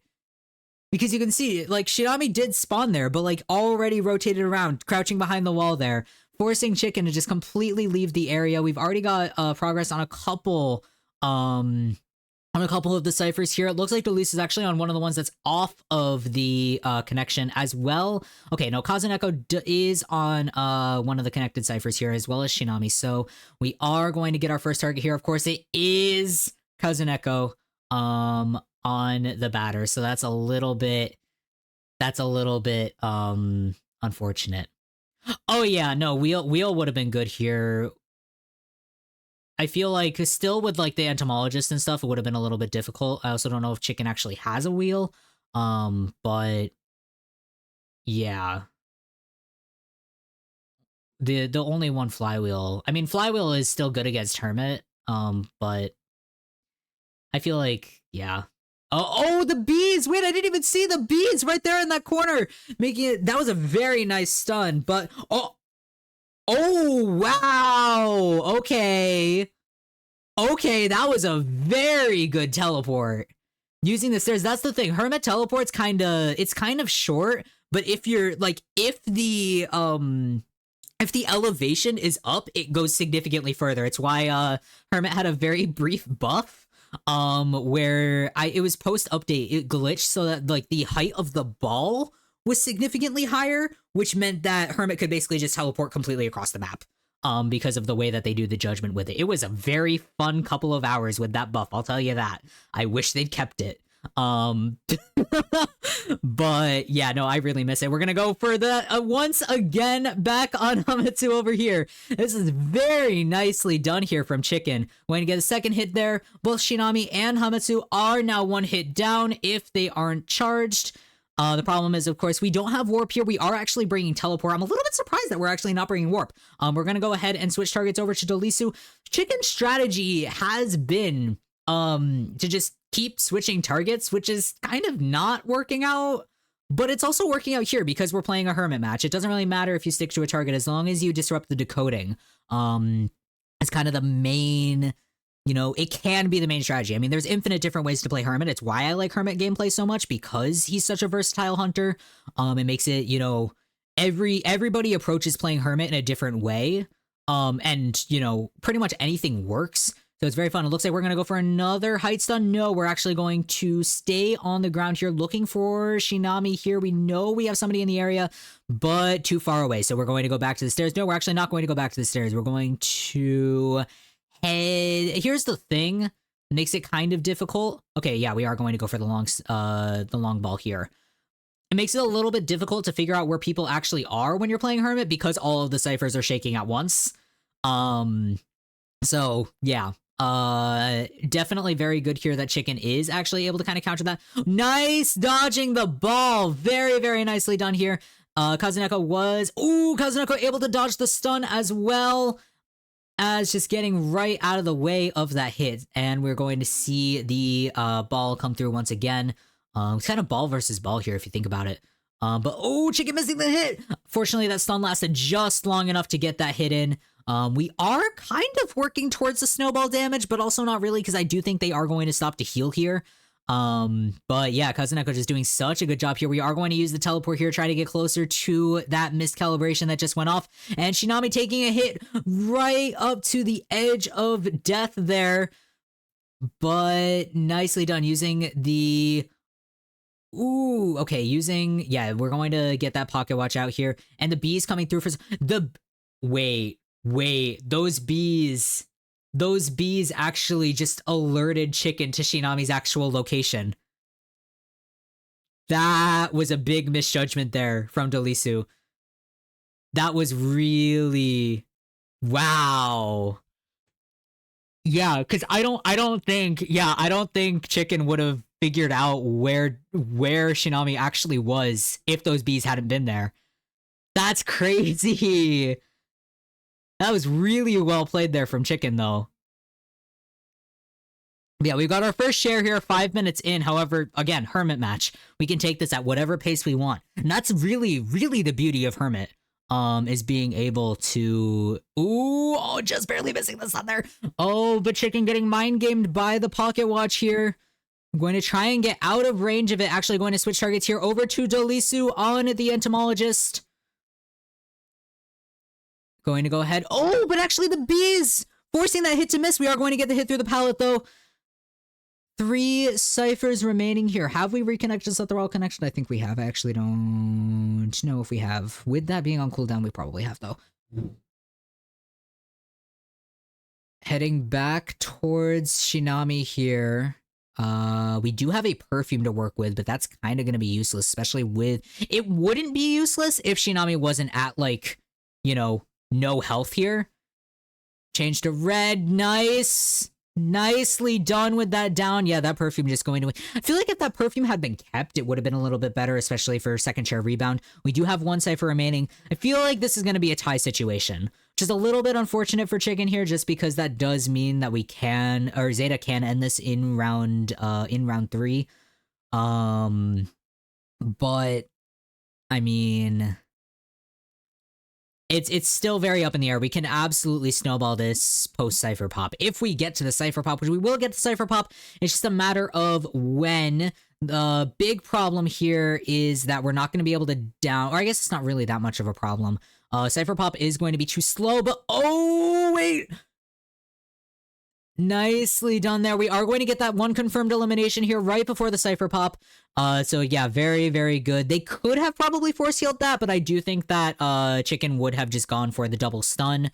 And then going for the Hermit animations are kind of slow though, so I feel like it probably would have been fine if they tried to force heal. But playing it cautiously never hurt anybody. And again, as long as they get less than a 4-man elimination here for Zeta's perspective, they can still end this in round 3. So aiming for a tie here, definitely not a bad idea for Zeta.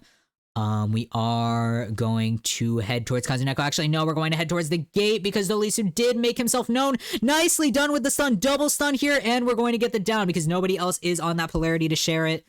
They have not touched the other gate yet. Kind of playing around here. It's a little bit... I feel like it's a little bit dangerous to play this endgame slowly. It's a little bit dangerous to play this endgame slowly, but we are going to head back towards the other gate. Hamatsu over there with the charge. We do need to stay close to the chair is the problem, because Zeta will come back for more. So as long as we're able to get the tie here, there is still a potential of a round 4, depending on if Fav survivors are able to lock in and counter Alf. I feel like that's kind of the main thing that's probably worrying Chicken at this point in time, is that anything less than a 4-man elimination does mean that there's lost potential, I suppose. But just kind of heading back and forth, pressuring those gates. That exit gate is open though. Detention is not out just yet, but it looks like Chicken is going to just try and teleport all the way to the exit gate, trying to get... I would say we can maybe knock Hamatsu out the gate, but no, unfortunately, that's not going to be the case. And Kazuneko does have dungeon here, so that is going to be a draw, but a significantly better match than the last few, and a very, very well played game from Chicken here, especially since, it would have been, Hermit's a very unstable hunter. With that slow of a start, it could have definitely been, pushed into a 3-man, 4-man escape on Zeta's behalf, but yeah, very, very well played from Chicken there. Just a very fun match to watch. I mean, I'm taking note of those teleport locations myself, but yeah, just really, really good use of that height. I mean, yeah, we're still looking at 18-4, but I mean, there's always a chance to bring it back around. Now Zeta does need to just 3-man or 4-man elimination here. We are on a fairly hunters, not really, I would say hunter-sided-ish map. So it's not like, the most hunter-sided map. I don't think any map is particularly hunter-sided. I guess maybe race course if you're playing certain hunters, but even then, obviously that's not available in tournament, but you know how it is. But yeah, I mean, Zeta is absolutely dominating this matchup. But, if Fav is able to tie here, I would consider that a win. If they're just able to tie this round, and make it into round 4, as long as it's not a loss in straight sets, that's a win. I feel like, especially after, the kind of fumbling their way through the first couple rounds. I feel like Chicken's kind of hitting a stride here, and Fav survivors just need to pull it together. So we're going to see Seer and Priestess as our first 2 bans, kind of echoing Chickens, but again, you don't want to see a Priestess on Chinatown. You definitely don't want to see a Seer at all. So yeah, it does leave the field open for Rescuers, which Fav has been very happy about locking in. We will see if that continues to be the case. Now, we obviously have Wildling and Journalist off the table. We do still have First Officer on the table, if that was something that we wanted to implement. Looks like we're actually, okay. Not banning Ivy here is interesting. But it looks like they just want to avoid Anne for reasons unbeknownst to me.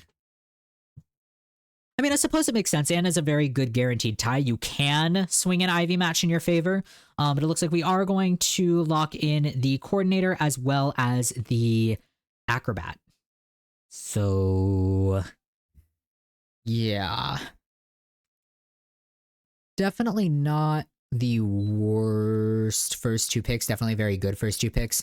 I'd be slightly concerned about kind of the Ivy potential, especially Dancer's strong as long as the area that she's trying to contain in has not been locked off by Ivy. So yeah, I feel like it's a little bit dangerous to go with this comp. Then again, it's not a bad comp. It's definitely not a bad comp. It's a very strong comp if we don't think about this as an Ivy match. Then again, though, there is a lot of potential here.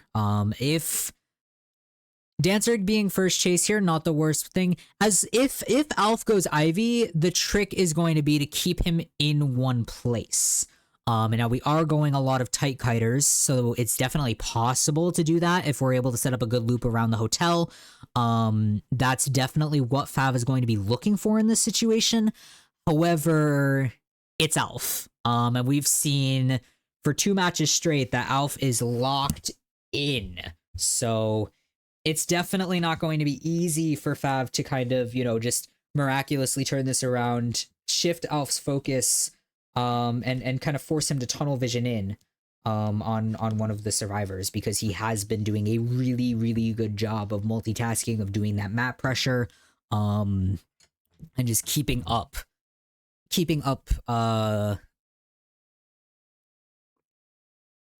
his momentum. Okay. That's not Ivy.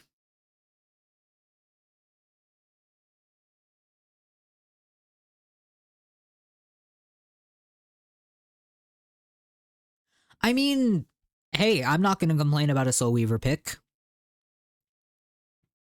And it's definitely, I mean, it's kind of, I would say, budget opera singer, if you think about it.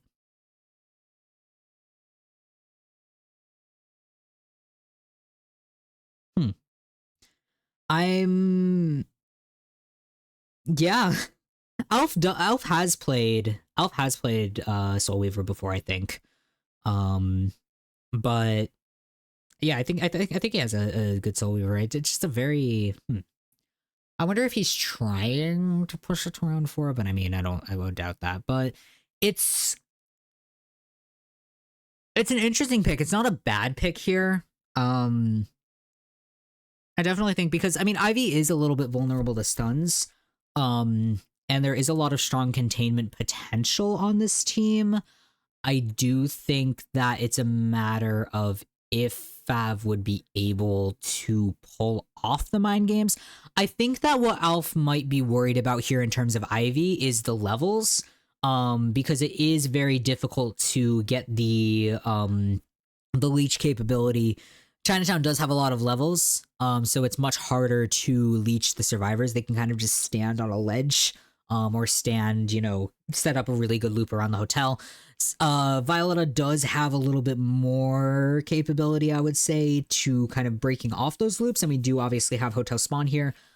So yeah, heading directly, looks like towards the center, towards Felix here on Dancer is going to be our first chase. But heading into the second half of round 3, if Alf is able to get a 3 or a 4-man minimum 3-man elimination, that's going to be a win straight sets for Zeta. Other than that, we're going to head into round 4, but let's see how this goes. We're going to get our slow box in immediately, as well as the pallet drop. So that is going to be very good here for Felix. But our first hit going to be under a minute in, about 40 seconds, under 40 seconds into the match. And that's going to be a little bit difficult to return from. We do have Warp as well coming up. I don't think Alf is actually going to use it yet. Waiting for, looks like we might actually be waiting for the down. We're going to speed up tremendously here, getting down a bunch of webs, kind of trying to mind game Felix here. Felix does have flywheel up. So that is going to be a little bit dangerous. We're actually going to go ahead and use the, oh, actually interesting. We're going to use, nicely done with that flywheel. Using the warp to force Felix back into the slow box area is kind of, I don't think that was really Alf's plan there. But it's a little bit, it's a little bit interesting. This area though, Felix can loop this forever and a day.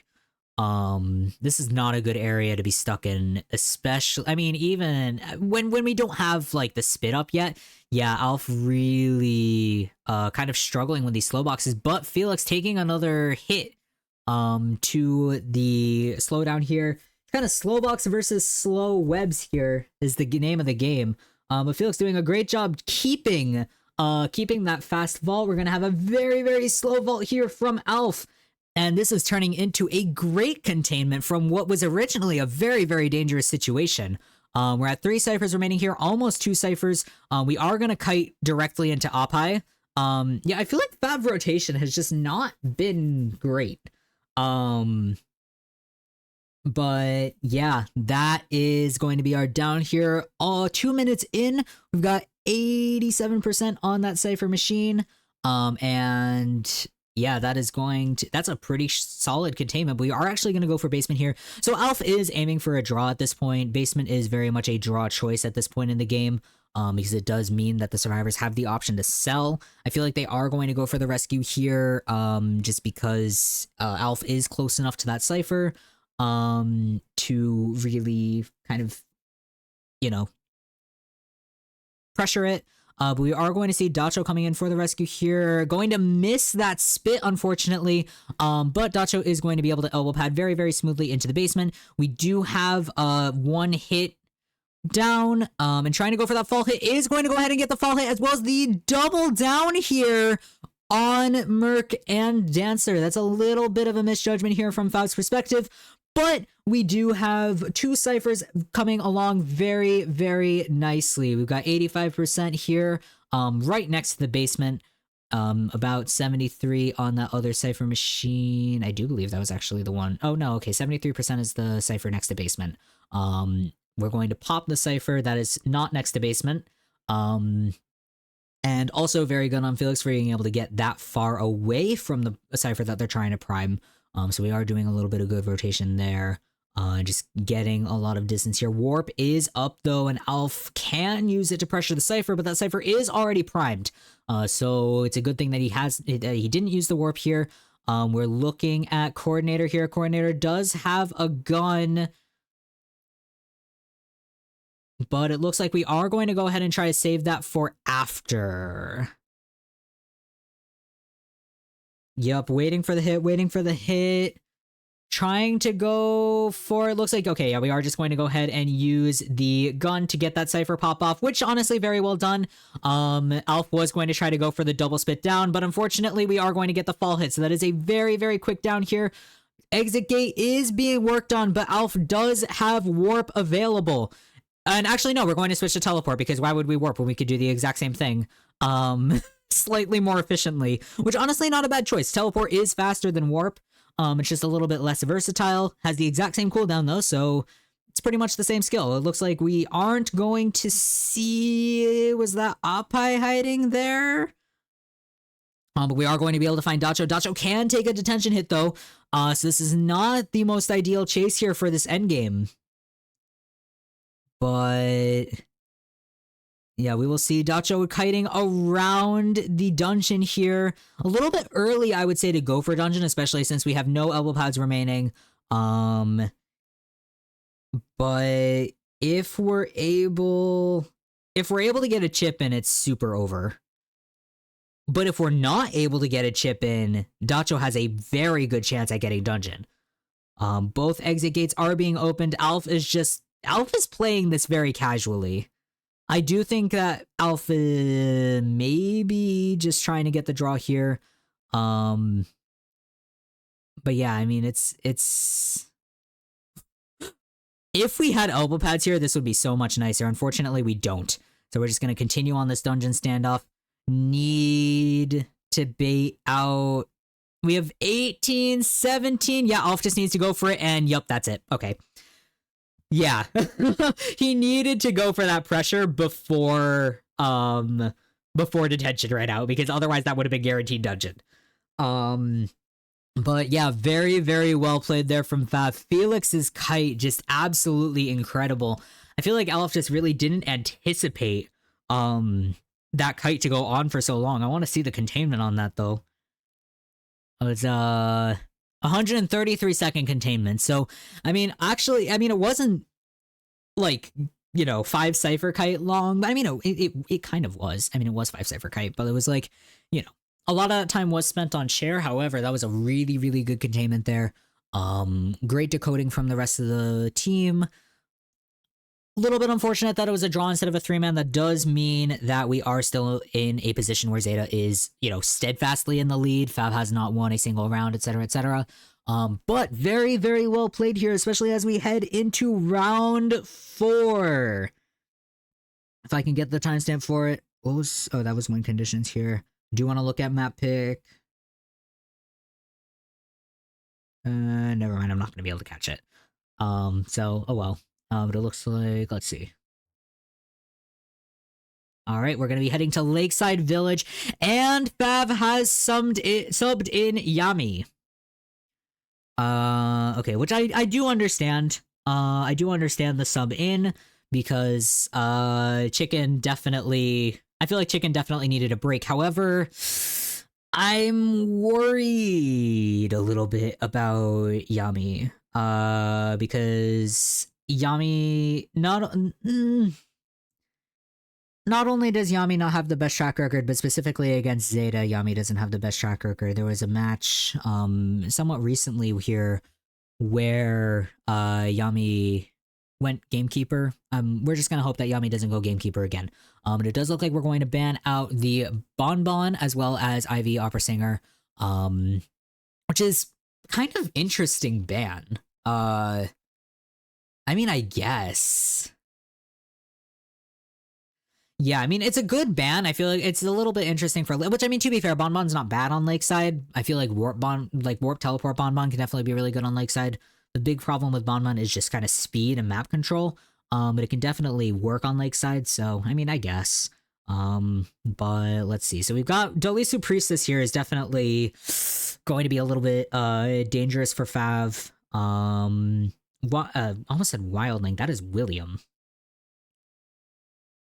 Yeah, Bonbon usually gets banned against Yami. Yami also has, I believe, Fool's Gold, but I doubt Fool's Gold is going to be played here. Wax Artist would be okay in this situation, actually. Wax Artist wouldn't be bad at all in this situation, really. There's actually... There's actually not a lot that this team could do against a Wax Artist. I feel like Wax Artist would be a really good pick in this situation. But we'll see.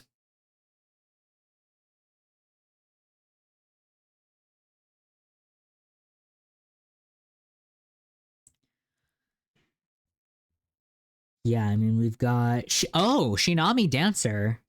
Okay. I mean, okay, that makes sense because we're going to have Kazuneko forward. So we have that rescue slot is covered. But...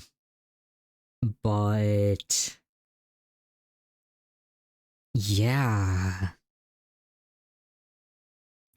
We will see. I feel like at this point, if Fav is able to turn it around, I mean, I feel like it's going to be difficult for Fav to turn it around because Zeta already has 2 rounds. It's 1 draw. So I think like they would have to like 4K and 4 escape for like 2 more rounds if they wanted to get the win, or they could, 4-man eliminate or 4-man escape and then do a 3-man and then tie things up and take it to overtime. That's kind of the situation that we're in right now. But yeah. I feel like I don't even know if Yami has a wheel. Okay, yeah, we actually are going to go Wax Artist. Wheel has just kind of fallen out because of Flywheel.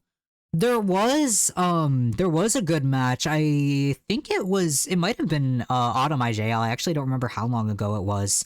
But there was 16 minutes long. But it was a wheel match on Chinatown with AWG versus Axis Wave. That was a match. Yeah. Yeah. But Yukakina did have a good match. It was just very, very, very long.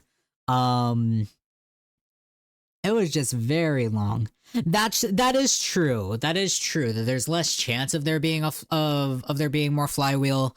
But I mean, I feel like maybe if we were getting more like, I mean, Chinatown definitely would be a good map. Maybe Moonlit. I feel like Lakeside's okay for wheel. I feel like a lot of wheels just kind of get turned around on Lakeside because there's like little obstacles.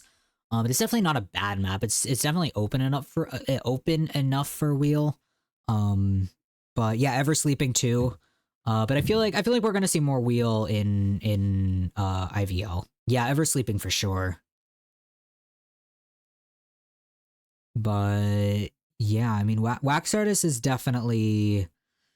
I feel like Wax Artist is a good choice in this situation just because like there's nothing Priestess can do against Wax Artist. Other than support, there's not a lot that Priestess can do against Wax Artist.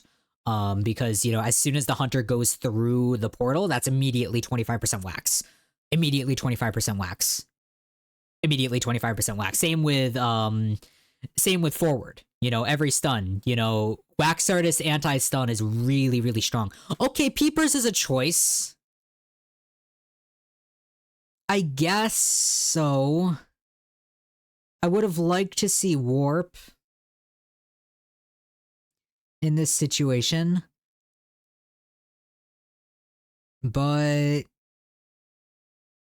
yeah. All right, yeah, we're going to get into it. First half of round 4. Once again, we are going to need a really good result here from Yami in order to keep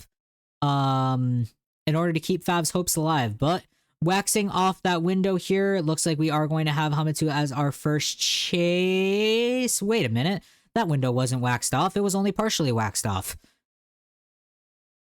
Okay. Well, heading a little bit, just kind of playing around this palette. We're going to have Hamitsu at about 91-ish%. But it does look like Yami's going to try and get the hit before we're able to use the wax. So yeah, nicely done there. I do think the wax is going to start going down pretty soon, and we have a lot of slow boxes set up around here. Yeah, so that wax is already gone. Which is a little bit unfortunate here from Yami's perspective. That's going to slow things down a lot. But it looks like we are starting to be able to get a little bit more wax on there. These slow boxes are brutal though, and yeah, Yami really does need to start breaking them. No, Hamitsu is going to get a lot of distance off of that, and Yami's just going to continue to stay slowed down.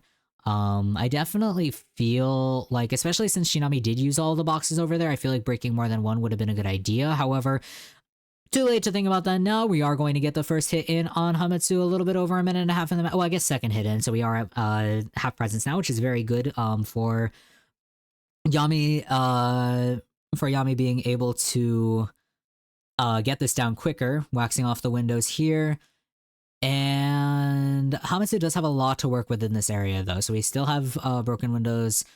But as more of these windows are waxed off, there's less and less room for Hamitsu to maneuver. And that's going to be our down. Now, we do have... Basically, that was a 3-cipher kite. So definitely still looking at, you know, minimum draw circumstance here for Zeta. Unless something goes horribly wrong, which it absolutely still can. So we will be getting that first share in. We've got 3 full ciphers. We haven't started our last cipher yet. I'm assuming that's going to get started in just a moment here as the survivors move into position.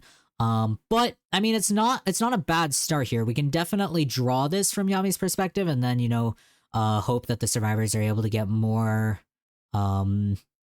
leverage. But of course, I mean, we are looking at Alf coming up in the next round. Kazuneko is here, not quite able to hide out, but oh, actually, Yami missing the hit there through the pole. That's a little bit unfortunate.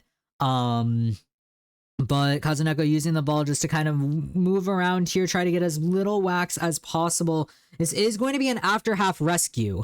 So that is going to be a major thing here. And Doliso actually here to set up portals, which is a little... I feel like that's going to slow down their cipher progress. Oh! Missing the hit there on Kazuneko. We're going to have no choice but to just continue to follow through the portal. Wait, but that was a global portal over there. And that was very, very far. Now, we can switch to warp here.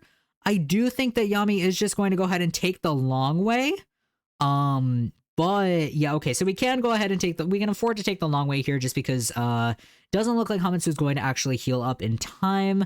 Kazuneko has a quarter ball remaining. That's not enough to catch up and get a stun there. But that cipher progress really not impacted at all by Dolisu coming to support. We are going to get that pallet stone there. Not the biggest deal in the world because, again, this is a wax artist. All that did was really get more wax onto Shinami, who is now at... Ooh, and an early flywheel! That is going to, kind of not be, you know, great. Oh! That was really nicely done. With that, using the wax bomb to get both of those pallets locked off. That was really nicely done. Yeah, even if the cipher was missed waxing, yeah, that was good. We are going to start breaking these boxes here finally. So that there's no more boxes left on the field. I'm a little bit surprised that Shinami actually didn't go and pick those up. But you know, it is what it is. I guess maybe he wanted to keep that area set up, or he just didn't have time to go back to it. Which, to be fair, I mean, Zeta Cipher Rush is crazy, so you know, there's really no time to go back and like pick things up. But Dolisu using the chair here as an obstacle to avoid that wax. Kazuneko hard at work at the cipher. Of course, we are looking at a forward, so we've got that, you know, 30% debuff to work with. And trying to get that hit in on Dolisu. If we're able to get another hit on Dolisu, then that's going to be really good. But the more time that we spend here, the more time that Kazuneko has in order to get that cipher primed. But oh, getting the hot wax down through the stun. That's exactly what I was talking about in pre-match. When it comes to Priestess versus Wax Artist, there is almost nothing a Priestess can do, and that is that in action. Very nicely done from Yami. Just passively, just getting that passive down. So good. And that is going to possibly get us into a situation for a 4-man elimination if we're able to find Kazuneko. Kazuneko can definitely still push Dungeon. I can't quite see where Dungeon is from this angle. But yeah, very sorry, very sorry, Yami, for doubting you. Okay, so Dungeon is at Dolisu's chair. Which does mean that we know, not only do we know where Dungeon is, but also Kazuneko is going to heal up. So I do think that they may be able to turn this into a 1 escape. Because Yami doesn't know where Kazuneko is. Kazuneko has a syringe, so he's going to be able to avoid getting crows. So it is going to probably still be a 1-man escape unless Yami is able to find Kazuneko. But we'll see. If Yami's able to find Kazuneko or cut him off before he gets too close, to the dungeon. But the dungeon is here. Dolisu definitely knows where that is. Has definitely communicated that to Kazuneko. It's really just a matter of when he decides to go for it. It does look like he has ball, or actually, oh, he dug a ball out of the chest, I think.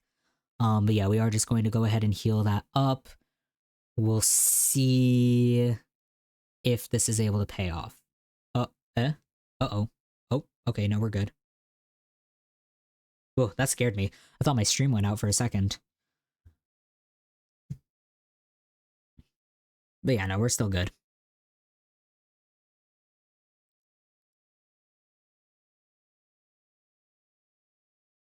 Did it rewind? Am I crazy? Or no, I don't think it rewound. But I think at this point it's kind of safe to fast forward here. Okay, yeah. And the dungeon standoff. Okay, we're at 50% wax. And yeah, Kazuneko is just going to go ahead and run to dungeon here. Ooh, very, very close. And the frustration from Yami. So close to that 4-man elimination. But a 3-man elimination is the best that Fab's Hunters have been able to get for this entire game. So while that frustration is very much warranted, there is, I mean, to be fair, part of that frustration is the fact that the survivors now have to contend against Alpha. If it was a 4-man elimination, then it automatically would have gone to round 5 just because it would have been a second tied round. But yeah, that does give Zeta the option, or I guess the opportunity to 4-man eliminate again, which is very possible. But yeah, whoops. yeah, heading into the second half. Oh, I guess we'll look at the stats.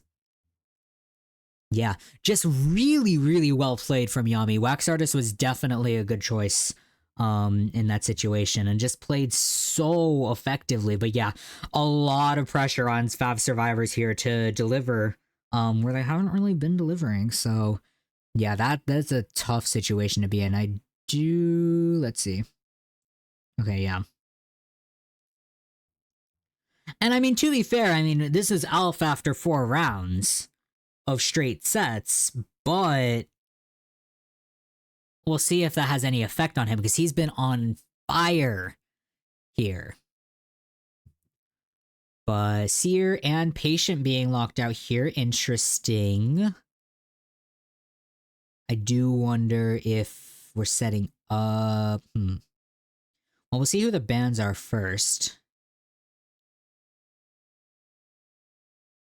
Okay, so they're actually going to go ahead and ban Wax Artist. Honestly, not a bad choice. Especially, you know, I mean, we did just see how effective Wax Artist can be on an on lake side. So, yeah, definitely not a bad choice to ban Wax Artist there. However, that does leave. I mean, we got Dream Witch open, we've got Bloody Queen open, Disciple. Yeah, a lot of options. We're kind of going for a bit of a mirror comp here. We've got the Priestess open, and we've also got Forward as well.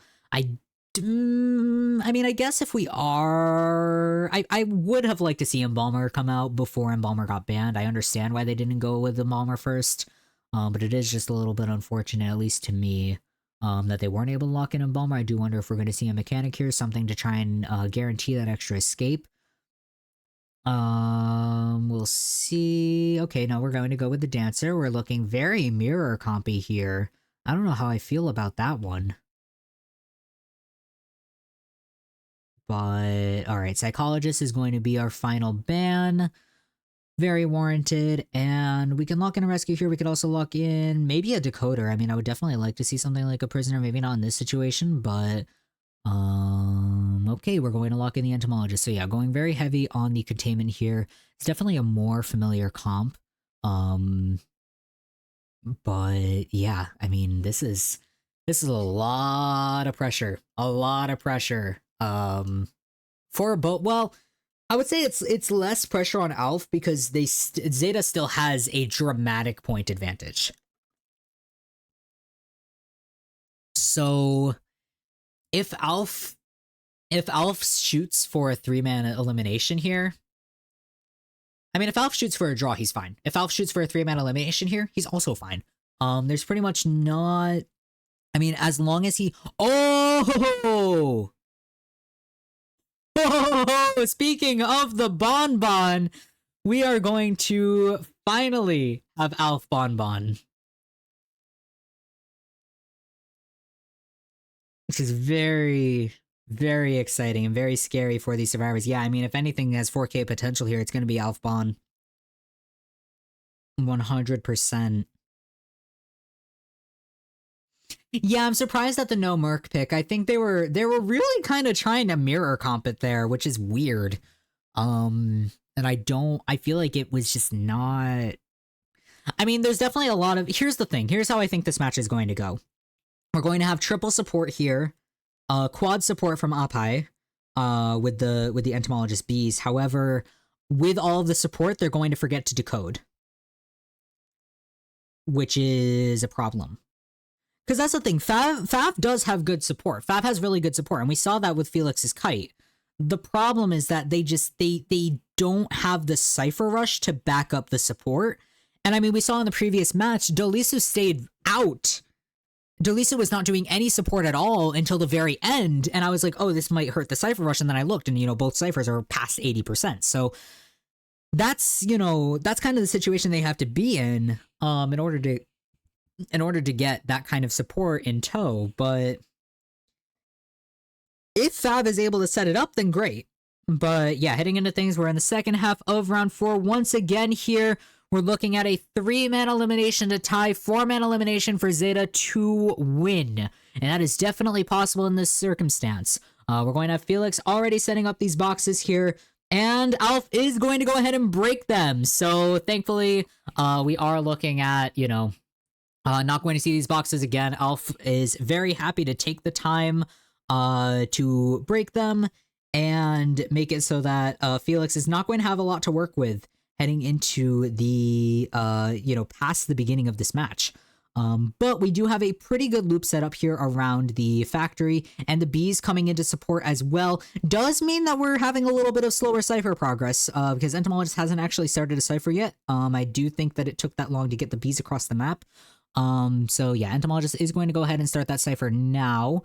We have placed our last box, which Alpha is not going to bother to break because he does need to get the second chip hit on. Ooh, and a nice flywheel there to avoid getting that chip hit right away.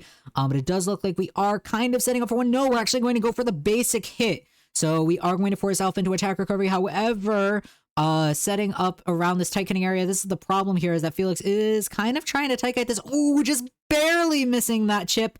But Elf is able to catch up for that basic hit. So yeah, a minute and a half in, very nicely done for that first down. This can definitely be, I would say, it depends on when they rescue here. But it does. Okay, so they're gonna stay true to a cipher. I was gonna say if they try to rally this, it's over. But Narisu coming in for the rescue. Narisu does have Tide. The problem here is that Tide forward is a little bit risky. To be fair, there's not really anybody else on this team that can comfortably run Tide in this situation, but I feel like forward.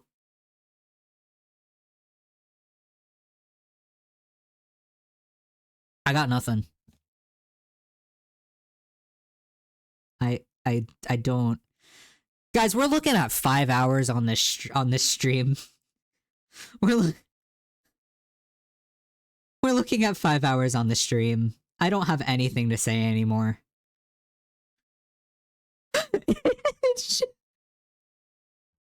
Well, at the very least, we were able to get the rescue.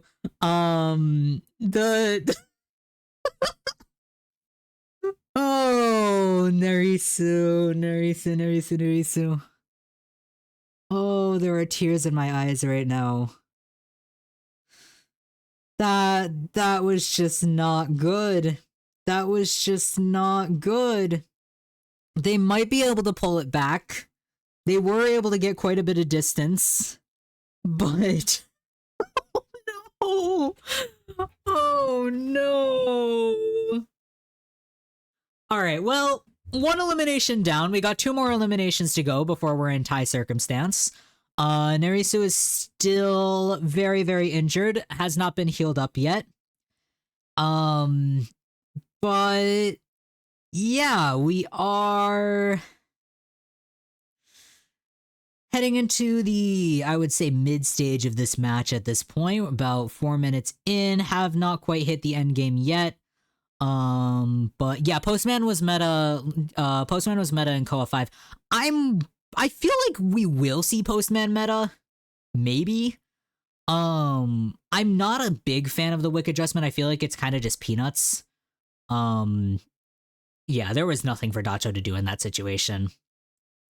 I feel like the thing with Postman is that if he becomes used, it's going to be as like a prisoner situation.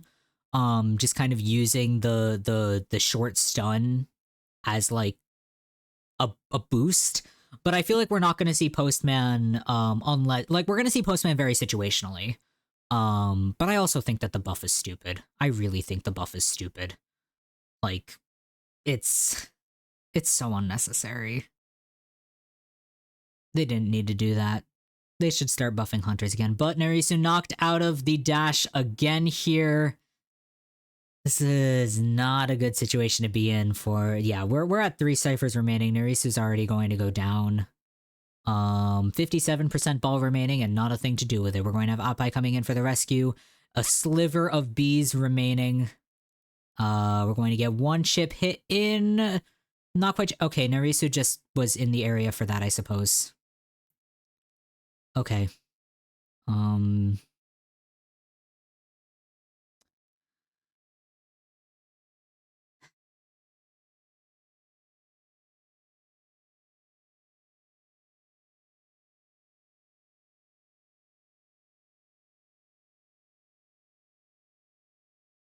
Well, I mean,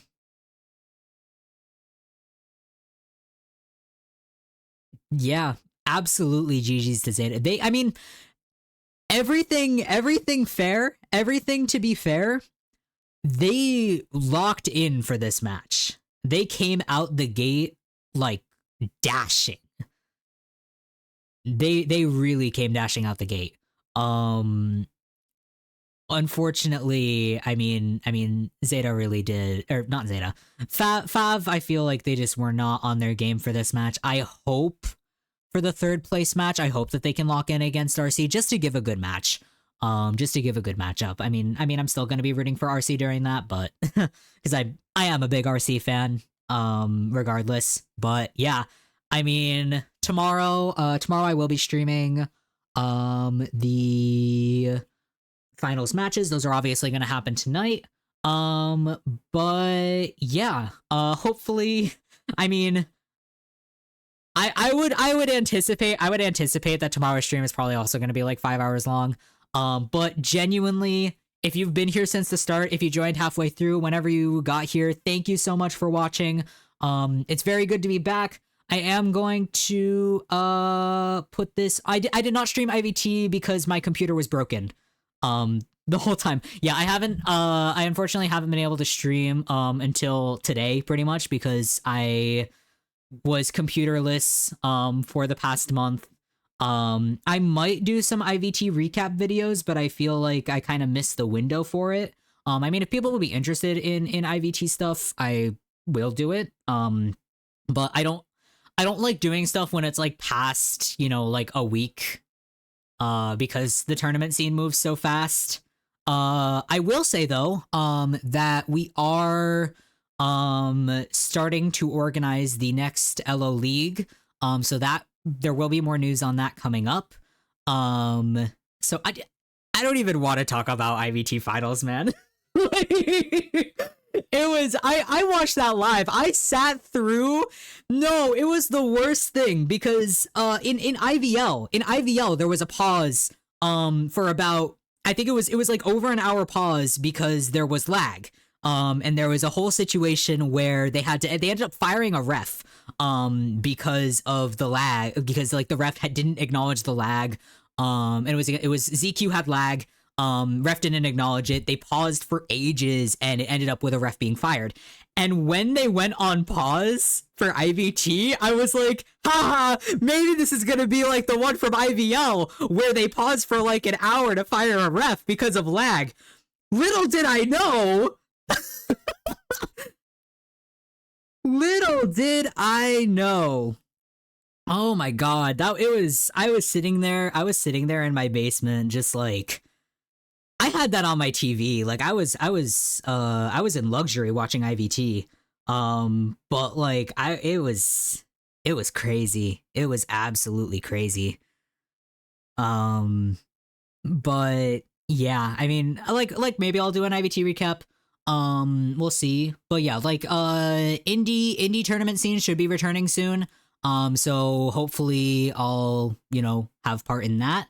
Have updates on that. Other than that, other closing stream things. I will be streaming tomorrow, 3 p.m. EST, so same start time as today. It'll probably go on for a super long time, so don't worry if you can't make it for that, for the stream starting.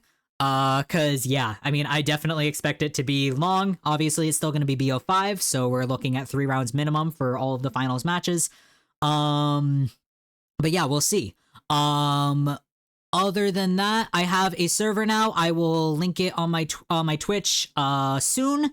Other than that, the link's somewhere on my Twitter at Lethal Crash. If you haven't followed that already, go follow that. That's where I post like my stream updates and stuff. I will put the stream on YouTube as well. I'll probably post on Twitter or on my server about whether or not I'll start like changing the way that I do uploads, depending on whether people enjoy 5-hour bricks, or if I should start doing like individual match videos or whatever, stream recaps, etc., etc. I do like archiving the full stream on YouTube just because it doesn't stay on Twitch. But anyway. Reminder to myself to get my PNG back on because I completely forgot to set that up. Other than that, I don't think I have anything else to cover, but thank you guys so much for coming. Uh, sorry that the stream was so long. But you know, it it is what it is. The matches were definitely worth it. Thank you all for coming once again, and I will see you guys tomorrow.